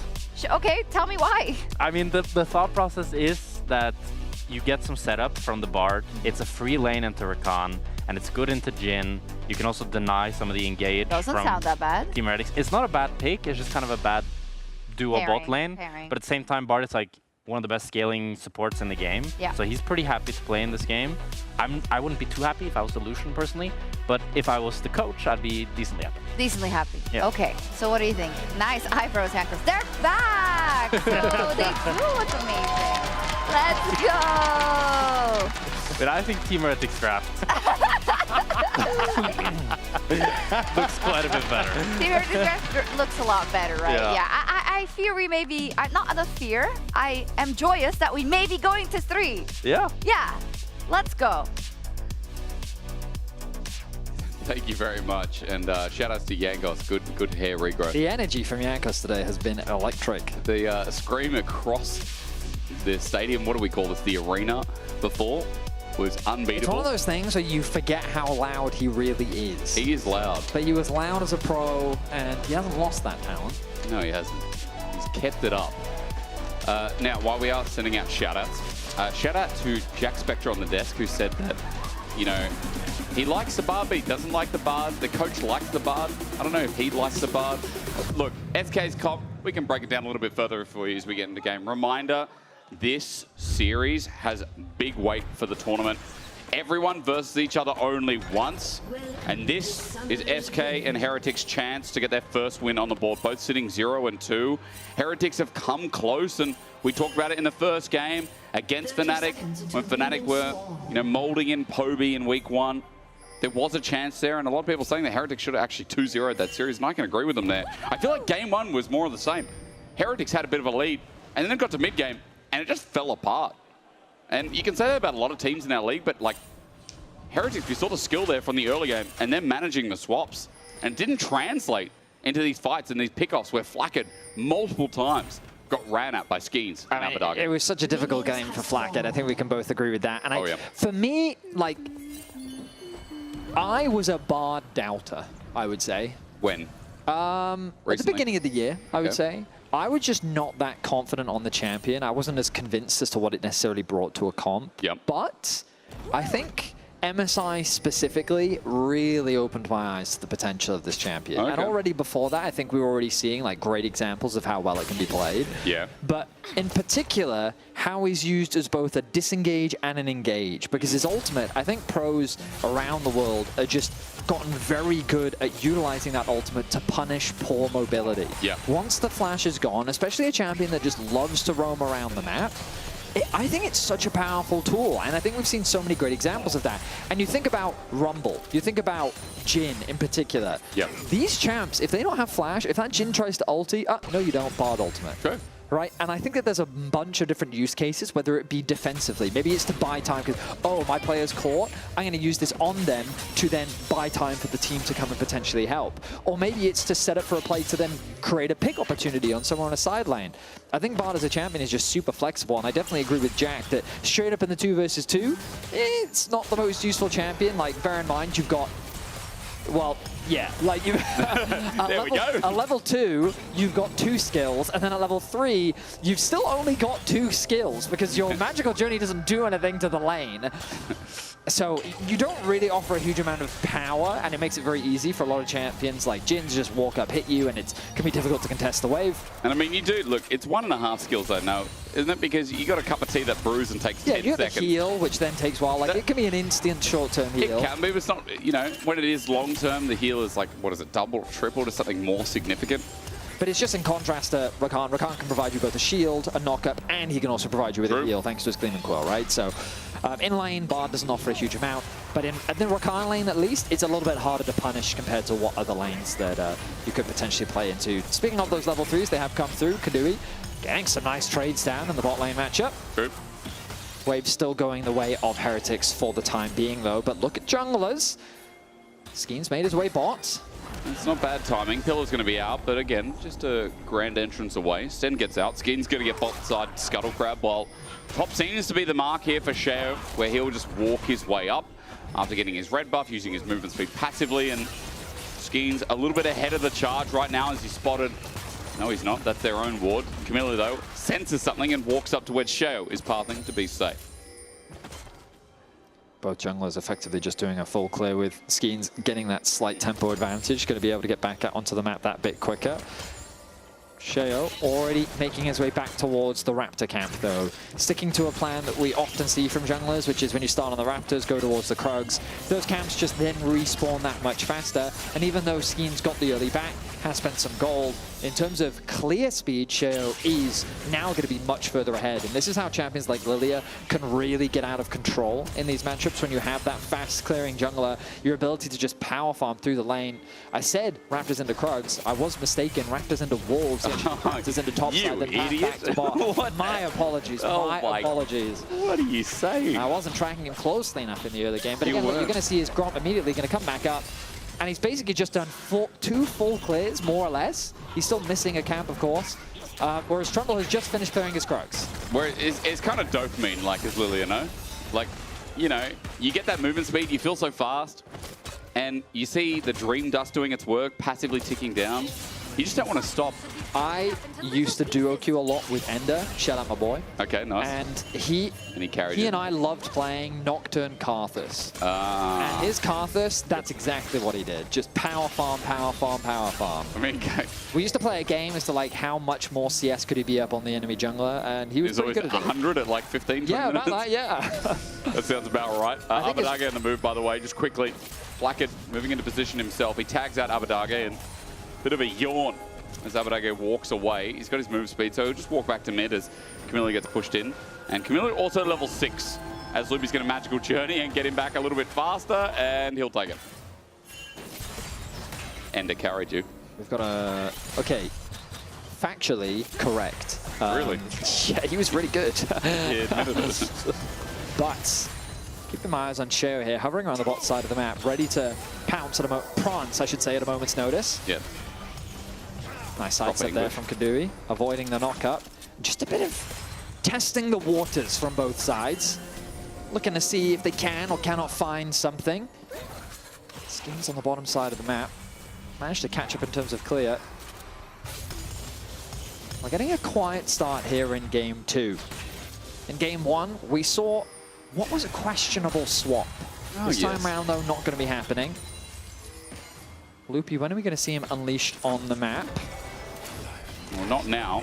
Cosmic Binding doesn't connect. Skeen's going to get engaged on it. He flashes away. Lilting Lullaby not available either, by the way, but now that the dust is out, watch here with Sten getting over the wall. Seismic Shove does connect onto Sheo instead. Magical Journey. Cosmic Binding, rather. He's nice for Camilo. Cleans it up. Flashes over the wall onto Kadui. One more auto. Kadui will survive. Camilo, though, he's brought this fight back over to Team Heretics, and Flacket now on the chase. Another Cosmic Binding from Loopy. Really makes himself known in his second game, a 1-for-1 to kick open our game. Both AD carries get the kills as well. So the gold going to where both teams want it to go. But it's Flacket who gets to push out this extra wave in the bottom lane. He has that slight gold advantage thanks to the CS lead that he's been able to build up for himself. And the grubs are spawning in about 35 seconds. I expect to see the swaps come through soon. We turn back towards this fight. Skeen's forced to flash very early on. But with the Talia coming down, they realize there's an opportunity for a fight. So the ultimate comes through. Early flash from Stens. And then the knockback from Sheo was not what he was expecting. Quickly bursted down, but a nice response from Camilo. Connecting his ultimate onto 2. He almost gets a second kill. But as you rightly identified, a single auto attack would have been enough. That was a close call to being a Team Heretics win. With Camilo's recovery, with his fix up of that fight, there is a kill onto Flacket now. They move towards mid, and remember, grubs are up in a couple of seconds, so top side's going to be the focus here, but the difference is in this upcoming fight, we do have a Subjugate, we do have a Sleepy Lullaby available for Sheo as well, so there are new ults entering the equation. Curtain Call has just come up as well, as Kadui also has the culling, but for now, it's just Sheo's territory, as Dragon for grubs is going to be a complete trade by SK. Looks like they're okay with that trade as well.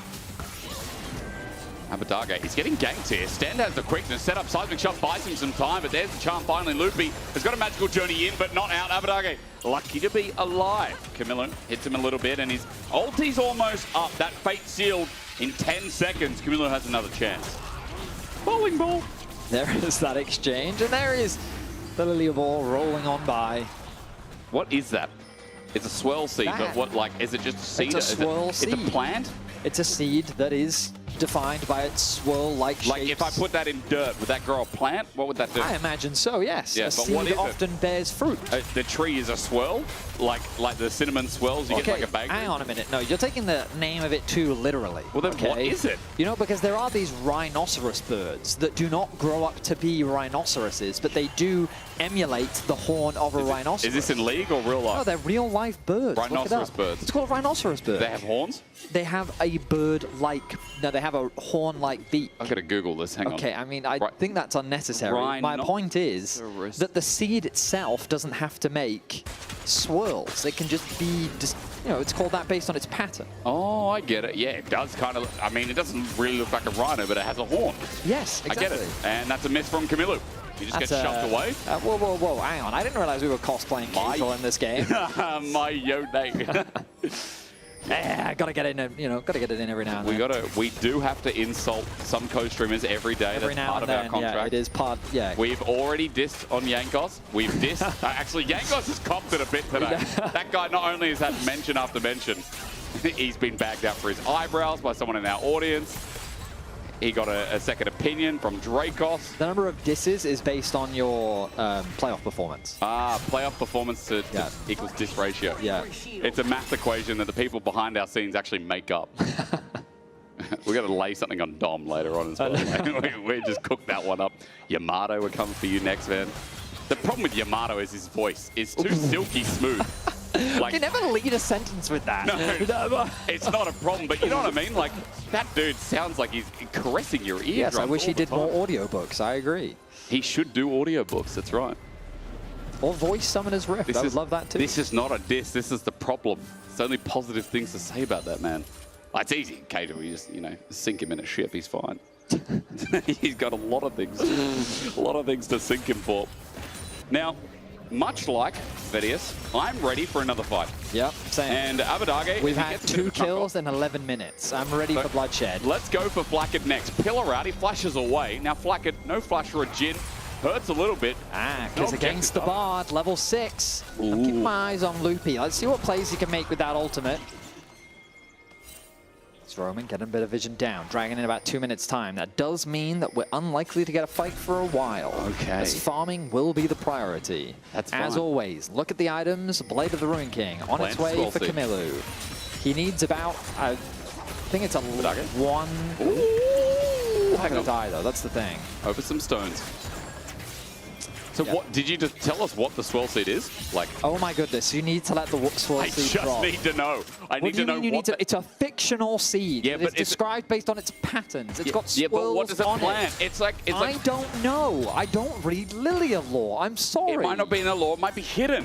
Like, you know, like. But why do you think that I would know that? Like Nico and Hecarim being her mother and father. Like that was that's a hidden lore. I think you made that up. I don't think I you're did. just making stuff up now. I'm not the first one to say something like that.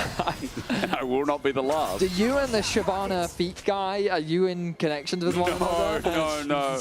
I've heard about that, but no, I am much holier. Shyvana feet Questionable. guy. Questionable. I'm a saint. How dare you? All right. Now, when early games are this slow, don't worry. We've got you covered.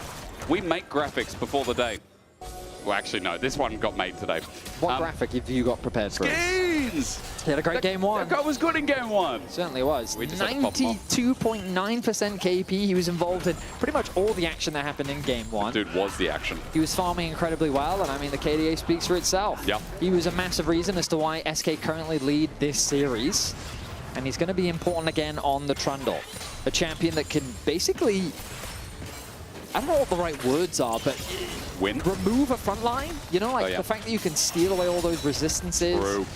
It was why I remember, do you remember the Trundle Poppy permanent matchup that we always used to watch? Yeah, in like season 2017? I don't. I mean, it's happened a few metas, Yeah, right? it's true. But the idea is that when the Poppy comes in, tries to disengage, just nom, steal away all the stats, and then Poppy becomes paper. I don't think that's the noise that Trundle does. Trundle steals like he's ciphers. Om is the Cho'Gath. No. He's literally just like nom. No, he's not. Yeah, no, he is. No, he just yells, doesn't he? He just screams. The Troll King has a sensitive side too. You think when Riot made it, because the Champion's out, it came out 2009 when the game came out, right? How do you know that? No, but when did he come out? When did Trundle come out? Again, you keep asking me these questions. You're How that could I old. know that? You've been in the game for so long, We're the Vedius. same age. People associate you with like Abraham Lincoln, man. Like you are ancient. Okay, the dragon is about to happen. Let's Yeah, lock that's in. also TP ancient. comes through from Abadage. Now what? It's going to reset a dragon's little being bit. started. Sheo is sending out a ball again onto Kadui. Could be a one-man lilting lullaby. Not going to be popped yet. The charm comes out. The cleanse immediately. Kadui gets turned golden by a tempered fate. Did Sheo just steal it? I think he did. Kamilu flushes out of the way of a seismic shove. Gets the two-man knock-up. And on the Yona, he whiffs. Sends it between the goalposts, but does enough damage. Kamilu takes down Abadage, and Sheo just walked in and yoinked the dragon. Felt like a one-sided fight from start to finish. SK could never really get good positioning because Kadui was eliminated from the fight right off the get-go. Loopy's ultimate did keep him alive, but that Rumble ultimate already brought him down to about 50% HP. He was slowed down. Trundle was forced away from the objective. We'll see it again here, and how SK look like they have control over the river, but then that early poke comes down onto Kadui. The ultimate then comes through from both the Rumble and the Rakan. He's then forced to go gold, and look at how split up they are. Easy steal comes through from Sheo. The dive then onto the backline. While it doesn't connect, they still get the kill that they're looking for. And Heretics find themselves everything that they could want. Luby did flash out of the way, quickly missed that one as Kamilu's still getting a lot. I think it's Yona in this game. Has actually been pretty clean.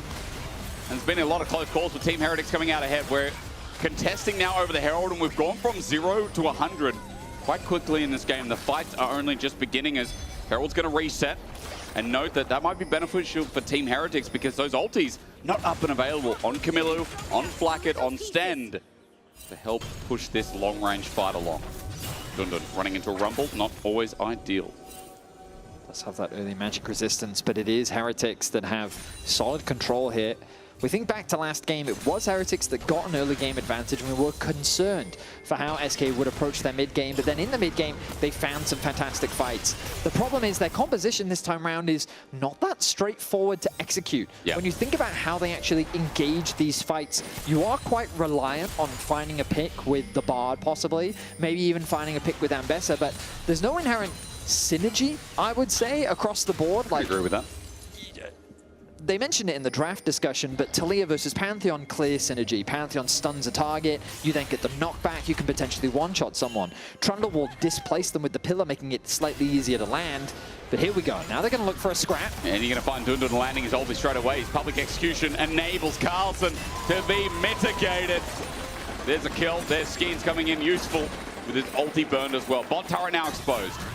A nice skirmishing duo. Do find a nice pick on the bot side, but Sheo is in the area. Oh, it's a two-man onto Dundun as well. That wave's going to be cleared immediately, but he doesn't even need it. Sheo, because he got the second one as well. Skeens in trouble. Meanwhile, Abadage is getting 1v1 by Camilo. What a day for this mid laner. And so SK find a pick on the bot side, but Heretics respond with two of their own. Sheo picks up the easiest kill of his life on the bot side of the map, whereas Camilo solo kills Abadage in top lane. A 2.2k gold lead in their favor now, as Heretics gaining more and more advantages. Again, we question what they can do with it, but 2k gold lead now, and a Yone that's 2-0 with Blade of the Wrong King, and a pickaxe just bought. Camilo POV. So we look back at this, throws out an early ultimate, sidesteps the knockback. Does take a tower shot, but he knows that with his damage, he's able to get the solo. Well played by him, and so OP now. He is indeed so OP. Blade of the Ruin King will do that. True. That's annoying. SK caught out though. Team Heretics set up with a deadly flourish. Now the Weaver's Wall behind them all. Blackett gets out though. He's got range for the curtain call, and SK might be in a bit of trouble. Even though Skeens gets the Herald, he needs the eye. Abadage soloed out by Sheo as he kites around the seismic shot. Deadly flourish. Luby sends out a tempered fate, but meanwhile, even caught up, Sheo might be okay. Over the wall again, the lilting lullaby. No, it's not available, but the curtain call is. A magical journey out the back end, and SK running away from the bullets, blocked by Dundun in the end. They escape, they get the Herald, it looks scattered, but SK come away with a win. SK sneak the objective away. I mean, a bit of revenge for Skeens after losing that dragon on the bot side. This Herald's gonna slow down the potential siege from Heretics and also give SK some options themselves, especially when setting up for the next dragon. The problem that SK has to deal with is this Yone. Carlson is 4 HP. There's a new problem. It is Carlson on the back end, sending Skeens far away. Loopy helping Dundun defend as Camilo is looking for yet another dive, but Dundun's a harder problem. He's getting a wave. He's got Eclipse, and yeah, the AoE on the wave means that Team Heretics can't do anything else. 5 members are top. That's just a free turret for Abadage, unless Camilo Carlson TP now. He doesn't have much of a wave to play with. No. And with the dragon spawning soon, I wouldn't be surprised to see a TP, and there it is. So Abadage, he can't afford to overextend. He'll get what he can. Kadui doing a good job of putting pressure onto the mid lane as well. As you rightly identified, Heretics spent a lot of time on the top side, chasing after that dive. Same problem as first game. This overcommitment to a play, this over-map movement. Is that a word, Betty? They still get the first turret. They'll still get the feats of warfare. And They now, do. oh, but Sheo is only just basing now, which means he's going to be very late to this objective. I don't think Heretics is really in a position. Sten does have Smite of his own. But Sten's Smite is only going to be 600, and it's just easy for Skeens to take this away himself. And the difference with the Weaver's Wall out as well as that Team Heretics approaching this is impossible. Second dragon of the game for SK, and I'll say it again, yeah, Sheo backing away. The timing's just not there for Team Heretics. Once again, they get punished for it, for however little, however small. I agree. Oh, I that's ultimately not. think that we saw a lot of dragons in game 1, and it looks like that Sol is going to be off the table for quite a while. Arakan is going to be the bigger point of contention as Camilo just continues to get stronger on this side lane. He's a serious threat on the bot side of the map. And this was what I was trying to mention earlier. There's no one that can really deal with the Yone. Like, this Taliyah can wave clear, but we've already seen what happens if you even misplay that on the top side. So Yone is a real monster in these side lanes, a little bit weaker in the fights depending on how the target focus goes, but there's not really a lot on SK's side to lock this Yone down either. And the rest of the comp hits from a screen away. You know, we talked a little bit about SK's tools, and I know you were mentioning, like, the synergy of the draft isn't really there, and there's a lot of things that might work against each other. Range from Team Heretics also might be a bit of a problem here, as the setup just seems to be that much easier. Now, Herald has been spawned through mid. This will be a free charge. This will open up mid turret. It is a nice objective for SK to pick up. Regardless, though, 3.5k is the difference in this game. There's a 2-item Infinity Edge, a Tempered Fate. Down in bot, Loopy. He didn't get anything out. Camilo actually didn't flash. He did ulti though. But Atakan's not going to be started up. Still risky here for SK. I mean, a 21-minute Infinity Edge is very nice for Flakked. Camilo has to be close to his second item. He's going to go back to base. Let's see if he picks it up. The shield bow. There it is. Okay. Crit cloak as well. Then maybe a pick on the bard. The Observer looking in. What do you see, Observer? We're looking at the chanting penguins. Oh, missed. They're not penguins, worshipping are they? their bard god. Are they? Aren't they? But they're not penguins. They're like little meeps, aren't they? They're the meeps. What did you just say? They're the meeps. Oh, I mean, yeah, but they're represented as penguins on this. Yeah, yeah. Well, I mean, like, look, he's got little penguins. penguins following him. True. They're all running behind him, being like, "Blood for the bard god." Is that what they say? Yeah. Okay. Deadly Flourish going to do not too much here. Oh, junglers. Better. Nice. Okay, Carlson flushes away. Down with the ulti. They've bought a lot of time. Sherry going to bring in a little lullaby. It's only for one, but they kill Carlson before he goes to bed. Skeens thinks he's in trouble, but he's willing to turn this on a Dundun. There's good damage, and Sherry does have his Rift Maker fully active and available. He's healing huge, but he's flashed. Johnston, now the flash responds. Sheo sending out the ball, and again, another nap time. Sheo is putting one to bed, and with everyone sending in their best effort, it's Abadage and Kadui now next on the chopping block, stand on the turret, a shutdown. Messi, Abadage taking up the turret. Kadui, that's ramped up. I think Sheo can kill him as well. Kadui's like, oh my god, I have flash, but he's not going anywhere near that, and Sheo is putting on a clinic again. I need the replay to help me understand why the TP came in so late. Like, if they were going to commit to respond to that, I feel like they needed to respond sooner. Like, SK tried to force a pick. They weren't prepared for Sheo to be there. I need to look at the minimap. Talia currently doing the Grom. Okay, no TP just yet, but I feel like right now they could already be considering the TP. Maybe they're worried about the Urinate interrupting. Maybe they're in a bit of a skirmish of their own. Meanwhile, in the fight in and of itself, good damage comes down onto Rumble, but the arrival of Stend completely changes the dynamic. And only now does the Talia find the space to actually reset, create enough distance away from the Yone with which the TP then comes in. So I guess just more action was happening on the bot side of the map. But then Sheo so fast sidesteps everything. Abadage stuck underneath the tower. And Kadui realizes, nah, no, if I chase this, I am dead as well. Yeah. Seeker's armor got picked up after the fight. Sheo put on a bit of a masterclass, but that was messy, that was chaotic.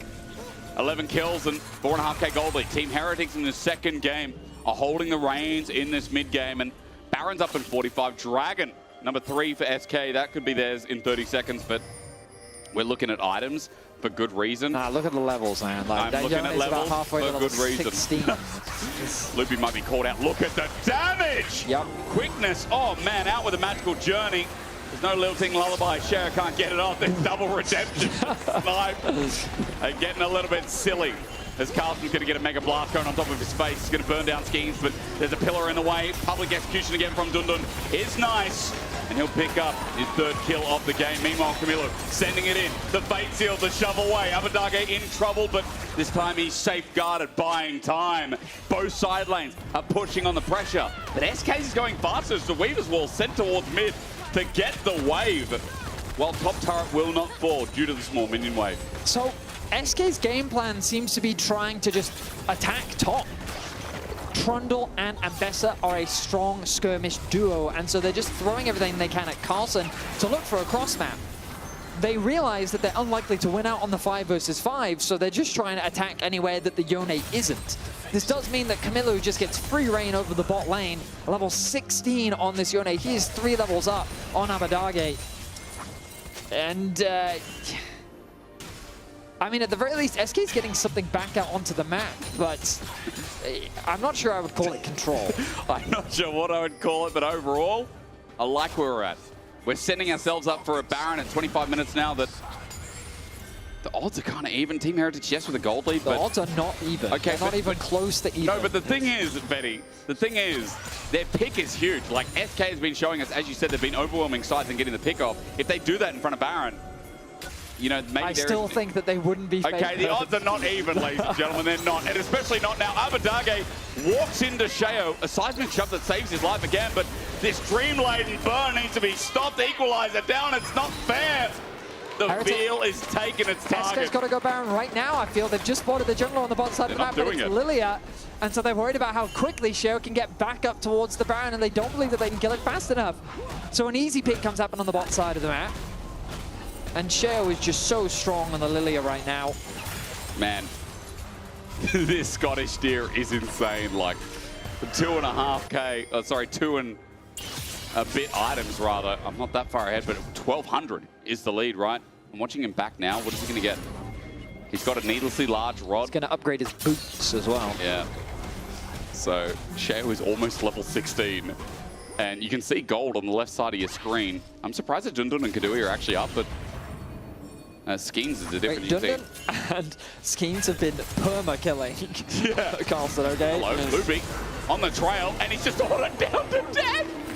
But like, what are we doing? What are we doing? What are we doing? Like, he has no push anywhere, right? Like, I get the idea he wants to cover for his bot side, but he needs his bot to... Like, he should cover, work with bot to then get the vision. Like, you can't just face check. Because Carlson does this all the time. He just perma groups through mid. And now it's set up towards the Baron. So this time it's worked out. Loopy going down. He has 15 seconds. No TP to join the fight. And Sheo shreds this down so damn quick. The power of Lilia and the power of Team Heretics in the second game cannot be understated. There's the Baron. Let's move to 5.5K as SK. Don't mind the response here, Vetty. But it is still going to be the Baron that feels worthwhile. SK doing what they can to cross-map, as they kind of have done in this game. But I'm looking for a win condition, and I'm struggling to find it, because Heretics, they're constantly finding better picks on the map. They're converting it into more objectives, and now with the Baron, they can start that siege onto these tier 2 towers. I think the only reliable wave clear that SK has is through Abadage. But you mentioned it earlier, the siege, like, the easiest way for Heretics to siege, Rumble ultimate, Jhin ultimate. A tower will not survive. True. And if anything misses, well, we just send Camilla in. But it doesn't, it's about the message, right? Ah, yes. Oi, Dundun. Public execution now down. And that means that Team Heretics can just siege this up. So one ability to engage, a big one at that. Betty, it opens the doors, or should I say the floodgates, because Team Heretics, this siege is going to be egregious. I would prefer it if they put the Yone bot lane and then brought the Rumble up, but this is also fine. Keep the Yone mid and then rotate down towards the Rumble. Maybe stop Dundun from moving anyway. Deadly Flux is really good here because the quickness is well set up. Lock up and Curtain Call flies in. Dundun, he hasn't been ulted yet by the Lilia. Even though the burn gets close to enough redemption. Is that a snipe? Yes, it is! Stan kills Dundun from afar. Predator missile came in, destroyed, and now with Loopy setting up the ulti Abadage, he's out of the thick of it. He was in Donnies in the meantime. He has to flash away. Team Heretics now sieging in, and I must say, done very classily to try and end this second game. But you see what we were talking about. It's so easy for this composition to siege, and SK just don't have the wave clear. One inhibitor is going to fall, a second is right behind it. Sub 30 minutes, Heretics will break open the base. Like it. Let's be careful, something shot now down. He can walk it out and good sidestep. Double inhibitor, Vetty. Not just the base, it's in tatters here at 8.5. Very nicely done from Heretics, using the Baron exactly like they're supposed to. And Camilo, he just added insult to injury because in the mid lane, he was also diving 2 versus 1. True. And it wasn't even about getting kills, it was just about getting enough damage down to threaten SK so that when the rotation from bot came over to mid, there was no way for SK to be able to defend. So now with only that bot top tower left standing, I'm surprised on the exit that they're not focusing getting this dragon.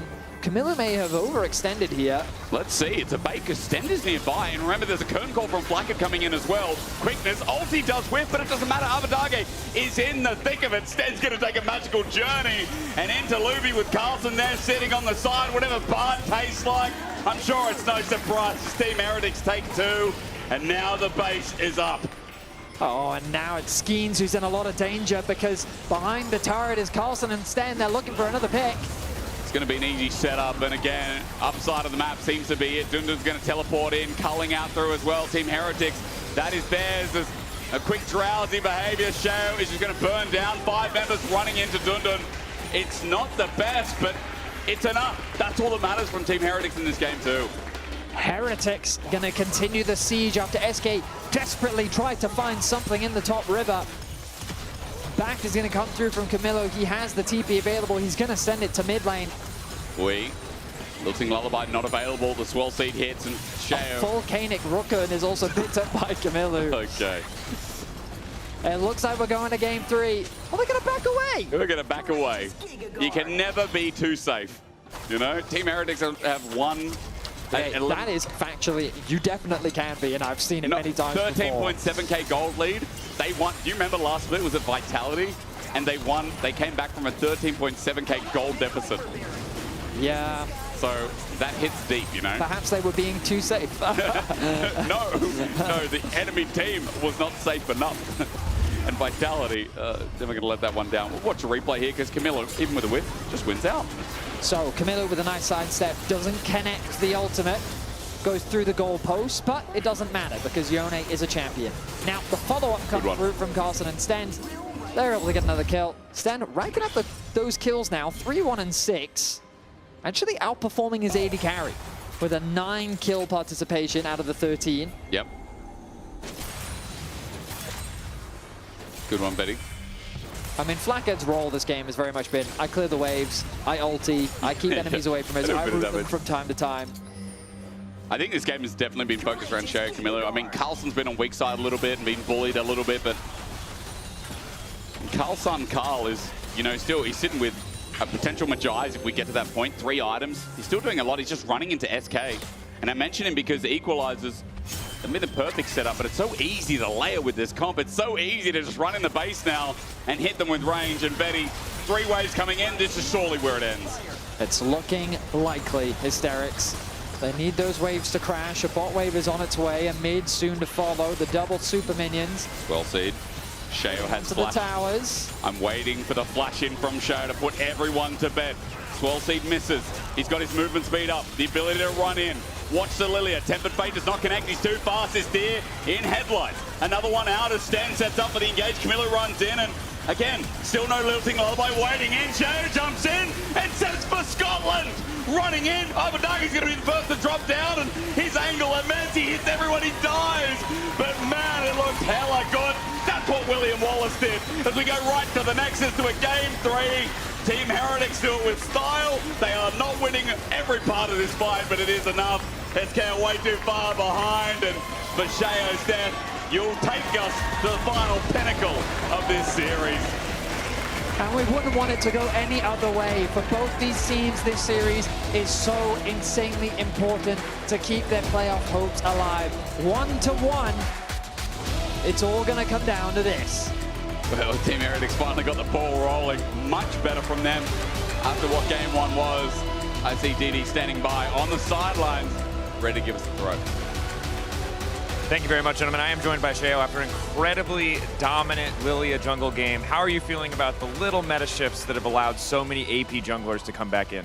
And I love it. I like to play AP junglers, so I'm glad I can play them again. And maybe for game 3, another one. That's kind of what I'm hoping for too, but I don't want to give anything away. What's the biggest focus you think from the team after that game 2 bounce back to make sure that you guys can succeed in game 3? I think just play our game. I don't think they're doing much. So if you just stay calm, we should win. Sounds like a good plan. I'll let you get back to your team. Thank you so much. That does it for us here. We're going to go to a quick break. When we return, game 3, we'll find out who takes it.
Ja, 0. Okay, tell it up. I cook them on bots. Yeah. Good job. Lucian ultimate. On the launch, yeah. Okay, nice. Nice. Lucian is dead. No sums. Oh, he fucked up, Yeah? Has on it, tell him. You killed him, I think. Oh, I did this one, yeah. Oh, I got. Nice. Has flash. No flash. Hopla. I have a bit of come in. Nice. Nice. Okay, guys. Nice. One more. Let's go, boys. Welcome back to the LEC ahead of Game 3 between SK and Team Heretics. Now, before we get into the game, I have to check in with Carney. I'm sorry it couldn't be under better circumstances. I'll give you my Carney. Good to see you, brother. Good to see you, too. Game 2. Draft diffy, execution diffy. What happened, man? So I'm not trying to cope that much. I would say both.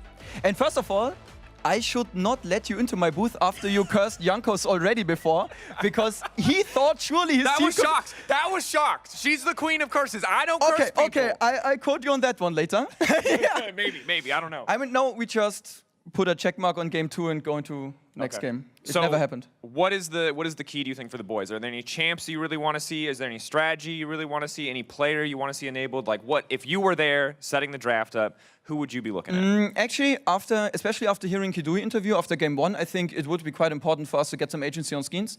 Because, I mean, Trundle is for sure one of the better junglers right now, but you can't really do that much. You have your pillar, you have no engage, you can't really lead your team as he used to in game 1. So just give me some agency for him. If it's a dog jungler or carry jungler, I don't mind, just let him do his thing. Yeah, and I think we can win. I mean, I like that setup. It feels like Skeens is completely popping off. Is there any chance at all Kidui ever gets to play Ezreal again? That's the last question for me. It's I want to see it. I don't think they're ever going to let him have it. As long as don't have to see his Kai'Sa ults again, I don't mind. I'm allowed to flame him. I'm allowed to flame him. All right, well, what a way to set up game 3. Let's send it back to the analysts. Let's get ready for this one. Thank you. And also, why am I catching stray bullets here? I haven't cursed anyone in a long time, okay?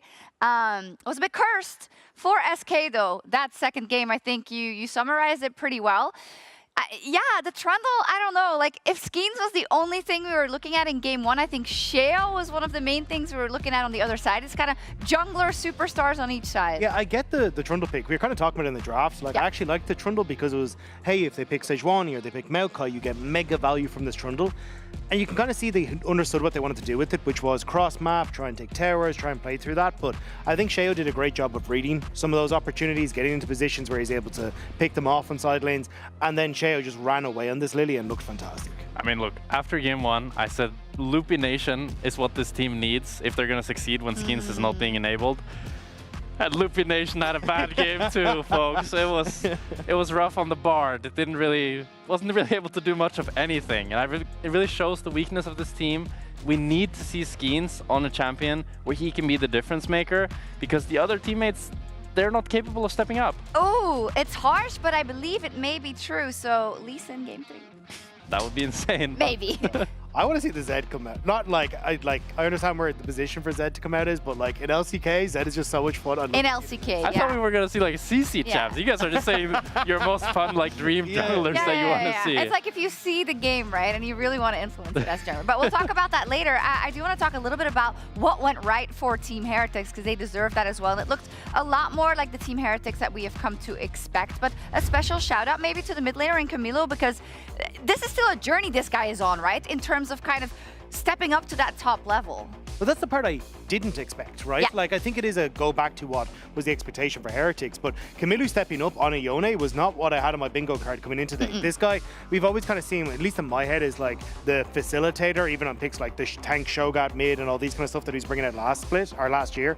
But I think this time around, he was phenomenal in team fights. He had a great laning phase. His ultimates were on point. He was phenomenal in these moments. And as you say, like for a man who's on a journey, this is a really correct step in the right direction. Yeah, no magical journey on the other side. No magical journey.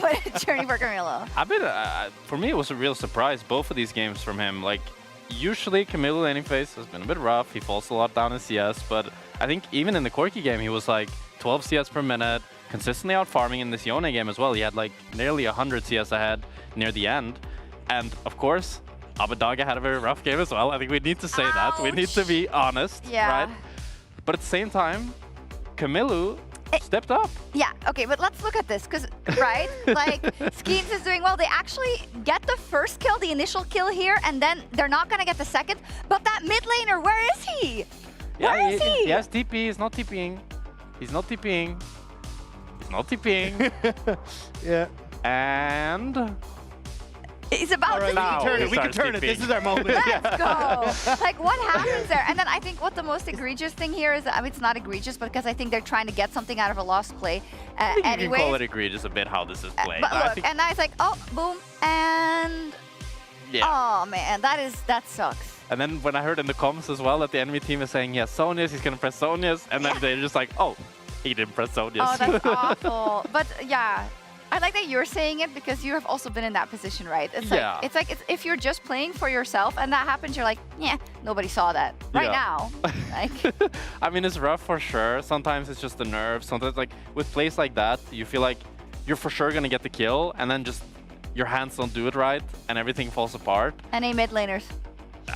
But at the same time, like, I don't know, I want to hold it to a higher standard, you know? Like, I think it's fine for us to say that, like, that is egregious, you know? Like, that is bad. Yeah, I think it does show the issues that we've seen with SK, right? Game 1, they have this super easy identified draft about how they want to try and play. Game 2 is much more kind of like, hey, you have to split push well, you have to set up lanes well, you want to be using this Talia to try and have impact moments on side lanes, and it's just a complete swing and a miss. So I think this is where for SK, it is going back to kind of what we heard already was, you know, enable Skeens, but also just keep it simple. Like, don't go for any of these kind of crazy plays. I'd rather you slap an Ornn in the top lane, you get a decent scaling AD carry, and you play for an easy to execute fight, rather than trying to play for something that requires much more coordination, because, like, no offense to you lads, but you clearly don't have it. Yeah, it's true. For Team Heretics to be put on the back foot here was a little bit, you know, I think disappointing to me, because I do believe them to be the better team, or they should be the better team. But still, I'm not getting those same vibes that I got from Heretics, even kind of like in the splits that they made it to playoffs even, right? So I do want to see a little bit more, and definitely want to see them slam Game 3. Camilo's always smiling, though. Yeah. That's great. It's really important, I think. I think Camilo and Flacket are definitely bringing that positive vibe. So one of the things you touched on was, like, Flacket having that confidence game. Yeah. I still don't feel like he's maybe had that. No. He was more like, he was doing his job in this game, but it wasn't a standout performance. I'd love to see him on a hyper carry really show that he can be a great ADC, and he can be a leader in this team to actually make them reach playoffs. Yeah, in Game 3, we see that SK is going to pick the blue side, expected. First pick Lee Sin.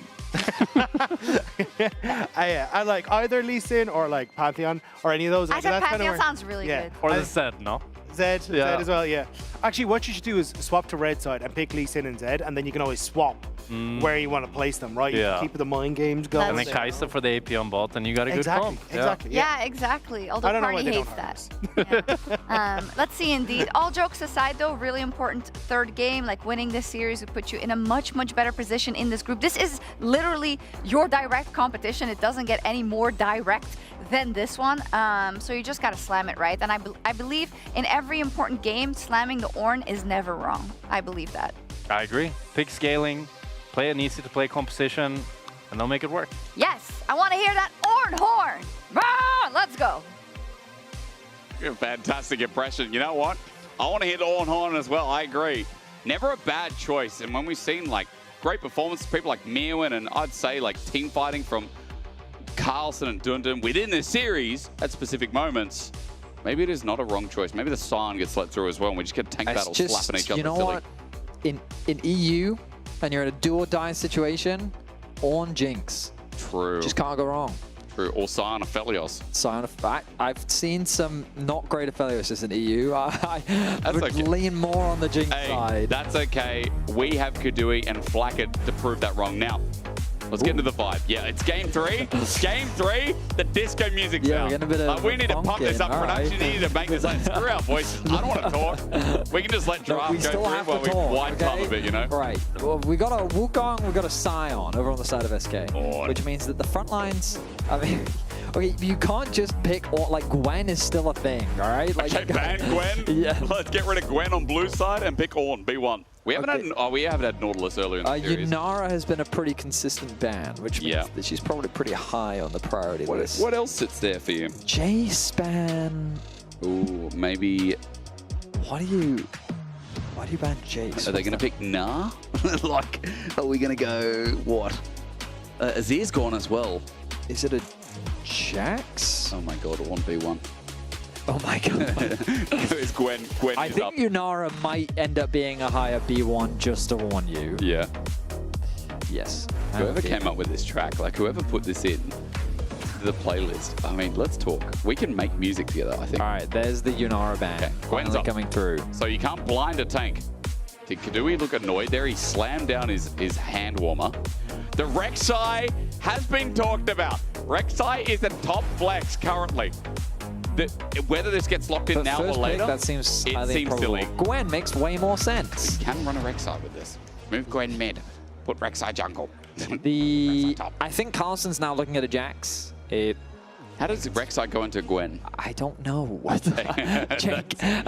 Listen, it's just a consideration. Okay, I think it is improbable.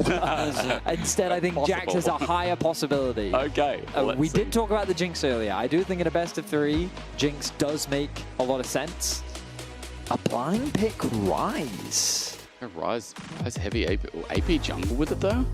Right. I mean, we shouldn't be baited into the hovers because Well, we did see earlier on. We saw Zyra. Yeah, we did. It just seems super unrealistic to put a Zyra plus a Ryze together. That feels like so AP heavy, especially this early on in the draft when you don't really know what else is coming Unless you went like a Rek'Sai top. Jax is locked. Okay. Could be Jax jungle. I think it's Jax top. Okay, I think so too, but just saying. Well, now, Orianna has been picked in this series. I mean, I know Abadage has played Cassio before. I don't know if I like it, though. What about Lee Sin Syndra? You could just do Victor if you want to play it relatively safe and you want to just pick a safe scaling mage. That is boring. Picking Vi, I don't love. Yeah, I think Ahri Vi is good. Galio Vi is good. Ability to match that realm warp is nice. I mean, I think Galio also, like, if you assume that Sheo is leaning more towards AP junglers, then I think that it makes a lot of sense. The hover over the Kindred right now. Hot damn. Would love to see a Kindred from Sheo.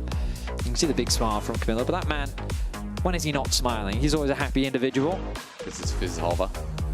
We've got to ask him about it. I feel like his Fizz is probably like his One trick in the past. Poppy makes a ton of sense in this draft. Yep. Against Galio, Vi, Gwen, you're getting a huge amount of value out of it. Fantastic disengaged champion. Imagine the Vi ultimates onto the Rise in the back line. Suddenly you're like, oh no, I'm in danger. And then the Poppy ultimate knocks all the teammates away, and there's no follow-up from the Vi, leaving her isolated. Just a really good champion into Vi specifically. Yeah, running into a Poppy.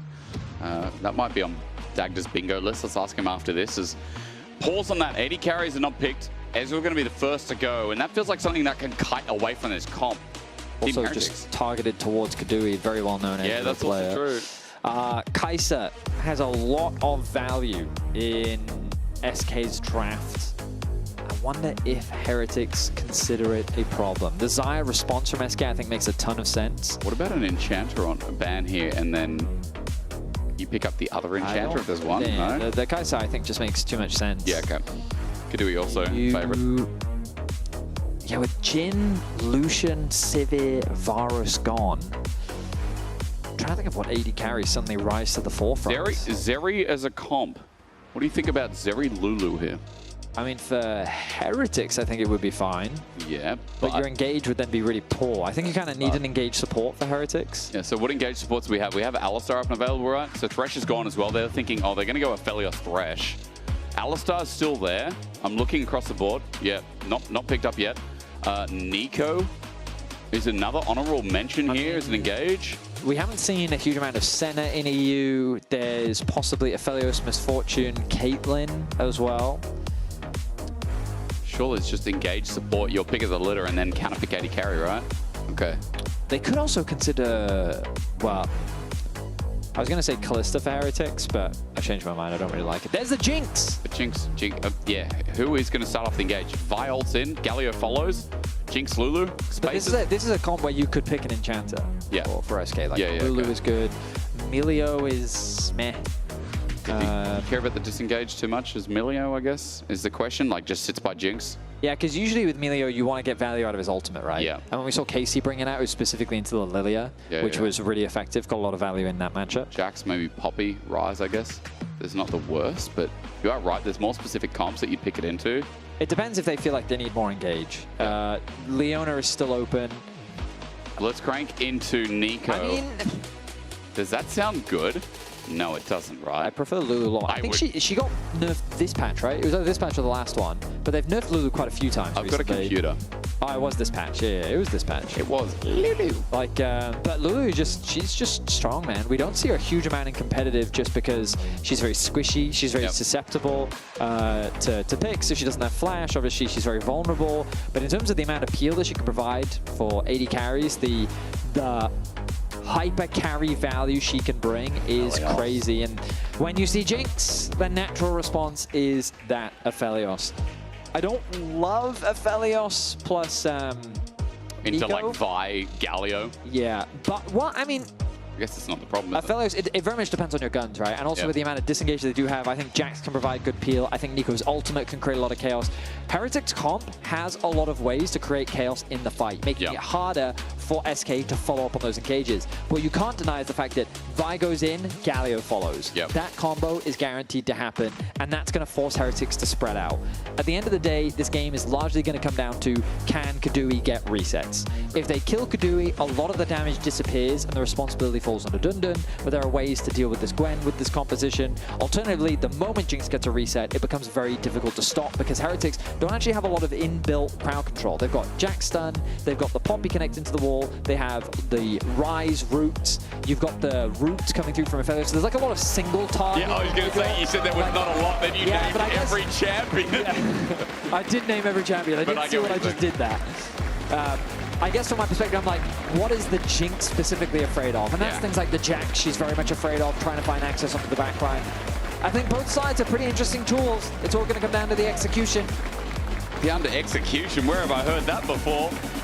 Well, Betty, SK Team Heretics now quite literally on a knife's edge due to their schedules. We'll talk to you about it as we get into game.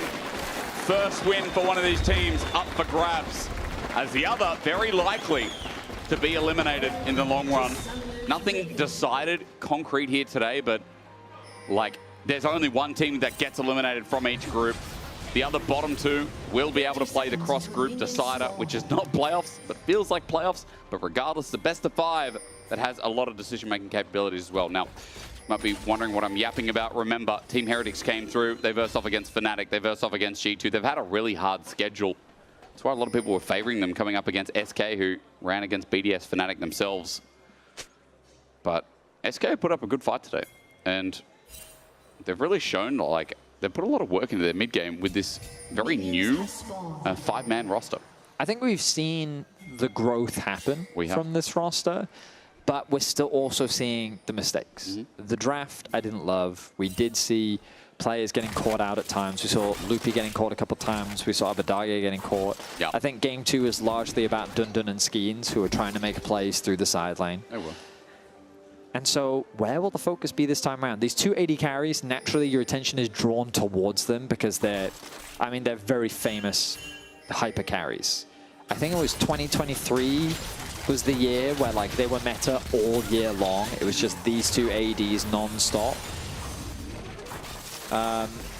But that Enchanter difference, like, Nico is a good lane bully. She has great team fight value. She's got a lot of potential setup. She can do some clever plays thanks to her cloning ability. Lulu is all about providing peel. And don't fall for the trap that she's exclusively for the Jinx as well. She can offer a huge amount of value for the Gwen. Back in the old days, there used to be the Juggermore, right? Which was this idea of you put Lulu with a Cogmore, but then teams started doing Lulu with Olaf. And the idea is that you just give Olaf all these buffs and he just becomes this unkillable monster that can dive into the backline. And you can do the same thing with a Gwen, especially running this Ignite. If this Gwen is able to get a little bit ahead, she can do some serious work in the team fights, especially if she has an Enchanter behind her. So SK definitely have a lot of carry threats. We'll see how SK handle them. And Camilo on this rise, I want to see him making plays through the side lane. They have great tools to try and collapse with that Rise ultimate. But of course, the Galio ultimate, its ability to respond is a good match as well. Does feel nice. Again, there's going to be a lot of interaction when those mid laners start moving away. Some of the healing, or rather shielding, from Loopy. And remember, for a while, like, Lulu has still been really good as an option in Fearless. And in solo queue for the longest time, I feel like Lulu has just been like a free win support. Because as long as you have an AD carry that can learn to space and actually play the majority of team fights better than 50%, you're golden. And for Loopy in this game, as we talked about, it's all going to be about the resets. Now, quick reminder, it comes down to this final game. It's now a best of 1, where Team Heretics have to win this. They've had a rough road starting off. Their series against Fnatic was very winnable. They should already have a win on the board by most people's standards. But here again today, this final game against SK is so damn important because both teams 0-2, and a loss here, I would say, is as good as saying you're probably out unless some teams fumble at the finish line. I do think that the matchup into BDS can definitely go their way based on what we've seen from Heretics throughout the split and how they have stepped up towards the playoffs. I think for SK, though, it's a much rougher schedule because they're the ones that will have to go up against G2 next week. And if they can't get a win here, they are going up against, right now, one of the scariest teams in the group, which is definitely a difficult matchup that they would have to play into. And they would need to win that matchup as well to stay relevant. Quick little heal from Loopy here. Range being used well with Calibrum grabbing him, and Flacker just gets that range down a little bit further, and that's a good trade in the end as well. So there's 2v2 starting to win out as well. And it feels quite nice as Betty. Camilo is doing fantastic in the mid lane right now. He has a 36 CS lead. Well, no, he has a 16 CS lead over Abadage. He's already got about a half a level over him, even securing this wave. Actually, this wave should probably close that gap a decent amount. But, I mean, this matchup should be Ryze favored, but not this Ryze favored. Like, he's already built up a kill. Yeah. In terms of gold lead. Like I said, Camilo's having a good day. Lane in game 1 was actually not too bad either. Like, I remember him going, you know, quite even on the Ori matchup, and granted, that was a very different matchup. Like, apart from missing a couple of shockwaves, I feel like, what was Abadage? I'm completely speaking from the wrong angle. The Corki game, right? Like, he did still lane well, and he still had a decent mid game. I feel like Team Heretics just fell apart. Yeah, it was. I had a 50-50 shot there. I just missed. A quick reminder as well, I'm yapping your ear off about what the schedule means. We talked about this a little bit earlier, but just so you have it all visually from home. This is why for SK, like this last matchup, you could say is even more important because they're going to verse G2. And G2 have only played one best of 3, but G2 look pretty damn scary after coming back from their 2 internationals.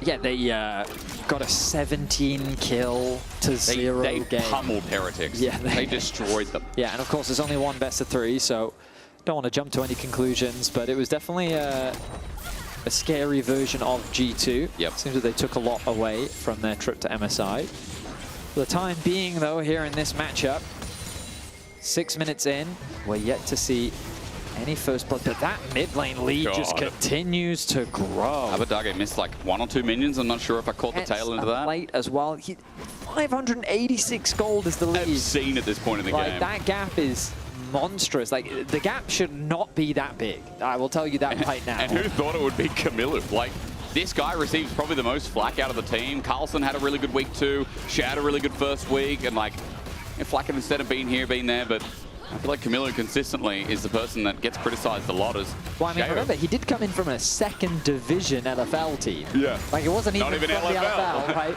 And then he goes straight to the LEC. Naturally, a ton of question marks. But they had a surprisingly solid winter, and then they made the playoffs in summer. Sorry, spring, I should say. My apologies. And the expectation is that Heretics holding onto this roster will just continue to grow. And we heard Flackhead, after his tiebreaker against Vitality last split, that he was optimistic in the potential of this team. Yeah. And so far, this split against Fnatic, I think we got to see some of that potential. They really pushed Fnatic. Sheo had a fantastic series. But then against G2, that potential was squashed. That was hard to talk about. And then here in game 1, it was shaky for Heretics. They built up a solid lead. Things were going kind of as we expected, but then the Nocturne Orianna just turned online, and we need to see that kind of performance again from SK. Skeens needs to have an impact, and he is the player that we're keeping our eyes on. Can he do on the Vibe what he did with the Nocturne earlier in the day? Yeah. It is a jungle v jungle series, really, when you look at the performances, the outstanding performances in game 1 for Skeens, game 2 for Sheo. I do feel like these junglers are going to make or break this roster. Now, obviously in this game, there's going to be a lot of 80 carry focus, especially at 3 items as they scale into the game. There is now standing to be a bit of mid lane focus with Camilo, who's just reached over level 6, now level 7, actually almost towards 8. Camilo's CS lead continues to grow. And as he gets every single minion and starts choving a little bit in this 3rd game. He has the roam warp, he's walking up, ready to join this as Grubs now spawn. Making his way over. SK do have a few wards littered across the top side river, but it's all going to be about who can get that initial push. Both AD carries fairly even, but it will be Heretics to get off to a start. Skeens in position behind. Good angle with the control ward as well. It's going to be face checked by Sten. It's trying to be faked out, but he's looking. Rare's real Flacken. Cease and desist. He gets a little artillery punch. He gets bumped away. Flush from Abadage, but the rocket hasn't found anything. It's a good disengage, I think, from Sheo, but now away from the Justice Punch. He survives. Oh, it's janky all around. Team Heretic, I think they're so lucky to get away from that. The execution was a little bit off from SK, but they get what they wanted. The Grubs, they force Heretics back. Flashes are spent from Flackhead. They get the flash out of Sheo as well. It should be an uncontested Grubs. Sheo is in the area. He's got X-Flash, but he won't be able to channel it. I mean, SK, if they stick around, there could be another forced fight here. 2 Grubs at the very least. Blast Cone taken away to the Krugs instead. Triple Grubs for SK with a Jinx, with a Gwen for sides. That's pretty nice for SK to start this game off. And we said we wanted to see some plays from Skeens, and he finds one. Yeah. He goes through the Grubs pick, gets in behind, using the control ward to sit in the darkness, and then he sets up a play with Abadage. I think the flash commitment from Abadage was just a little too deep. He was basically 1v3 in that situation, and he didn't have the support or really the damage to threaten the kill, so a little bit overzealous, but he still gets away with his life. And Sheo is forced to flash quickly after. The gold lead is still in favor of Heretics, but that's largely thanks to the mid lane matchup Camilo. Because Dundun, he's building up a lead of his own up on the top side. Korean top laner playing Gwen. I wonder how scared we should be, because Dundun is, doing his own one, isn't he? Like this mid lane, this top lane, on opposite sides. And Dundun and Camilo doing their best impression to show us how little English they speak, as feel like we're only just at the brisk of this one, Vetty. Second Dragon's coming up, and in 1 minute 20, we might get another fight, especially since first items might be on the board. It is a question of how Flackett gets his Collector in time, and maybe how Kadui gets his Yuntal. I don't think he should have that expensive item, but there is a Riftmaker for Dundun with Teleport that is almost up and available. About 10, 15 seconds more. That'll be up in time for this Dragon spawning.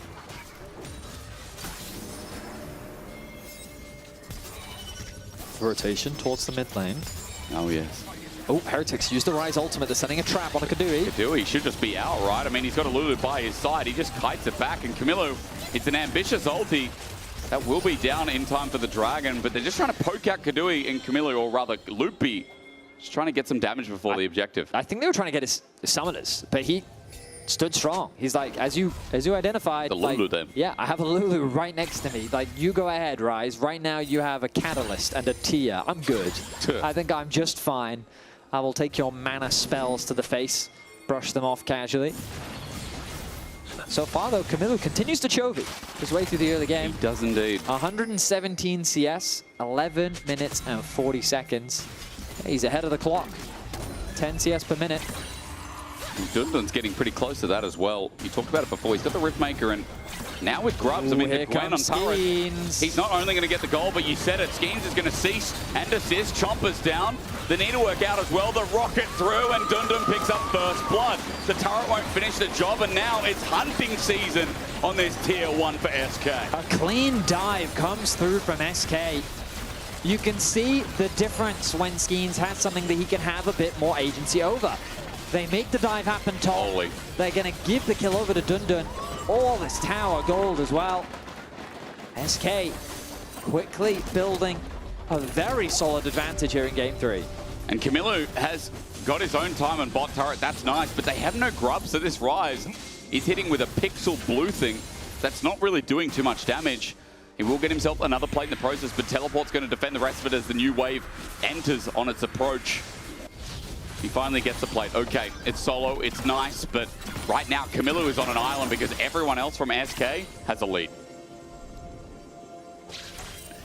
You almost fell over in your chair. I wasn't going to talk about that. You didn't need to bring that up. You leant into the console and you almost went face first into the screen. I did in fact almost fall over, but no one could see it. The thing is, and now EVS knows that happened, and now they will cut it out and people will be able to. You know, in the back of my mind, I'm thinking, like, as an old school gamer, I think, let's go. You know, when he jumped into the portrait? Goodness. Hexgate. It's an old one, but a good one. Abadaga, it's a clone. Oh, but they're threatening the bot tower. They're targeting the point of strength, Camilo.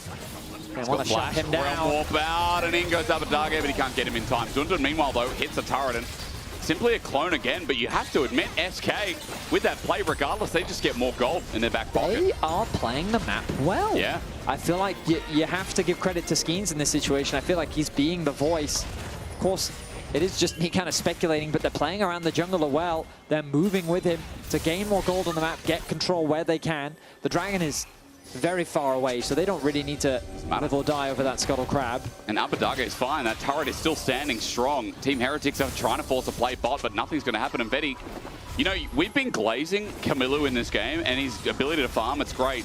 But he is a Rise going up against a Galio, and Galio is such a utility mid who is going to be a bit of a tank. I mean, yeah, he's got the Hollow Radiance completed. I would prefer Dundun to be ahead than, you know, my Rise, right? Like, if I had to choose one or two. I mean, I'd prefer my Jax, you know what I'm trying to say Carlson here, right? Is what you meant. Yeah, but like... Because right now Dundun is ahead, well, Dundun being ahead, I think, is more impactful than the Rise being ahead is also my point. Oh, I see what you're saying. So, yes. I mean, because Gwen's early power got buffed all that time ago. And having 3 grubs, your ability to side lane, and you have a 1k gold lead. I mean, we also talked about it, the Lulu, just, it doesn't matter who she supports. She is enchanting someone. And the more threats that there are, the scarier this composition becomes. Like, I'm scared.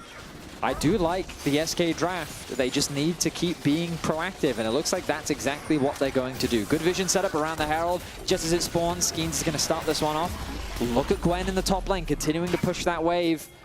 The Jax does have teleport to arrive should anything kick off. Abadaga doesn't quite have the level 11, but does have the TP. There's something you talked about in draft that's really resonating with me now. This ability to pick a fight. It does feel like it's Nico, or Bust, or a Realm Warp, right? And Kadui can stand there isolated by himself in the mid lane because Team Heretics can't close the gap. Herald goes down after they get the vision down, and SK, another objective in their back pocket. This one is going to be able to open up the map a little bit for them as Dragon's 145 away and Team Heretics do not have a trade set up for this mid game. You know, you mentioned it, and now we get to see it. Dundun versus Kamilu off in the side lane. Oh, Ward in there though, will spot Dundun out. Nice trades coming through from Kamilu. Phase rush, but Dundun, even though he gets chunked a little bit, it is about as much as you expect. Carlson gets some alone time with the turret, and it is nice to see that for Team Heretics, Carlson does get some gold back into this game. He needs it. First turret for Team Heretics, and it is meaningful. Indeed it is. Dragon now on the cards in 1 minute and 10 seconds time.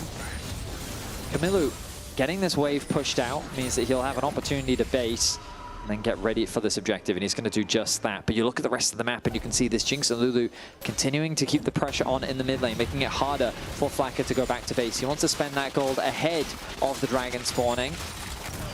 He'll spend what he can. Look, he's going to grab that BF sword. A nice pickup ahead of a big fight. It is. Just a big injection of AD, but this wave is going to be lost. That's the only downside. Going to lose a bit of experience off the back of that. Kadui, if you could get level 11, just that extra point in your ultimate could make the difference when finding an execution. If you can grab that, I'm sure he'd love to have it, and I imagine another push around the mid-wave, so he should get that level up.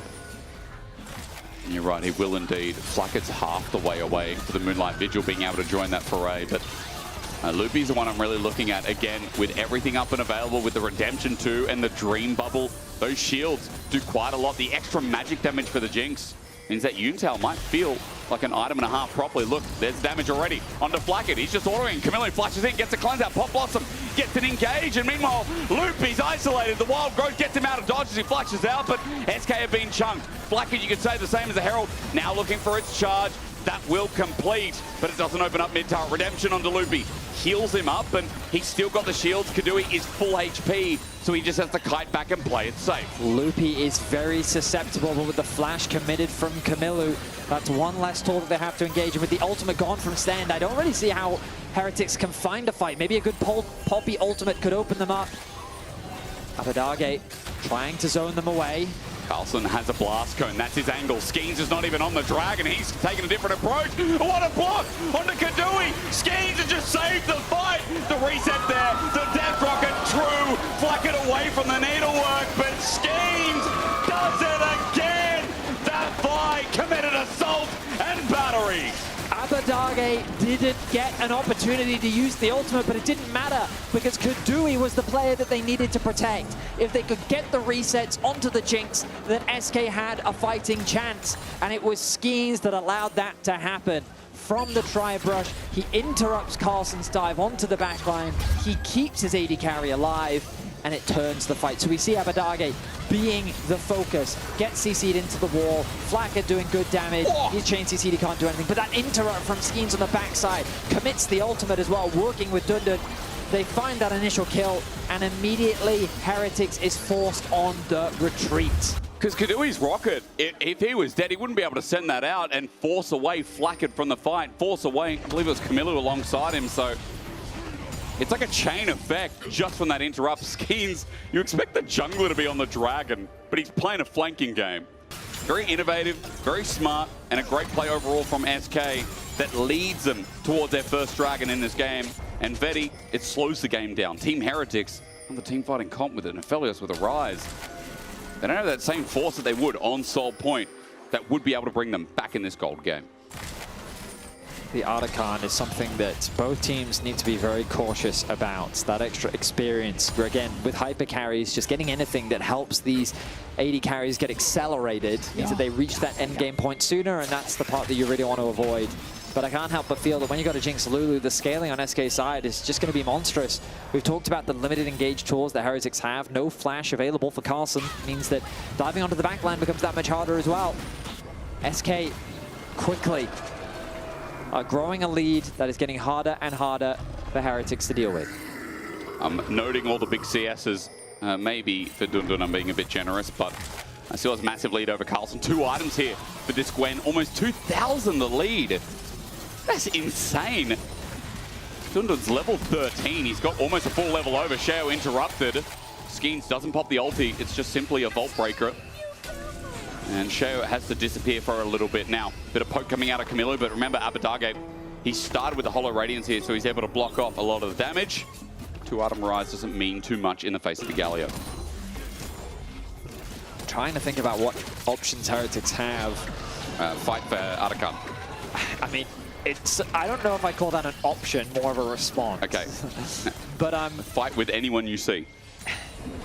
No? I think you could consider overloading onto the Galio. Yeah. So again, like one of my favorite plays on Rise is when you use Realm Warp to basically gank a lane. So you have someone like the Jack, Jack. In the 1v1, and then a Rise ultimate appears just behind the enemy, and then you set up for a bit of a side lane play.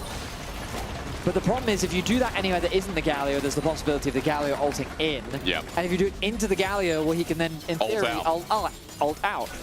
Yes. Good one. So this is what I mean by like if I'm Heretics in this situation, I'm thinking about like what plays can we make. And I guess you're basically just saying we're relying on Flackhead to do a lot of damage, in theory, win the front to back. The Poppy ultimate can be a game changer. If you knock Gwen out of the fight, knock Devi out of the fight, Galio is not that helpful because he has his ult. True. But the Poppy could be the difference maker. Like if the game just keeps going the way that it's going, I feel like that this game is done and dusted in favor of SK. Oh, hold on, Cowboy. No, you know it's the LEC. No game is decided. I mean, that is completely true. You are, that is my region. That is correct. That is my region too. Sometimes it delivers. Sometimes it delivers in different ways. I mean, it gives me a banger, and I can't complain about that. It's like, you get a delivery, and, you expect them to use the front door, but for some reason, they're in the garden. You're like, bro, who let you in? My deliveries have never come in through the garden. When I was living in Australia, I used to live up this, like, half-a-kilometre driveway. It was vertical. I'm going to pop on that because Team Heretics, hang on a minute. I said, wait, Pop Blossom over the wall. It's onto a Lulu.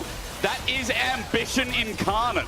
Now, Loopy does use the Wild Growth and heal. For a Pop Blossom, that's Team Heretics only engage, really, isn't it? I will say that, yeah, Loopy, I think, responded... Fine? What's the word? No, Good. I think a little bit too much. Like, the heal was unnecessary. Oh, he didn't need it. Yeah. But like, I understand why he would think that. Like, over the wall, there's a real risk of, like, Aphelios ultimate coming through. Maybe the Rise is there too. He doesn't know. He doesn't see. So he just plays more defensively. But now that means that the Lulu ultimate is unavailable. If Carlson can get on top of the Jinx, providing that peel is going to be much tougher. They are doing Atacon, though. I mean, this is a serious threat. Patience on the edge. Positioning, it's so awkward. He's going to TP in. Loopy's too. He doesn't have the Wild Growth if this turns for a fight. Sheo still has his ulti and flash. Oh, but look at Dundun now. You're right. Now maybe it matters a lot. Dundun on the flank. The import with the needlework holding off, and he's just jumped on. Never mind. Team Heretics say, what are you doing? Atacon's going to drop in the meantime. Dundun, 07. Honorable sacrifice while the flowers are put on his grave. They do give the shutdown over to Flackhead. So overall, I think it's a worthwhile trade for SK. Securing that Atacon is a huge advantage. But Heretics don't get nothing for it. Flackhead got a huge injection of gold, securing that mid tower as well. And they're looking to put themselves on Soul Point. And I don't think from this position, SK can really contest. No, you're right, especially not with Dundun in his angle. So Team Heretics might call that worth in the end. Dagger was talking to me about it last week, where Atacon, give or take, is about 3,000 gold. Like, that's what the worth is. So you got to remember, for SK, maybe it's like a 4K gold lead now, but for Team Heretics, they're on Soul Point. Abadage, he's got wings, but so does Carlson. He just jumps away. Loopy here to hop up. And the whole of SK are going to take up topside jungle because that's the trade-off. They lost bot side, and this is just what they can get, the scraps left over. A tense situation, and that sequence of plays, I think it had more impact than SK perhaps realized. Flackhead just getting that extra bit of acceleration could very well be the difference maker. And I guess like in this position, like, while SK have been playing relatively well, I think it's safe to say that for both of these teams, their mid-game macro has been a point of contention. Yes. You know what that is? Sometimes you say a thing on the nose. Sometimes the mid-games have sucked. Okay? Let's be real. Well, I wasn't going to say that. But you kind of did. You just said it nicely. I did say it nicely. You know, Vedius, you're like an Atacon. You're a point, you're too neutral. I see. You just got to attack someone. You just got to claw at someone. Okay? Well, my point is that anything could happen. There you go. Just like Atacon. Just like Atakan. Anything happens there. I'm surprised the game wasn't flipped completely there. Baron's up, by the way, and Vedius, while you and your Welsh brain were kind of thinking about the next steps, items are being picked up, and I'm looking at a free item for Flackett, so your point, your domino effect that you're talking about, like, that shutdown gave Flackett the entry point into Aphelios territory. Yes, and so if Heretics could just fight within this window where they have that slight item advantage, this is something that, like, I mean, I know it's not necessarily comparable here, but like top Korean teams, top LPL teams, like, hey, that's what they'll do. What are you saying? I think that the ability to recognize that gap in itemization can be a huge advantage. It can, you're right. And so forcing things like a Baron obviously seems very scary, but think about it. Heretics don't have easy ways to start fights. But if you force them into you, Poppy Ultimate can gain a lot more value. Nico flanks can create lots of opportunities, especially if you're the one with better vision control. And it can put SK into a difficult position that could swing the game. But if you're just going to play neutrally... Which is weird, right? Because Team Heretics, this series, their story has been like over-grouping. And like this feels like the game where, as you talk about with an item advantage, maybe now is the time to just group and force.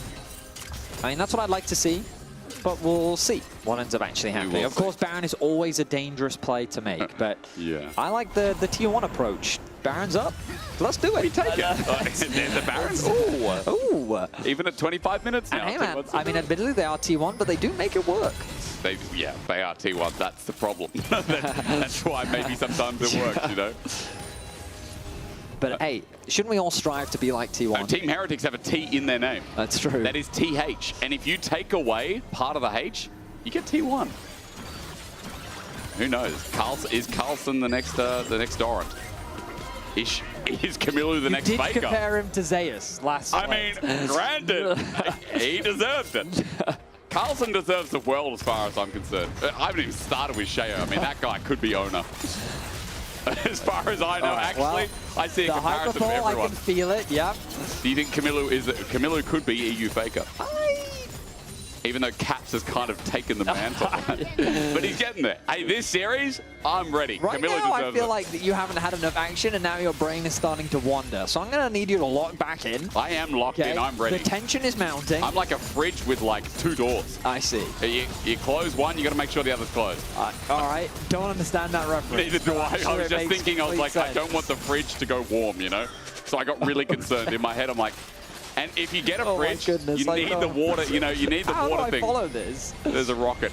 They were spawning out in the event the Baron had been started. They were a little bit worried. I have seen your fridge. It's not very good, ladies and gentlemen. Vedius has nothing in it. Okay, my fridge is irrelevant in this conversation right now. It's empty all the time. Carlson is super close to level 16. Buy some groceries. I'm coming over next already week. achieved it.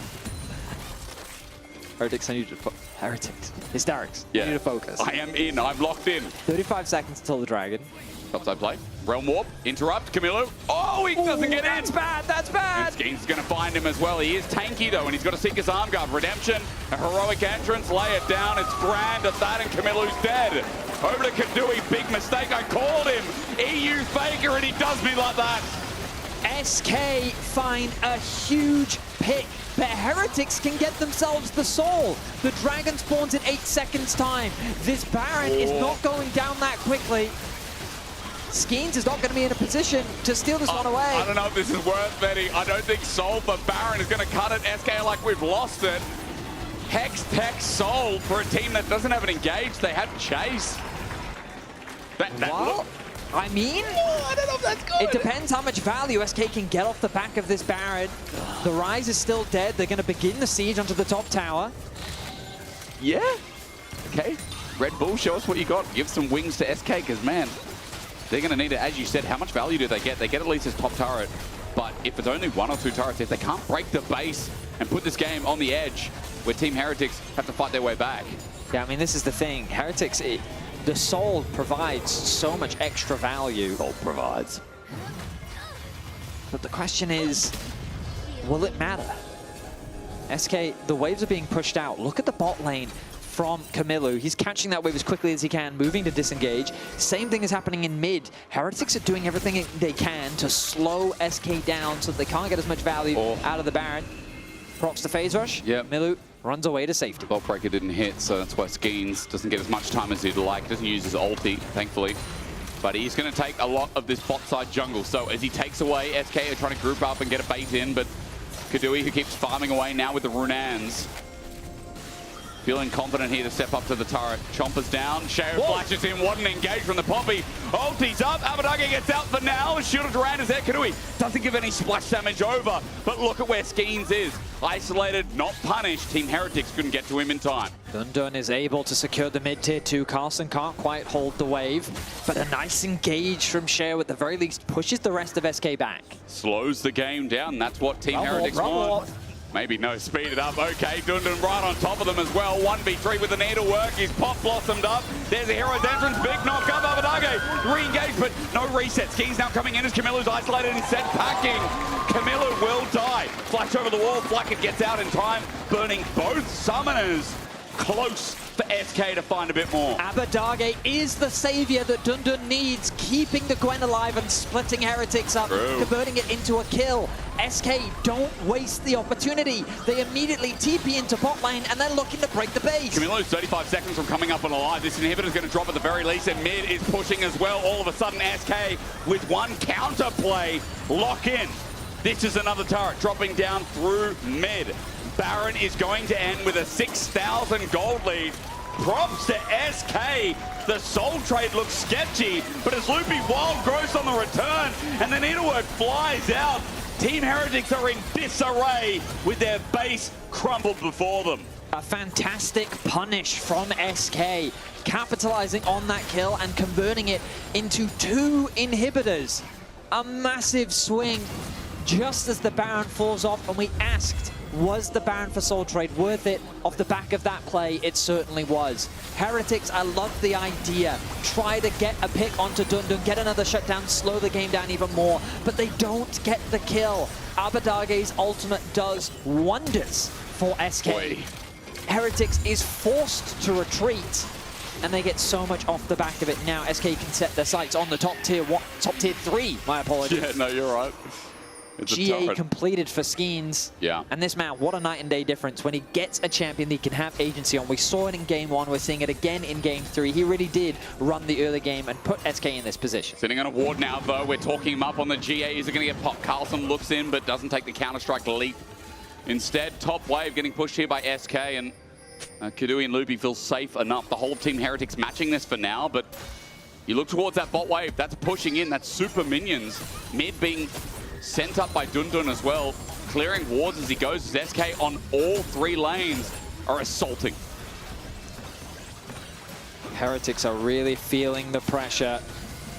Range. SK, oh, look at Skeens, look at Skeens! And he's in, he just dives in, under turret, they don't care, Flack at the target, the heroic entrance in, Pop Blossom on Sten does nothing!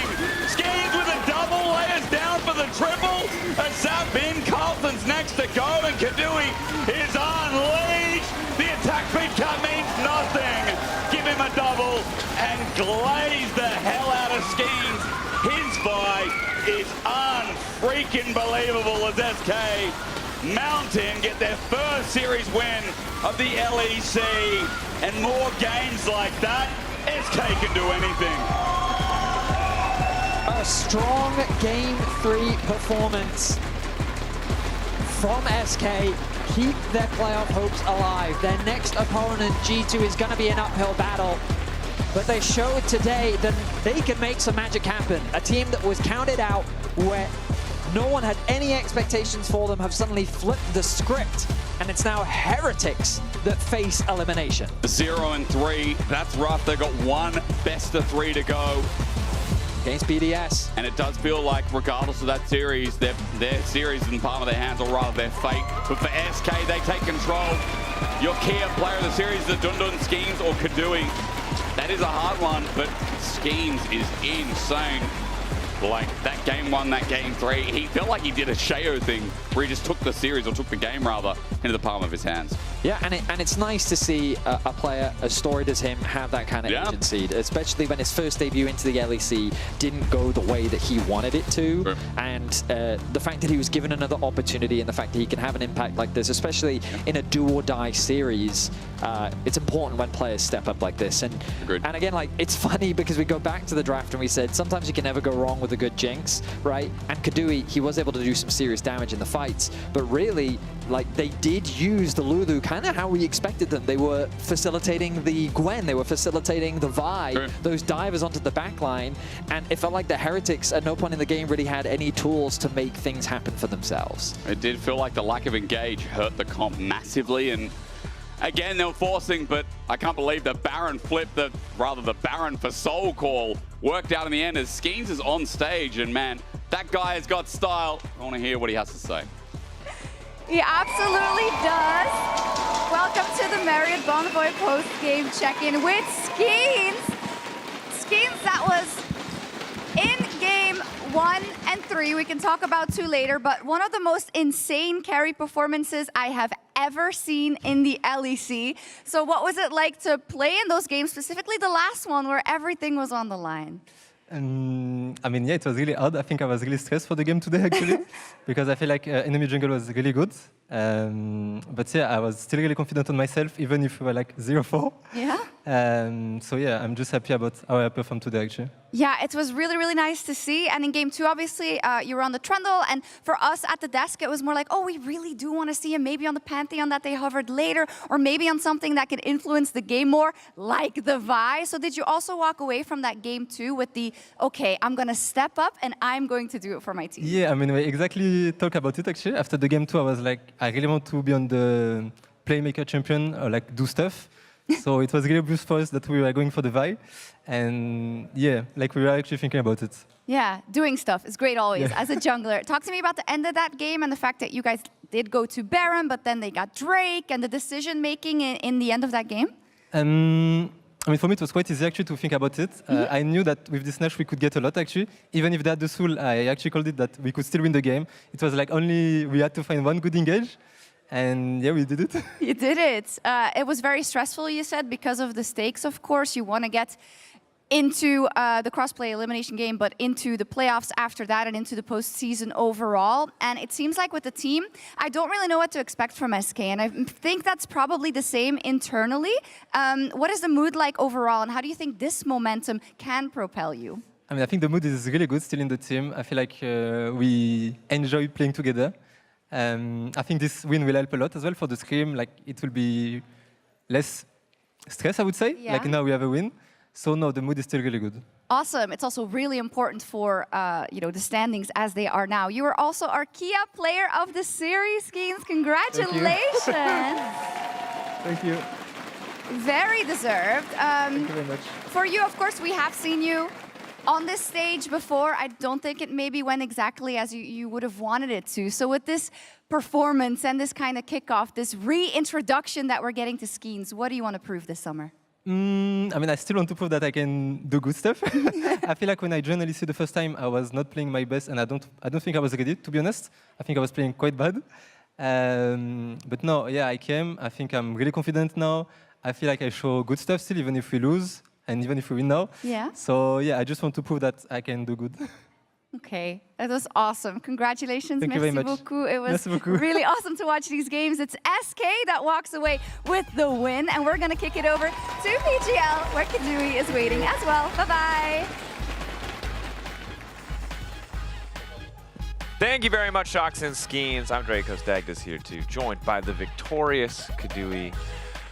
I want to talk about game 2 a little bit, but that's not the fun game. So let's start with the fun game. You guys win, you pull it out. Was something different in practice this week? What changed? It felt like you guys had such a clear goal, especially in that game 1, the Orianna Nocturne. What was different this week? I mean, I'm surprised as well, because the practice was not going like this. We had like a lot of big problems. And I don't know why, but today it just felt like, for especially our jungler Skeens, he kind of like was really confident in himself and just in the team. Like, and I don't know where it comes from, because from Skims it doesn't come for sure. So he just really felt himself today, and we just kind of always followed him. And yeah, I mean, the the Orianna Nocturne, we kind of just, like, it's like game one draft. It's really obvious what's going to happen. We leave open Varus, then they take it. We take Orianna Nocturne and Sivir. And we knew it's like a really good draft. And we kind of already played it out in our head. So this one was really comfortable. And then the other two games were kind of freestyle. Was the Orianna Nocturne as a result of the confidence the Skeens was showing earlier in the day, or was this something you had prepared coming into game number one? No, I mean, we had it prepared. Okay. The confidence, I don't know, it already was there in game one. So the confidence kind of, it just appeared out of nowhere. I really liked it. Like, it felt really easy to play, and I would love if we have this every game, because I feel like with this confidence we can win against any team in our group, kinda. So is this the first time that you guys have really felt like you're coming out swinging, you 100% trust each other, you believe in each other? Was that kind of game one? Yeah. Yeah, I mean, that's what I just wanted to ask, right? Because yeah. So it's not showing through in practice, and I know that when you're on a team that is at the lower end of the standings, that sometimes scrims can be rough. Is it like tough for you guys to find those scrims where you really can pop off and do good things? Yeah, I mean, there are scrims where it's better, but I think, especially being a team like us, we sometimes get put into like a mental state where we have to deal with a lot of losses. And I also had to deal with it at the start, because I was not scrimming in LEC. For like 7 years I was scrimming ERL team, and you usually always end up winning those scrims. And now you usually end up losing scrims in LEC. So you need to deal with this first, and people need to kind of like have the mentality that, yeah, you just need to improve from those scrims, and you should not care win-lose, and loses should not like damage your mental. But it's not that easy, so we have problems with this for sure. And we also have some good scrims still, but it's not always good scrims. But I think this is a huge result, right? Because you've now taken down Heretics, who you were battling essentially for them. We can bring up the groups as well. Like the fact you now have a win over Heretics. Obviously, you're facing off against G2 next week, which is a little bit daunting. But you set yourselves up that kind of like one win in Lu now, because it basically means that if Heretics don't beat BDS next week, you guys now go into that cross. I want to say cross function. It's the cross group decider. Yeah, because then Heretics finish 0-4. This would be big, yes. I mean, after those first two losses, I was really sad, and I didn't really think about the schedule. I was like, wow, actually, this would be so sad if we drop out of this group now, like as last place with this new format. But then I thought, actually, we're going to play Heretics next. And they have been not doing too well. Yeah. And I know that we can easily beat them. So if we take a win against them, it's like really big, and actually changes that we have really big chances now to getting out of the group. Yeah, it's incredibly favorable for you, because even if you win, you're likely in a three-way tiebreaker where, and I'm sure that you'd play for fifth. I don't know how third and fourth would then be decided in that, but you would at the very least get another game. You'd get a decider game to decide if you could make it to the decider game, which is obviously very confusing. But and also for me, it's like every additional games we get is like really big, because we didn't make playoffs when I joined in spring, so we only played 9 best of threes.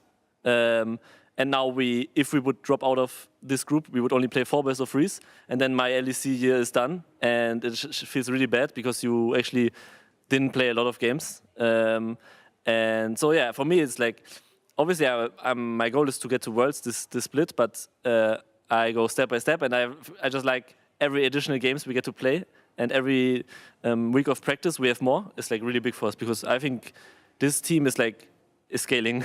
We have if we get some more time, I think we can be really good. Yeah, I mean, we saw like the first steps of that today. Yeah. For you worked so hard and so long to get here to the LEC stage. It's been tough so far. You mentioned the importance of like not taking the losses, always trying to learn from them. How has it been for you trying to hold on to that mentality, even in some of these more difficult splits? What has that been like for you? I mean, I expected this kinda. Like, I feel like I went into this team knowing there will be problems, and you will feel like that teammates will have like issues with each other and all of this. So I kind of like expected this, and then it's kind of easier to deal with it because you don't have a lot of expectations. So for me, I'm happy. I feel like I can learn so much. Every LEC scrim gives me like so much more than scrimming in ERL, and yeah, just like I always make the best out of the situation. So us like improving now and maybe even getting out of groups is like already really huge. I want to get your take, though, because you said a little bit earlier that you kind of knew that you could beat Heretics. And Heretics as a team has always kind of been the ones that managed to get in towards playoffs, even if they're on the lower end of that bracket. What's your current take on Heretics, especially as they are going to be going up against BDS next week? I think they have really big issues. I thought BDS also had really big issues when we played them, but we played really, really bad. Like those 2 games were really winnable. We lost. Yep. Agreed. Just +1. I remember. I was really surprised you didn't win. That was very sad. I didn't play good myself that day. Just now, if I would have to think, like comparing those 2 teams, I think Heretics is kind of the opposite of BDS. I feel like Heretics has a lot of structure and they are really working good as a team. So they usually contest every objective. We already knew this before the game. They just play their lanes slow, steady, and wait until the objective comes up. And BDS, they do the same, but they are like not really playing good as a team. They just have like really good individual players. Like for me, their laners are really good players and will carry team fights. And Heretics is the exact opposite, I think. They are not that good at clutching team fights. They will not like, with a bad setup, they will turn the fight around. And this is what's BDS' strength. So this is how I would compare both teams. And I think BDS is a better team than Heretics right now. Dang. Sets up well for you, because then Heretics is just out. You're going to play the Cross Crusaders. That's not bad. I think the other matchup we have to ask before we go tomorrow, it's the modern era El Clasico of G2 versus Fnatic. What are your thoughts on that one? Who do you think takes it? I'm not really... I didn't really prepare so much for those 2 teams, so I'm not sure if I like actively watched their games. I probably watched it, but I don't remember really how they play, and we are not streaming them. So I feel like both teams are really strong right now. I think G2 looks really strong, stronger than the last splits, and Fnatic is doing the same. So I think it's going to be really close, and I feel like we just need to see how Poby is going to do in lane, because I feel like that was a really big strength for now for Fnatic, because the rest of the team is, I feel like, playing just like the last splits. So I can see G2 winning, but I think it's going to be really close. Yeah, I think it is hard to tell, because I think a lot of it is, as you say, like Poby still new, hasn't really been tested. Now he's going up against Caps. Where does he land in the grand scheme of things? Like we heard Jojo saying like he respects him on Euphoria, but you are now going up against the Western Ghost. Like I think that is going to be the real test for them. And then also for Fnatic, how do you then incorporate him more into your play? Like we've kind of heard them speak behind the scenes about how good he can be at vocalizing what he needs in certain moments, but it's still going to be a lot. So I think this is really where we get to see what way Fnatic are going to make or break it. Like, will they break top 4, top 3, top 2, or will they kind of stay as the horse that, I mean, KC have started it out, MCOI started it out, so I think there's a lot there, yeah. A lot of things to be excited for. Kadui, congrats again on the win, man. Thank you. Big win. We'll see if you end up in this crazy tiebreaker scenario, depending on Team Heretics and BDS next week. And of course, G2 versus Fnatic is tomorrow. So come back tomorrow, 5 p.m. Central European summertime. We will be here for our first series. After that one, it's G2 Fnatic. We know that's the one you want to watch. Show up tomorrow, and until then, we'll see you later. See ya.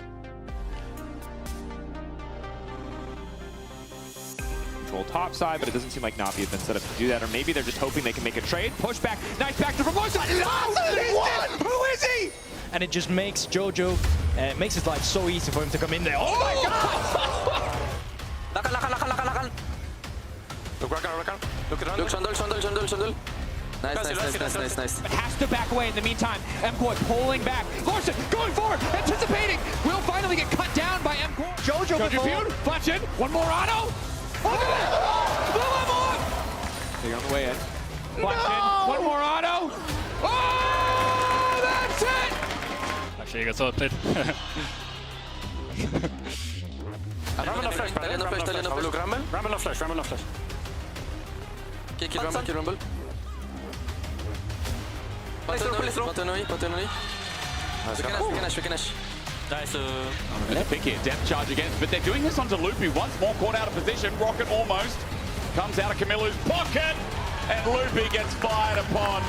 little bit early, I believe. Fierce still going to come out. Barrier there as well. Kadui under turret, but where's the damage? Skeen is taking it up. Abadage comes through eventually. Look. Look who is huge. Very good, guys. We can do attack from this. Yeah, I am flash shatter. And we can run this, doesn't it?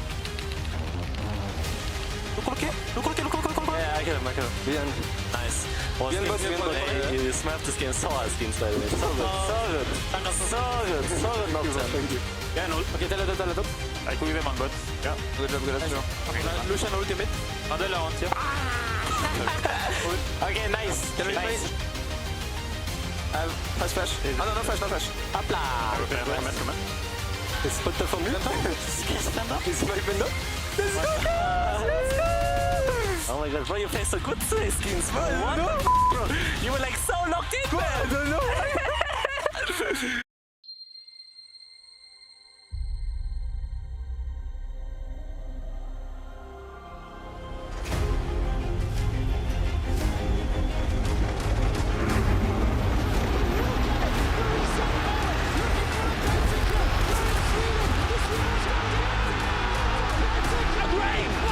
G2, the perfect team fight. They take it all. Here comes the Crow Storm. It's not back. It's Tacoma. What? This big oh my God. Claps. Everybody, you know the story. You know the legend.